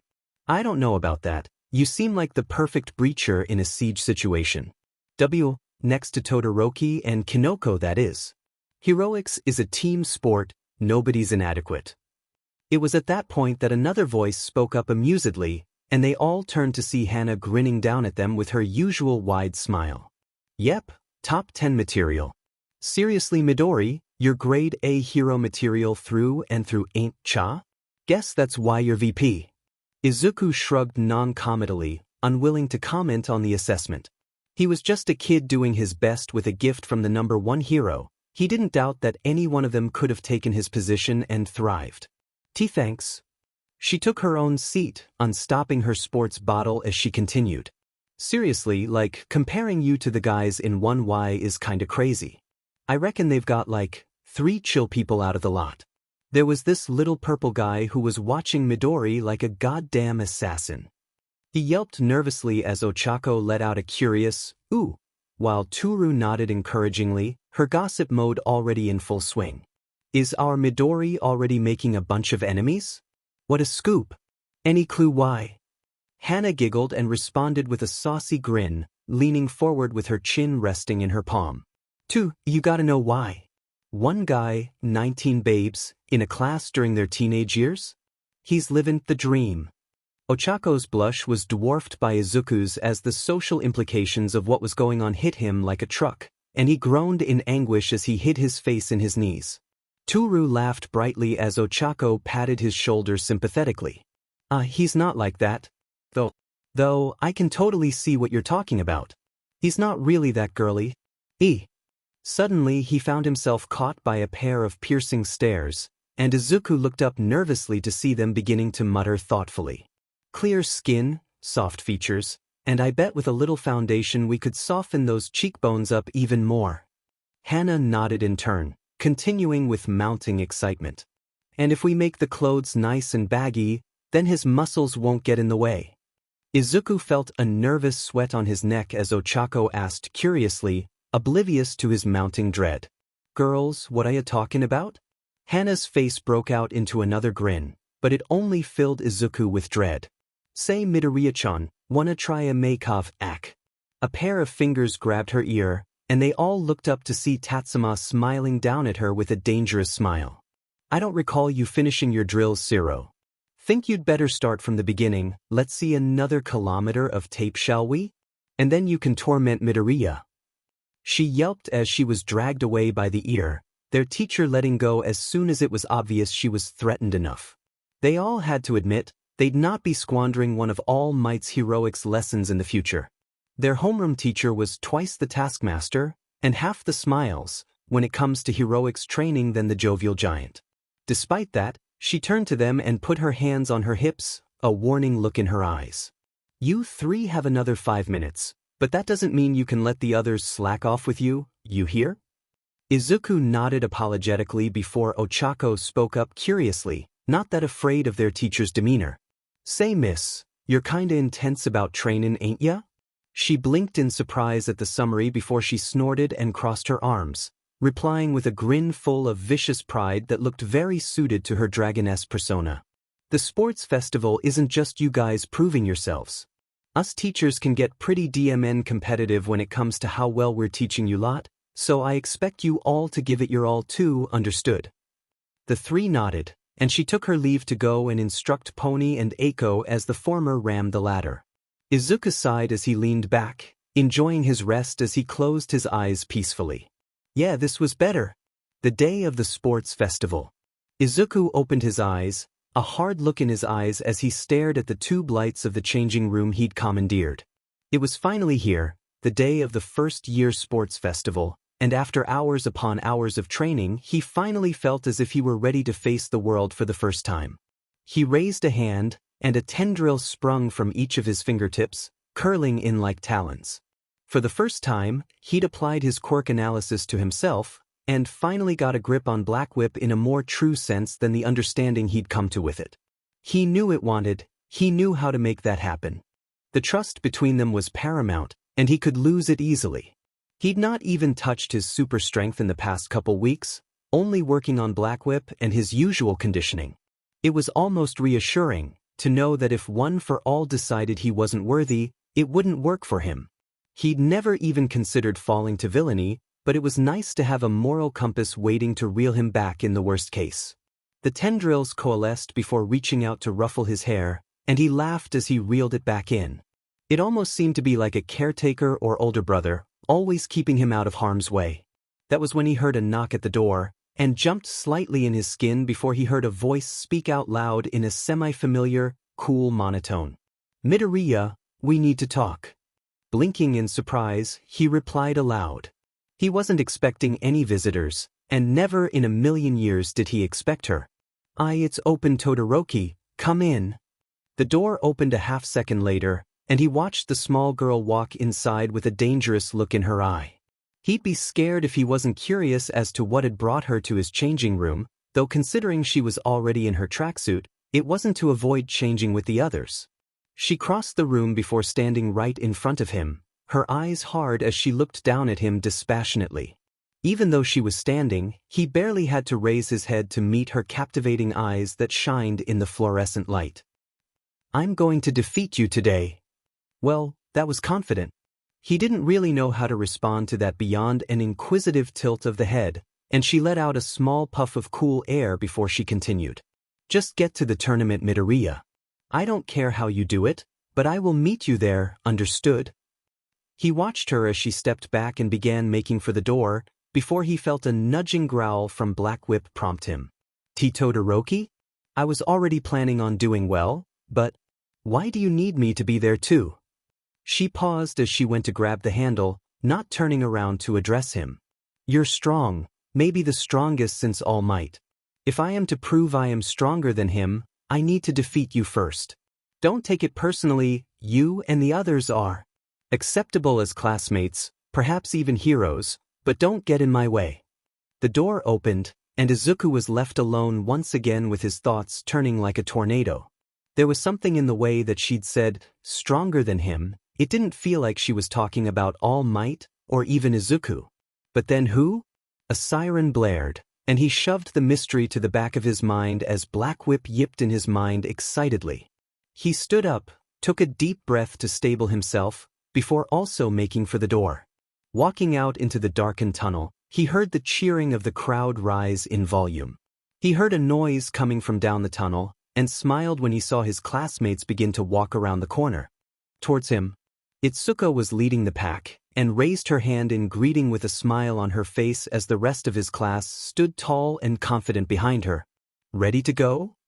He smiled back, rolling his shoulders and falling in step next to her without a word. The loudspeakers began announcing them, and Izuku felt his hands begin to shake. Our second heroics class, the Avenging Furies of Yud and their gentleman attendant, give it up for her. A hand grabbed his own, and he turned to see Ochako smiling up at him confidently before she let it go, the sun nearly blinding them as much as the camera drone's flashes. 1x. Go time. Izuku tried his best to stay stoic as the raucous applause began to give way for confused muttering. Nobody seemed outraged. Yet, as they realized that there was a boy walking with 1x, Itsuka's face turned stony as the class approached the main stand, and Present Mike continued to announce the approaching support and general classes, while also mentioning the business class's minor role. They all came to a stop, and Izuku steeled himself as the rest of the classes approached. He was getting no shortage of glares from Bakugo, which wasn't helping with the fact that he felt like the only person on the field. Everyone's eyes, judging, curious, or indifferent, felt like they were focusing solely on him, and it was wearing him down rapidly. That was right up until he felt a nudge in his side. Shaking himself out of his stupor, he turned to see Eiko smiling at him with her usual shark-like grin, though he could tell that it was amplified for his benefit. Leaning in without a care for the nation's eyes on them, she said encouragingly, "Excited, dude? You're already making impressions, and the thing hasn't even begun." He looked at her in surprise before he let out a snort of laughter, and a smile stretched over his face that he couldn't shake. She knew how much this was affecting him, but just like All Might, she knew that a good laugh was enough to put someone at ease. Guess that's one way of looking at it. Thanks, Eiko. She nodded in satisfaction, turning their attention back to the stand as Midnight walked out of her own tunnel to the revitalized applause from the audience. She arrived, and with a crack of her signature whip, the stadium fell silent as she cleared her throat in a practice gesture. Turning her eyes on the assembled students, she ran the tip of her tongue across her lips as she began with relish. And welcome, one and all, to the first-year sports festival. For those who are just tuning in, our first two events have been completely hidden from our students, and after lunch, the top 16 competitors will proceed to the annual tournament. Keep your eyes open, your popcorn at hand, and get ready for a display of youthful vigor the type you can only experience here. The classes seemed to be fired up by her speech, and Izuku noticed that Yui seemed particularly starry-eyed as Midnight cracked her whip again this time in the direction of the boys. And now, for our student representative's speech, give it up for Katsuki Bakugo of 1Y. The crowd cheered as Bakugo trudged up to the stand and snatched the microphone from Midnight's hand. Everyone fell silent, and Izuku had to hide a smile as he heard Pony's foot scraping the ground. I've got one thing to say. His eyes focused once more on Izuku, and with more vicious anger than he'd ever heard in his old friend's voice as the boy himself froze. "I'm going to destroy you, Deku." He dropped the microphone on the ground and stalked back down to his class as the crowd muttered discontentedly. Izuku's breath was shaky, and he could feel the sweat on the back of his neck. Knowing that he'd be fighting Bakugo, fighting Kaken again was petrifying. He could dim and near feel the heat on his face from the explosions as a hand slipped into his. His nerves stopped in their tracks again, and he turned to see Pony smiling up at him confidently. It seemed as if the rest of his class weren't taking to Bakugo's threats well either. Aiko's gaze had hardened, cracking her fists angrily as Ochako's fingers seemed to be stretching out and straining next to her side. Even Todoroki's eyes had narrowed. Well, she was probably just mad someone else was after her prey, but it still felt odd to see someone that could very well defeat him in a straight-on fight mad at him. Midnight just picked up the microphone, ignoring the interclass animosity as the large-screen TV behind her began to cycle through events. And with that rousing declaration of war, let's discover our first competition of the day. Shake off those running shoes and fire up those heroic spirits. It's the obstacle race, huh? Izuku bit his thumb as he looked around the horde of students limbering up for the first event. It was difficult to predict what UDA would throw at them most of the time, but from his years of watching the sports festival, he knew that whatever this would be intense, and there were a few trends. There was no specific pattern to what they'd face, but he could be sure there'd be some kind of combat, mobility, and thinking part to the first. It let everybody showcase their abilities, even if they didn't make it to the tournament. Quirked animals, an unpassable lake, there were a plethora of tasks this could feature. His knowledge of the festival was pretty much useless. He'd need to rely on the here and now. It seemed as if there were no teams in this event yet, certainly nobody was broaching the idea. He could be fairly certain Todoroki and Bakugo wouldn't care for those in their wake, and it'd be up to everybody to figure out their own way through the opening tunnel. Midoriya. Izuku yelped as a hand patted his bicep, and he turned to see Reiko staring up at him. He'd never had a chance to talk to the ghostly girl, but he had always thought she'd been cool and composed. Yanagi. Can I help you? She looked back and forth between the rest of the people around before explaining softly, just loud enough to be heard over the din of the crowd. I hold no illusions that I will likely be eliminated here without assistance, which is what I am here to request. Izuku blinked in surprise. He didn't expect this from her of all people, though he guessed that he didn't really know her well enough to make that judgment. Oh, that sounds fine. But why me? There was the barest tilt of her head as she explained with no shame whatsoever. You were the most likely to accept and be able to help me get to the next stage. You'd feel too guilty if you didn't help me. Thanks. She gave him a small smile as she stood next to him, her hands folded in front of her. That was a compliment, make no mistake. I will follow your directive, whatever that may be.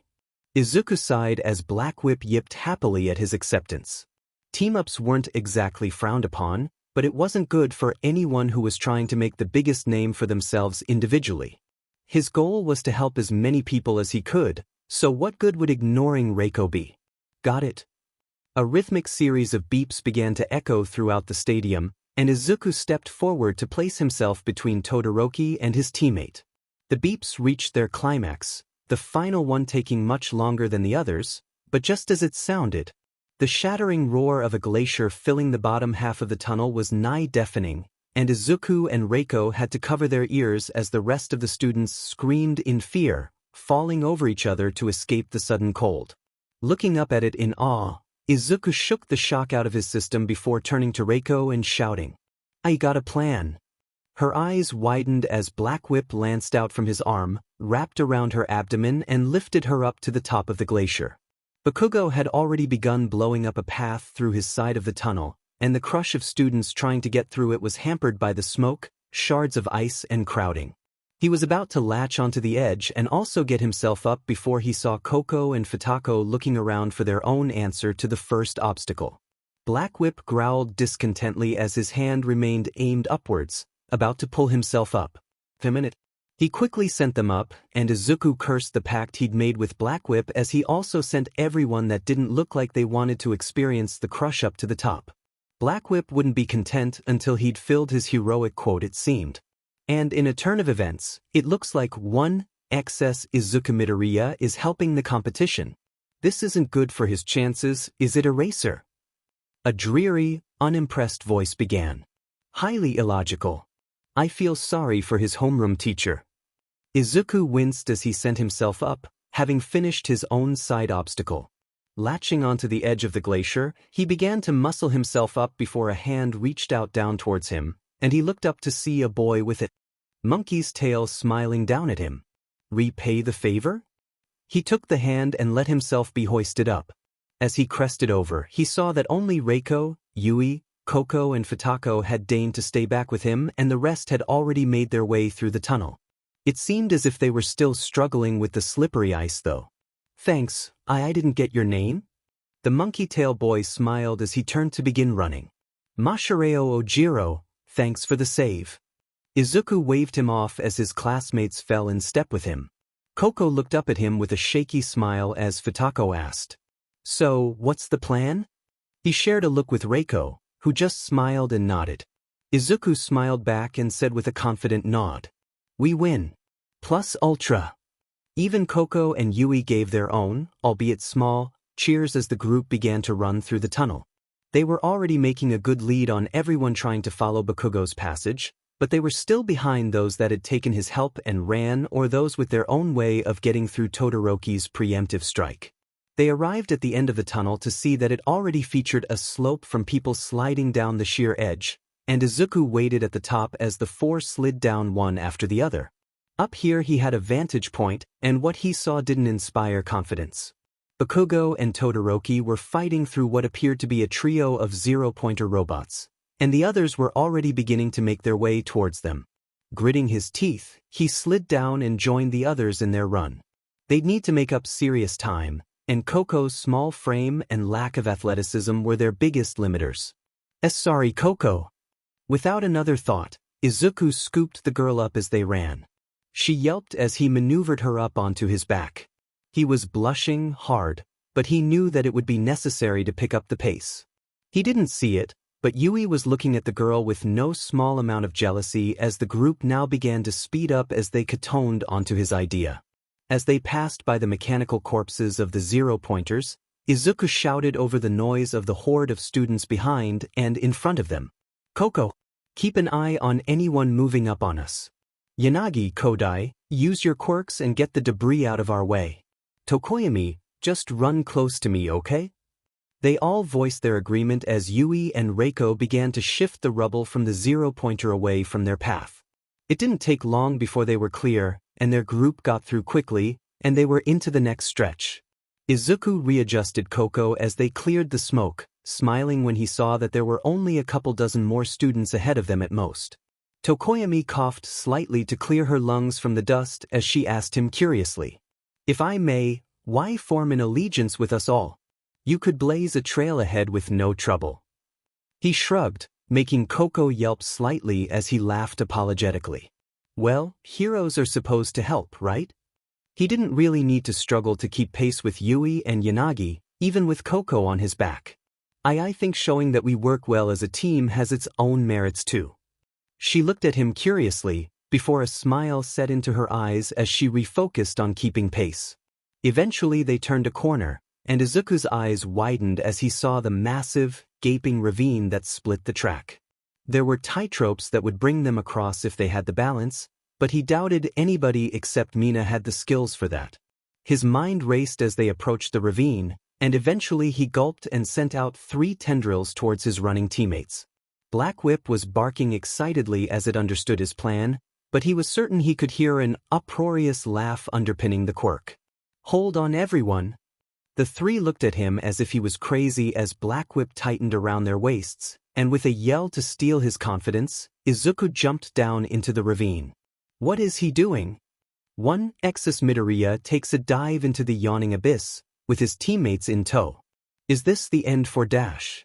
Before Present Mike could continue, Izuku wrenched all of their weight around another tendril and sent it towards a wire. It latched on, and his entire body had to tense to keep them together as they sailed in an arc towards the other side. He could hear the screaming of the girls all around him, but he couldn't afford to let go of his concentration lest they all fall. That was right up until he felt Coco's weight fall from his back. His head turned to see the girl sailing forward and down, screaming as she reached out towards him desperately. He didn't have the control over Black Whip to reach out and grab her without losing someone else. His mind raced, and his heart pounded in his chest as he desperately thought for a solution, right up until a purple glow surrounded the girl. They landed at the other side of the ravine, and Izuku breathed heavily as Reiko gently brought the still screaming Coco up and sat her down on land. They all took a second, and it seemed as if the world had, as well as the rest of the contestants, struggled to pass the ravine in anywhere close to the time they'd pulled off. Izuku just stared at Coco, his breaths still rapid and shallow as he processed the fact that she was okay. He'd failed her, and in a way that could easily have caused her death. A hand reached out to pat his shoulder, and Izuku looked up to see Reiko smiling at him knowingly. "She's okay. This is a team effort, is it not?" Izuku nodded, still lost for words as Coco was shakily brought to her feet by a sympathetic Yui and Futako. They didn't seem ready to move just yet as they grappled with what had just happened, right up until another landed beside them with a graceful roll. Hana smiled up at Izuku brightly as she bounced on the heels of her feet. "Come on guys. You'll fall behind at this rate. And by the way, you totally stole those moves from me, Midoriya." They all stared at her in confusion as the bubbly girl bounced up and down on her heels, and eventually, Futako sighed and shook her head fondly. "What a mad banquet. Let us continue. She is right in saying that our chances grow slim in the time we recuperate." Izuku eventually nodded, pushing his guilt to the back of his mind as the group began to run again. He didn't even want to attempt to carry Coco again, despite their reduced speed, for fear of whatever would come up next. If he failed her or any one of them again, in such a way, then he didn't know what he'd do. Hana, still running alongside the group, eventually reached out and elbowed him roughly. Yelping, he turned to see her looking at him knowingly. "Hey, it's one accident. Better you have us ladies to back you up when it happens, right?" Yui hummed in agreement, speeding up to be in Izuku's eye line. Eventually he felt a tug on his sleeve, and turned to see Coco looking up at him with a wobbly smile, mouthing the words, "It's okay." Sighing, Izuku rubbed the back of his hair and replied embarrassedly, "Sorry, I'm sorry, Koji." She nodded resolutely as Hana clapped her hands approvingly. "All right, you two, let's get going." Coco continued running alongside them instead of going onto his back, and was putting in more than enough effort to keep pace with them. They turned the final corner, putting them on a straight shot back to the stadium, or what would have been a straight shot. The area was covered in potholes, mounds of dirt, clouds of pink fog, and more than one scuffling group of hero students. It was kind of weird seeing such a battlefield combined with the comical landmines, but he couldn't afford to get sidetracked. This was it. As they entered the minefield, they heard Present Mike announce that Bakugo had taken first place, swiftly followed by Shoko. Izuku, despite himself, grinned as Black Whip carried him over the potholes like a spider-footed ATV. The group naturally began to split from each other, satisfied with how much work they'd done as a team, and began letting their competitive natures take over. Hana gracefully leapt over a particularly deep pothole as Futako blazed through the pink clouds, and before long, the group were rushing through the tunnel back into the Coliseum. And in 12th place, we have Izuku Midoriya, followed by Hana Siro, Futako Tokoyami, Yui Kodai, and Koko Koji. Their teamwork was really something to watch, wasn't it, Eraser? "I'm not impressed." Izuku shook his head, breathing heavily as he enjoyed the rest from using Black Whip. It seemed as if the speed and mobility types had taken the spots ahead of them, like Ochako, Tsuyu, and that guy with engines in his legs, but he wasn't too hung up about his placement. Let Kaken have his first place, it was where he stood the best. Eventually the rest of the spots were filled, mostly with hero course and support, though a single general course student managed to eke his way into 35th. Izuku himself watched them all with pride. Though he already felt his mind begin to wonder about the next event as the other contestants recuperated or discussed the prior task. Midnight's whip cracked as Present Mike picked up from where he'd been narrating the final entrance. And with Tetsu Tetsu Tetsu Tetsu of 1Y, we've got our contestants for the next event. Well done to everyone who made it through, but for those who didn't, don't worry. We'll have a round of games during lunch, and there's always next year. Izuku blinked back into the present as he turned to join the rest of the contestants at the stage while the rest of the contestants either hitched a ride back or trudged through the tunnel dejectedly. Thankfully, it seemed as if the entirety of 1X had gotten through, though 1Y had lost 2 members. It was a little surprising to see as many hero students getting through. He'd have expected some standouts from the general studies or even support course to break through, but it seemed as if Hitoshi Shinso and Mei Hatsum had been the only ones to get into the top 40. Of those who failed to qualify, a small, purple-haired boy who hadn't survived the crush at the start, and a squat boy who seemed deeply dissatisfied with his performance. Midnight commanded their attention back to the stage, and the massive screen behind her began spinning a virtual wheel. And for our next competition of the day, a battle challenge. It's gonna be the Cavalry battle. Izuku blinked in surprise before he felt a grin split his face. Looks like he'd already gotten a head start on the teamwork part. A moment was allowed to pass for people to get over the announcement before Midnight explained excitedly. Every one of you are going to get a headband, labeled with 5 points for 40th, 10 for 39th, going all the way up to 195 for 2nd. However, for our first place contestant, we have a little surprise. Bakugo is going to be worth a whopping 1,000,000 points. The classes began muttering in surprise, fear, and a little resignment as Bakugo just smiled and crossed his arms with a glint in his eye. It wasn't surprising that he'd welcome the challenge, but Izuku was kind of shocked to see that nobody really wanted to go after him. Sure, he was a terrifying presence, but everybody had been so driven at the start of this. It was kind of odd to see them give up at the mere idea of fighting him, but he guessed it was kind of a good thing. If Kaken could inspire the same terror in villains, he already had one of All Might's greatest assets mastered, the art of making something think twice. In any case, Midnight gave them the rest of the rules. No more than 4 to a team, if the rider hits the ground they get DQ'd, etc. Izuku took a deep breath as the rest began forming groups, looking around the rest of the contestants to see who he could partner with. Pony, Ochako and Tsuyu were already stood together, and he didn't doubt that he'd have a place with them, but it seemed as if they were making themselves a 3-person cell. But then, who would he work well with, considering his quirk and Midoriya? A frosty voice alerted him, and Izuku found himself looking down at Shoko Todoroki. He blinked in surprise as he asked, "See, can I help you?" She narrowed her eyes before she announced, "I will ensure you reach the next stage, understood?" Izuku's eyes widened in surprise. He was a little shocked that she'd be so blunt about wanting to ensure his success, but he found himself rankled by her attitude. She was so superior, and it wasn't often that she displayed that behavior, but in that moment, it felt like she had already decided for him. "No thank you." Her eyes widened in shock as Izuku shook his head, refusing to meet her eye. "You're not going to make any friends like that, Todoroki. I'll see you in the tournament on my own merit." He didn't look back to see the shock in her eyes as he made his way over to whoever else. He hated the feeling of turning his back on someone else, but he couldn't let himself just let her walk all over him. Eventually, he found himself getting stopped by a hand, and blinked as he followed the arm over to Itsuka, a knowing smile on her face. Izuku took a breath as she put her hand on her hip, jerking her head back to her group of Setsuna, Ibra and Momo. "Hey, she give you a hard time?" He smiled up at her as he let himself be brought into the fold. Itsuka was a much more welcome presence considering how much he'd felt Black Whip snarling in his mind. It's nothing. Are you sure you want me?" Setsuna gave him a grin as she replied, a confident nod steadying his nerves. "I'm taking Ryder, and between you and Ibra we've got enough reach and power to do some real damage while Prez can keep us protected.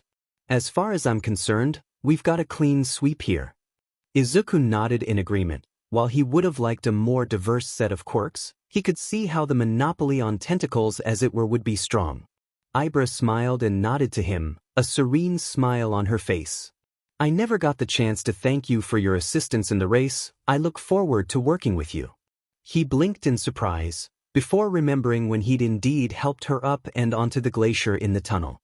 Laughing slightly, he replied warmly, glad that she'd appreciated his help. Me too.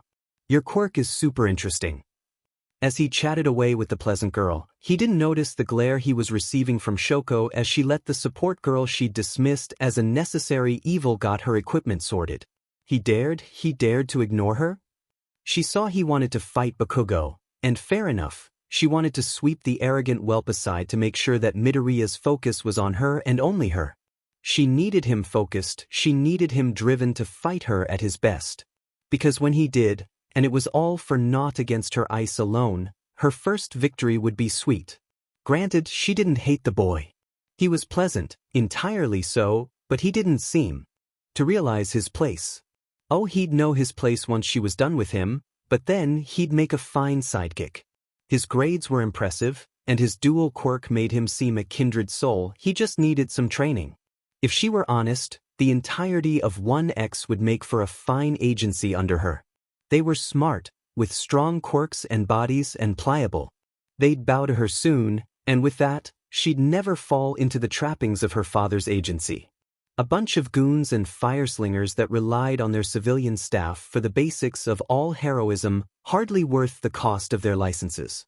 No, her agency would be the finest group of heroes the world had seen, and he'd be the one attending her on her throne. Yes, he'd do nicely. He just needed a little training. The teams were assembled, and the final point valued were handed out to the team captains as they were directed to equidistant points around the arena. There were 16 teams in total, with varying numbers of students to each, but Izuku was a little nervous as Setsuna hovered herself up and onto their shoulders one limb at a time. How would Todoroki take to his rejection? Judging from her piercing glare, not well, but without time to ponder it, Izuku refocused as the timer began to count towards 0. Itsuka's steady gaze swept around the others, determining their immediate threats as Ibara steadied herself, muttering something under her breath. Izuku, despite himself, hummed curiously much to her embarrassment. Oh, sorry, did I interrupt you? She shook her head, a small blush on her cheeks as she explained. It's quite all right, a prayer for our victory was all. Izuku blinked in surprise before Itsuka asked curiously. Could you repeat it? I could do with the motivation. Setsuna nodded in agreement. It seemed as if the pre-match nerves had begun setting in for her too. Ibara stalled for a second before she nodded, her breath steadying before she began her cant with a voice that Izuku could only describe as biblically awesome. For thou hast girded me with strength unto the battle.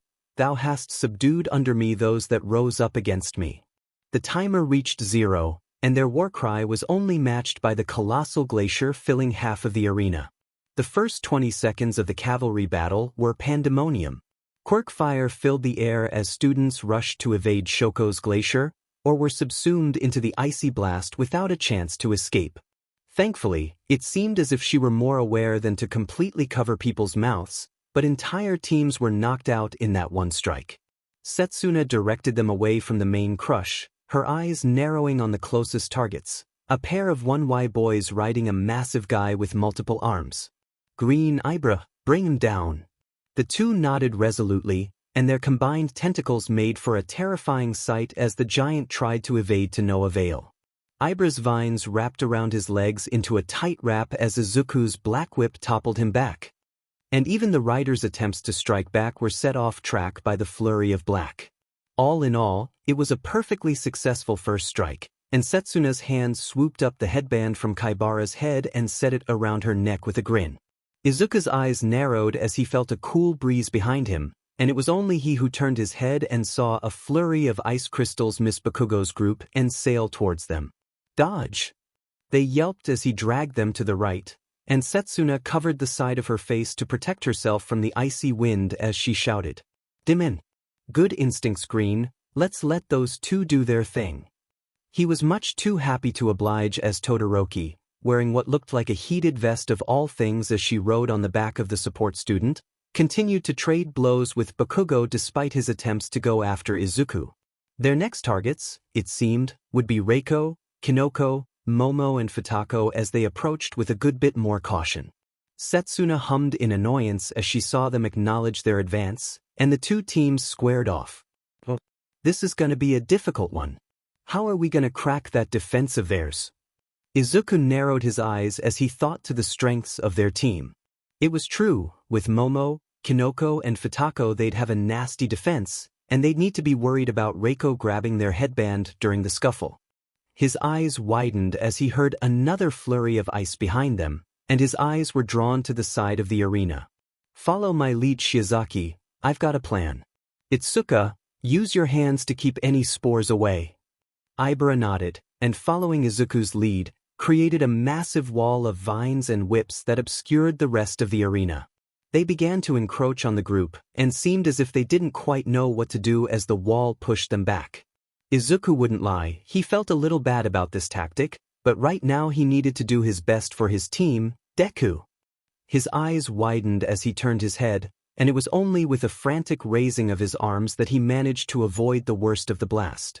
Either Kakin had gotten weaker, or he'd gotten stronger, because the Quirk fire just pushed him back from the heat as his teammates cried out in pain. Refocusing, Izuku glanced over his fists to see a murderous-looking Katsuki riding atop what could have been Eiko's brother in another life as he reeled back another fist. They were already off guard, and he didn't see Todoroki anywhere to take the heat off. His right arm began to glow with thrumming red veins, and before any of his teammates noticed what he was doing, his palm struck out towards the advancing Katsuki, and with only half a second's grace, their team was suddenly sent flying back from the air pressure of the full force of One for All. The air was silent for a second as their ears readjusted to regular pressure, but when they did, they heard Izuku's labored breathing first. Setsuna looked down first, her eyes widened as she saw what he'd just done. Green? What the F, dude? Izuku just gritted his teeth and shook his head, biting out. Move.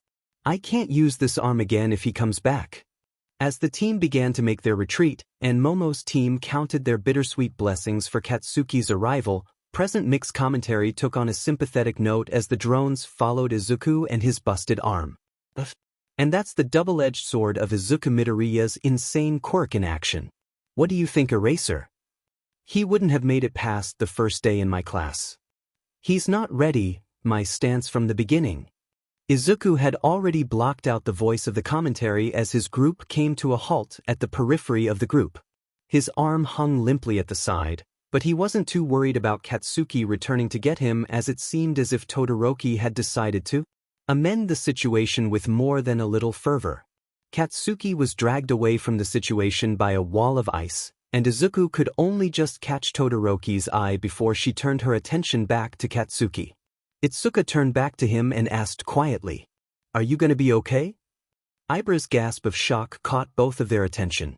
"Surely you can't mean to continue like this? A broken arm is dangerous. A broken arm in a fight is dash. I can deal with it, I know I can." They turned to Izuku as he bit his lip, looking down at the broken limb with consternation. Eventually, Setsuna spoke up, an understanding in her voice. "It's your call, man. You kept us in the tournament, you can take us out, I'll jump down right now." Izuku looked up at her, only to see her smiling confidently down at him. Setsuna, how he wished he could have her quirk right now. Disposable limbs that could be easily replaced sounded like exactly what he needed, or maybe ones he could reinforce like Eiko, Imenit brain. This is gonna SCK? Come on, Banjo. Black whip began to coalesce at base of his shoulder, wrapping around itself into a sort of cord that wound down his arm like muscle fibers. It was beautiful and terrible, all things revolting but covering up the purpling bruise in his arm. Izuku let out a wrenching gasp of pain, but held on as the quirk finished its work, leaving him with a fully black arm.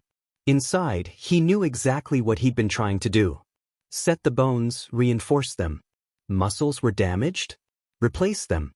His arm was more black whip than Izuku now, but as he moved it around, he began to feel his heart beat twice as hard as Ibara asked in a horrified, aghast voice. What have you dash? He rolled his arm with a grimace, before shaking his head as Present Mike announced 5 minutes remaining. We've not got time to lose. Let's get some more points, this'll hold. Shiozaki, relying on you for tentacles now, okay? He may have been yelling a little too loud to compensate for the pain, but to be honest, it was hard for him to care right now. Setsuna just shook her head, once again in awe of her classmate before she steered them towards the group of people fighting on top of the melting glacier. Then let's do this, people. They rushed towards a vulture group, cleaning up the worst of those that had been brought down by Todoroki. It took a second, but Izuku's excited yell infected the rest of his group as they slid towards them, their quiet game going loud in an explosive way as Kendo's hands swept them to the ground mercilessly. And they're still in the fight, folks. Team Aoyama is down for the count and Team Tokage takes their 300 points, putting them in a strong second place. With 3 minutes left to go, can they defend their poi? Are they going for another team? Indeed, Setsuna brought them to bear against the closest competitors to them, and it seemed as if they were at an impasse.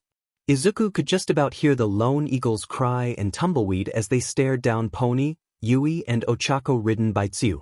Itsuka cracked her knuckles threateningly as Tsuyu stretched out her fingers. They began to circle each other, their feet kicking up flurries of ice as Pony hoofed the ground as her breath came out in turbulent clouds. Needless to say, Snipe's heart sang a little bit as he watched the fated encounter. The first strike came from Pony, one of her horns launching towards Izuku as the girl grinned happily. "Don't you come crying too hard after I whoop your butt, Zuku." Itsuka made to intercept, but Izuku's blackened arm reached out and plucked it from the air, and his own taunt came in turn. "Feel free to do so yourself, Pony." The two teams rushed at each other, but beyond a grapple between Tsuyu and Setsuna, they just locked horns. They maybe had more people, but Pony was a one-woman army when it came to a headlock, and with the slippery ice they began to get pushed back as the rest of the teams began devolving into desperate fights to get the last dregs of points. Neither team really made a grab for the other's points. If anything, this was just occupying each other so nobody else would bother them, but that didn't mean there wasn't a healthy dose of competition as they wrestled. And sure enough, the final tone sounded, and the two groups let go as their scores were displayed up on the screen. Sure enough, at the top was Katsuki's group with the million, followed by themselves, Tsuyu's, and then finally Shoko. It didn't take long before Present Mike announced, "Well then everyone, we have our 16 competitors for the throne. Commiserations to all our knocked-out contestants, but make sure to stick around for our lunchtime games. We'll be reconvening 2 p.m. for the tournament, so don't touch those dials, folks." Present Mike out. Izuku breathed a sigh of relief as he let himself decompress. That had been stressful, but he couldn't shake the feeling that if it weren't for Shoko, he'd be in a world of trouble from Katsuki. Before he could have time to think, Itsuka rounded on him, patting him on his good shoulder. "All right, dummy, let's get you to recovery." "Girl." Her eyes stuck to his busted arm with a hum of displeasure. "Seriously?" He chuckled, rolling his neck lest he jostle the limb. It had been so long since he'd broken his arm, and he had to say, the experience hadn't gotten any better. At least here there was some adrenaline to keep the worst of the pain from his mind, but now he was starting to feel the deep stabbing from his bones. Caught up so much in his own arm was he that he didn't see the lone general education student in the running throw his point band to the ground and storm off angrily. Before long he found himself sitting in the infirmary, chewing on some gummy candy filled with sugar. Recovery Girl was having him sit for a few minutes, grumbling about insane teenagers, before he was allowed to go and grab his lunch. It was a little unfortunate considering that her treatment made him absolutely ravenous, but he knew better than to disobey the doctor's orders. The door handle turned, and Izuku looked up curiously to see All Might walking inside in his skeletal form, holding 2 trays of lunch. "All Might, what are you doing here?" The man laughed jovially as he set down the trays, a fondness in his deep blue eyes as he took a seat next to his protégé's bed.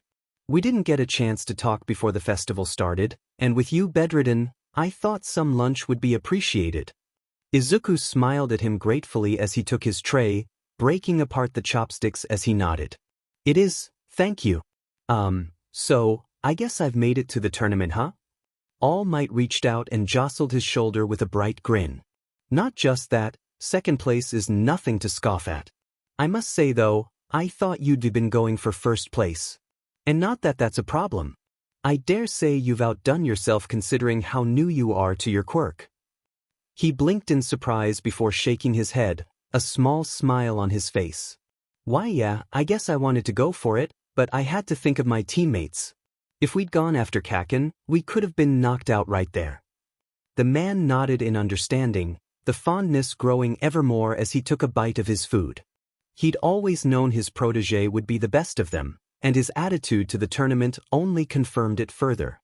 Quite right, and your performance in the obstacle race was admirable too.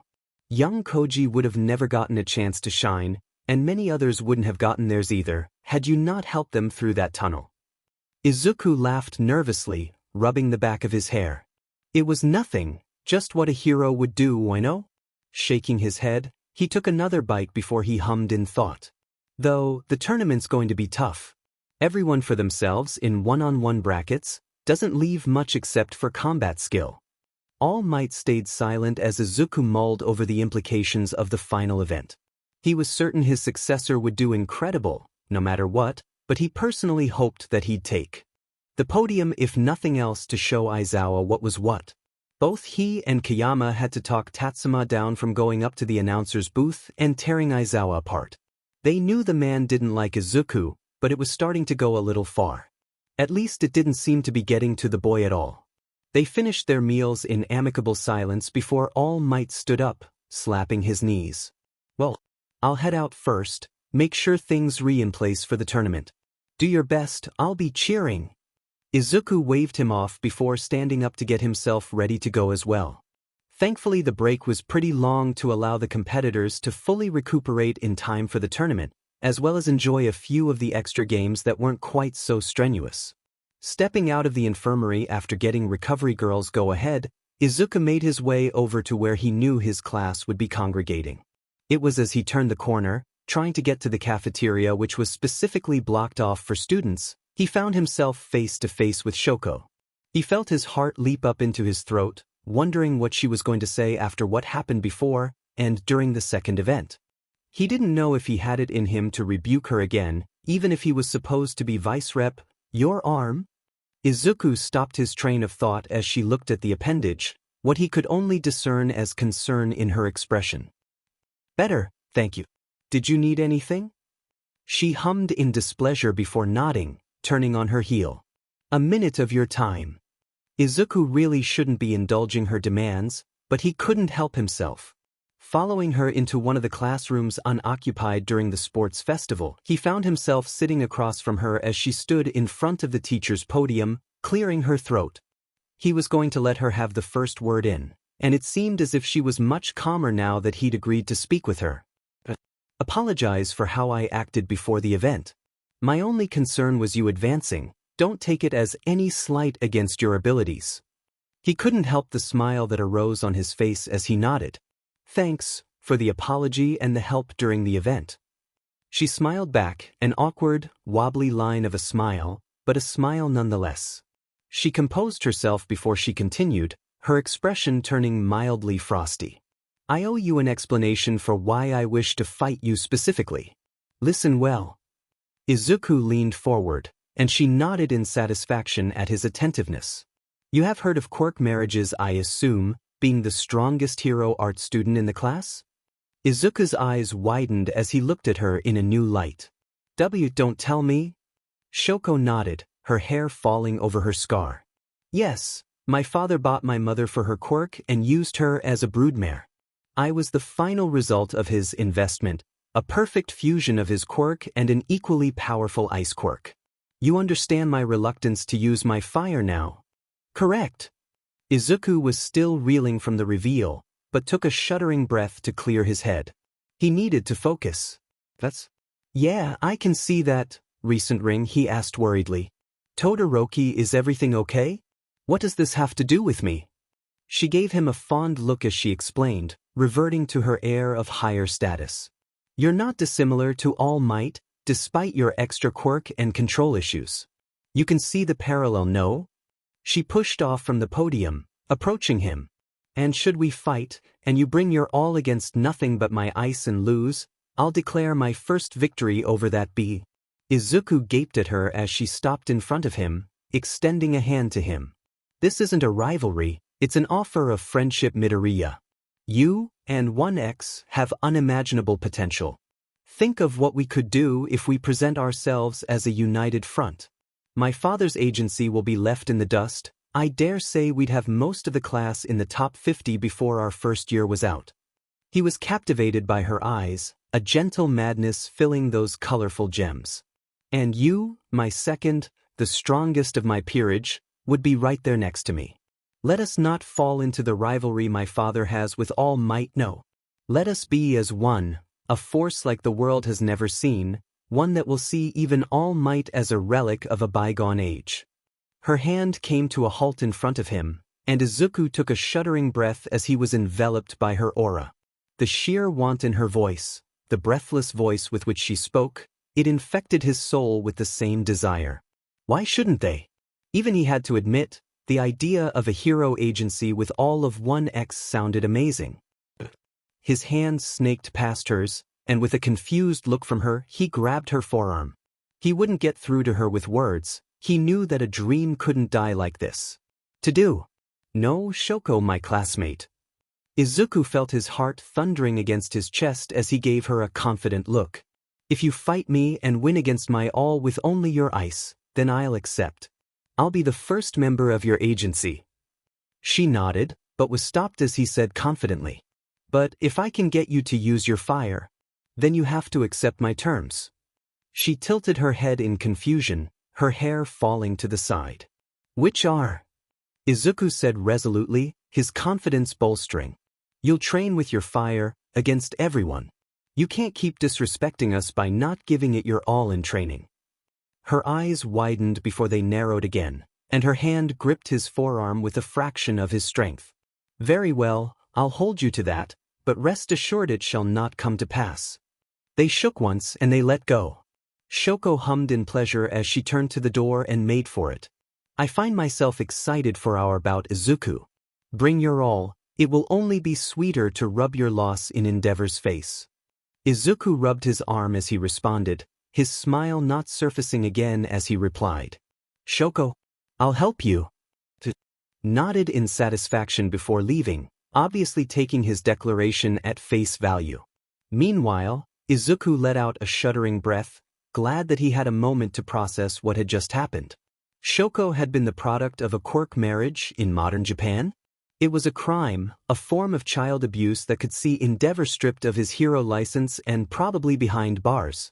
And worse, he seemed to have placed in on Shoko to finally become the hero he could never be. Izuku may not have gotten much encouragement from his mother, but she never forced him to give up his dream. No, Shoko had things so much worse, even if she did have 2 quirks. He'd take quirklessness any day of the week over that. But he wasn't lying when he said he'd help her, and he imagined that if Kendo and the others knew what she was going through, they'd be lining up to kick Endeavor's butt too. For now, though, he couldn't reveal too much, that wouldn't be fair to Shoko. No, he needed to step up and help her by himself. Once she was categorically gone, Izuku made his way out of the classroom, his head hunched over as he was locked in thought. He was wandering almost aimlessly, no longer focused on getting to the cafeteria, and found himself almost bumping into someone. The only alert he had was a shadow falling over him, and something inside had him pirouetting away on the tips of his toes to avoid a collision. Whoa, watch yourself, kid. Izuku shook himself out of his reverie, setting aside the way that his body seemed to instinctively dodge as he responded, looking up at his near victim. So sorry, Mirko? Of all people, he definitely didn't expect to see her of all people staring down at him, and in the school building nonetheless. Despite her media appearances, she didn't begin shouting or berating him. Instead, she just looked him up and down before turning to leave. I'll be watching, kid, don't mess this up. He gaped at her, still not quite believing his eyes as she continued down the corridor. That was the Mirko, rising star in the hero rankings, expected to break the top 10 in the coming rankings thanks to her near unprecedented number of high-rank villain takedowns. Many would have considered her the next All Might, with building-breaking kicks and speed that made your head spin, but with an attitude worse than Endeavor's she was unlikely to beat nicer candidates like Hawks or Wash. But maybe, if that was her real character, she might just beat out Hawks for number 3. His musings were cut short as a horn blared. And could we have all contestants back to the Coliseum? We're 30 minutes away from our first match. Izuku shook his head and turned on his heel, making his way back towards the imposing arena. Thankfully it seemed that the crowds had thinned ever so slightly, and with only a few muttered apologies to people managing to gum up the corridors, he was sat in the dedicated 1x seating. He barely got a chance to check the screen displaying his matchups before he heard Eiko asking excitedly, "Yo, dude, where were you?" He chuckled, shrugging in a non-answer as Eiko continued without slowing down. "Well, as long as you're feeling better. That was metal as hell, man. What was that trick with your arm?" A moment passed before Izuku flexed his right arm, looking back down at it. "I reinforced my arm with Black Whip, but it took a lot of control. Not something I can do immediately, not like you." In truth, he was annoyed with himself. That was the kind of stupid, reckless behavior that might have seen him not make it to the UA entrance exam intact. But Eiko just patted him on the shoulder sympathetically. "Don't worry about it, you'll get the hang of it. Just don't break your arm again, dude, that was a little too gnarly." He turned to her, raising his eyebrow at the use of the term. She just shrugged. "What? Thought I'd try it out." Despite himself, and the lunch break he'd had, Izuku broke down in snorts of laughter as Eiko smiled down at him in satisfaction. While Izuku was off God knows where, Eiko and the others had been worried sick about him. Seeing him break his arm during the event was harrowing enough, but not seeing him there, where they could be sure he was okay, was like the aftermath of the USJ again. When Eiko had seen him return, deep in thought without the mumbles, she knew she had to take it upon herself to get his head in the game. And when he looked back up, and gave her that bright smile that only he could, she felt her heart stutter. "Thanks, Eiko, I needed that." Coughing into her hands to hide the red that came over her face, she patted his shoulder. "So, you versus that guy with the quicksand quirk. Gonna be an interesting one, that's for sure." Izuku looked back at the board, and sure enough, the first bracket was released. 1 hashtag, Midoriya versus Hananuki. 2 hashtag, Tsunatori versus Bakugo. 3 hashtag Shizaki versus Ishido. 4 hashtag Tetsu versus Kendo. 5 hashtag Uraraka versus Todoroki. 6 hashtag Hatsum versus Kaminari. 7 hashtag Azui versus Tokage. 8 hashtag Kodai versus Sato. Izuku's eyes widened as he saw which of his friends would be pitted against each other, and his heart sank when he saw who would be going straight after him. He didn't know who he was more worried for,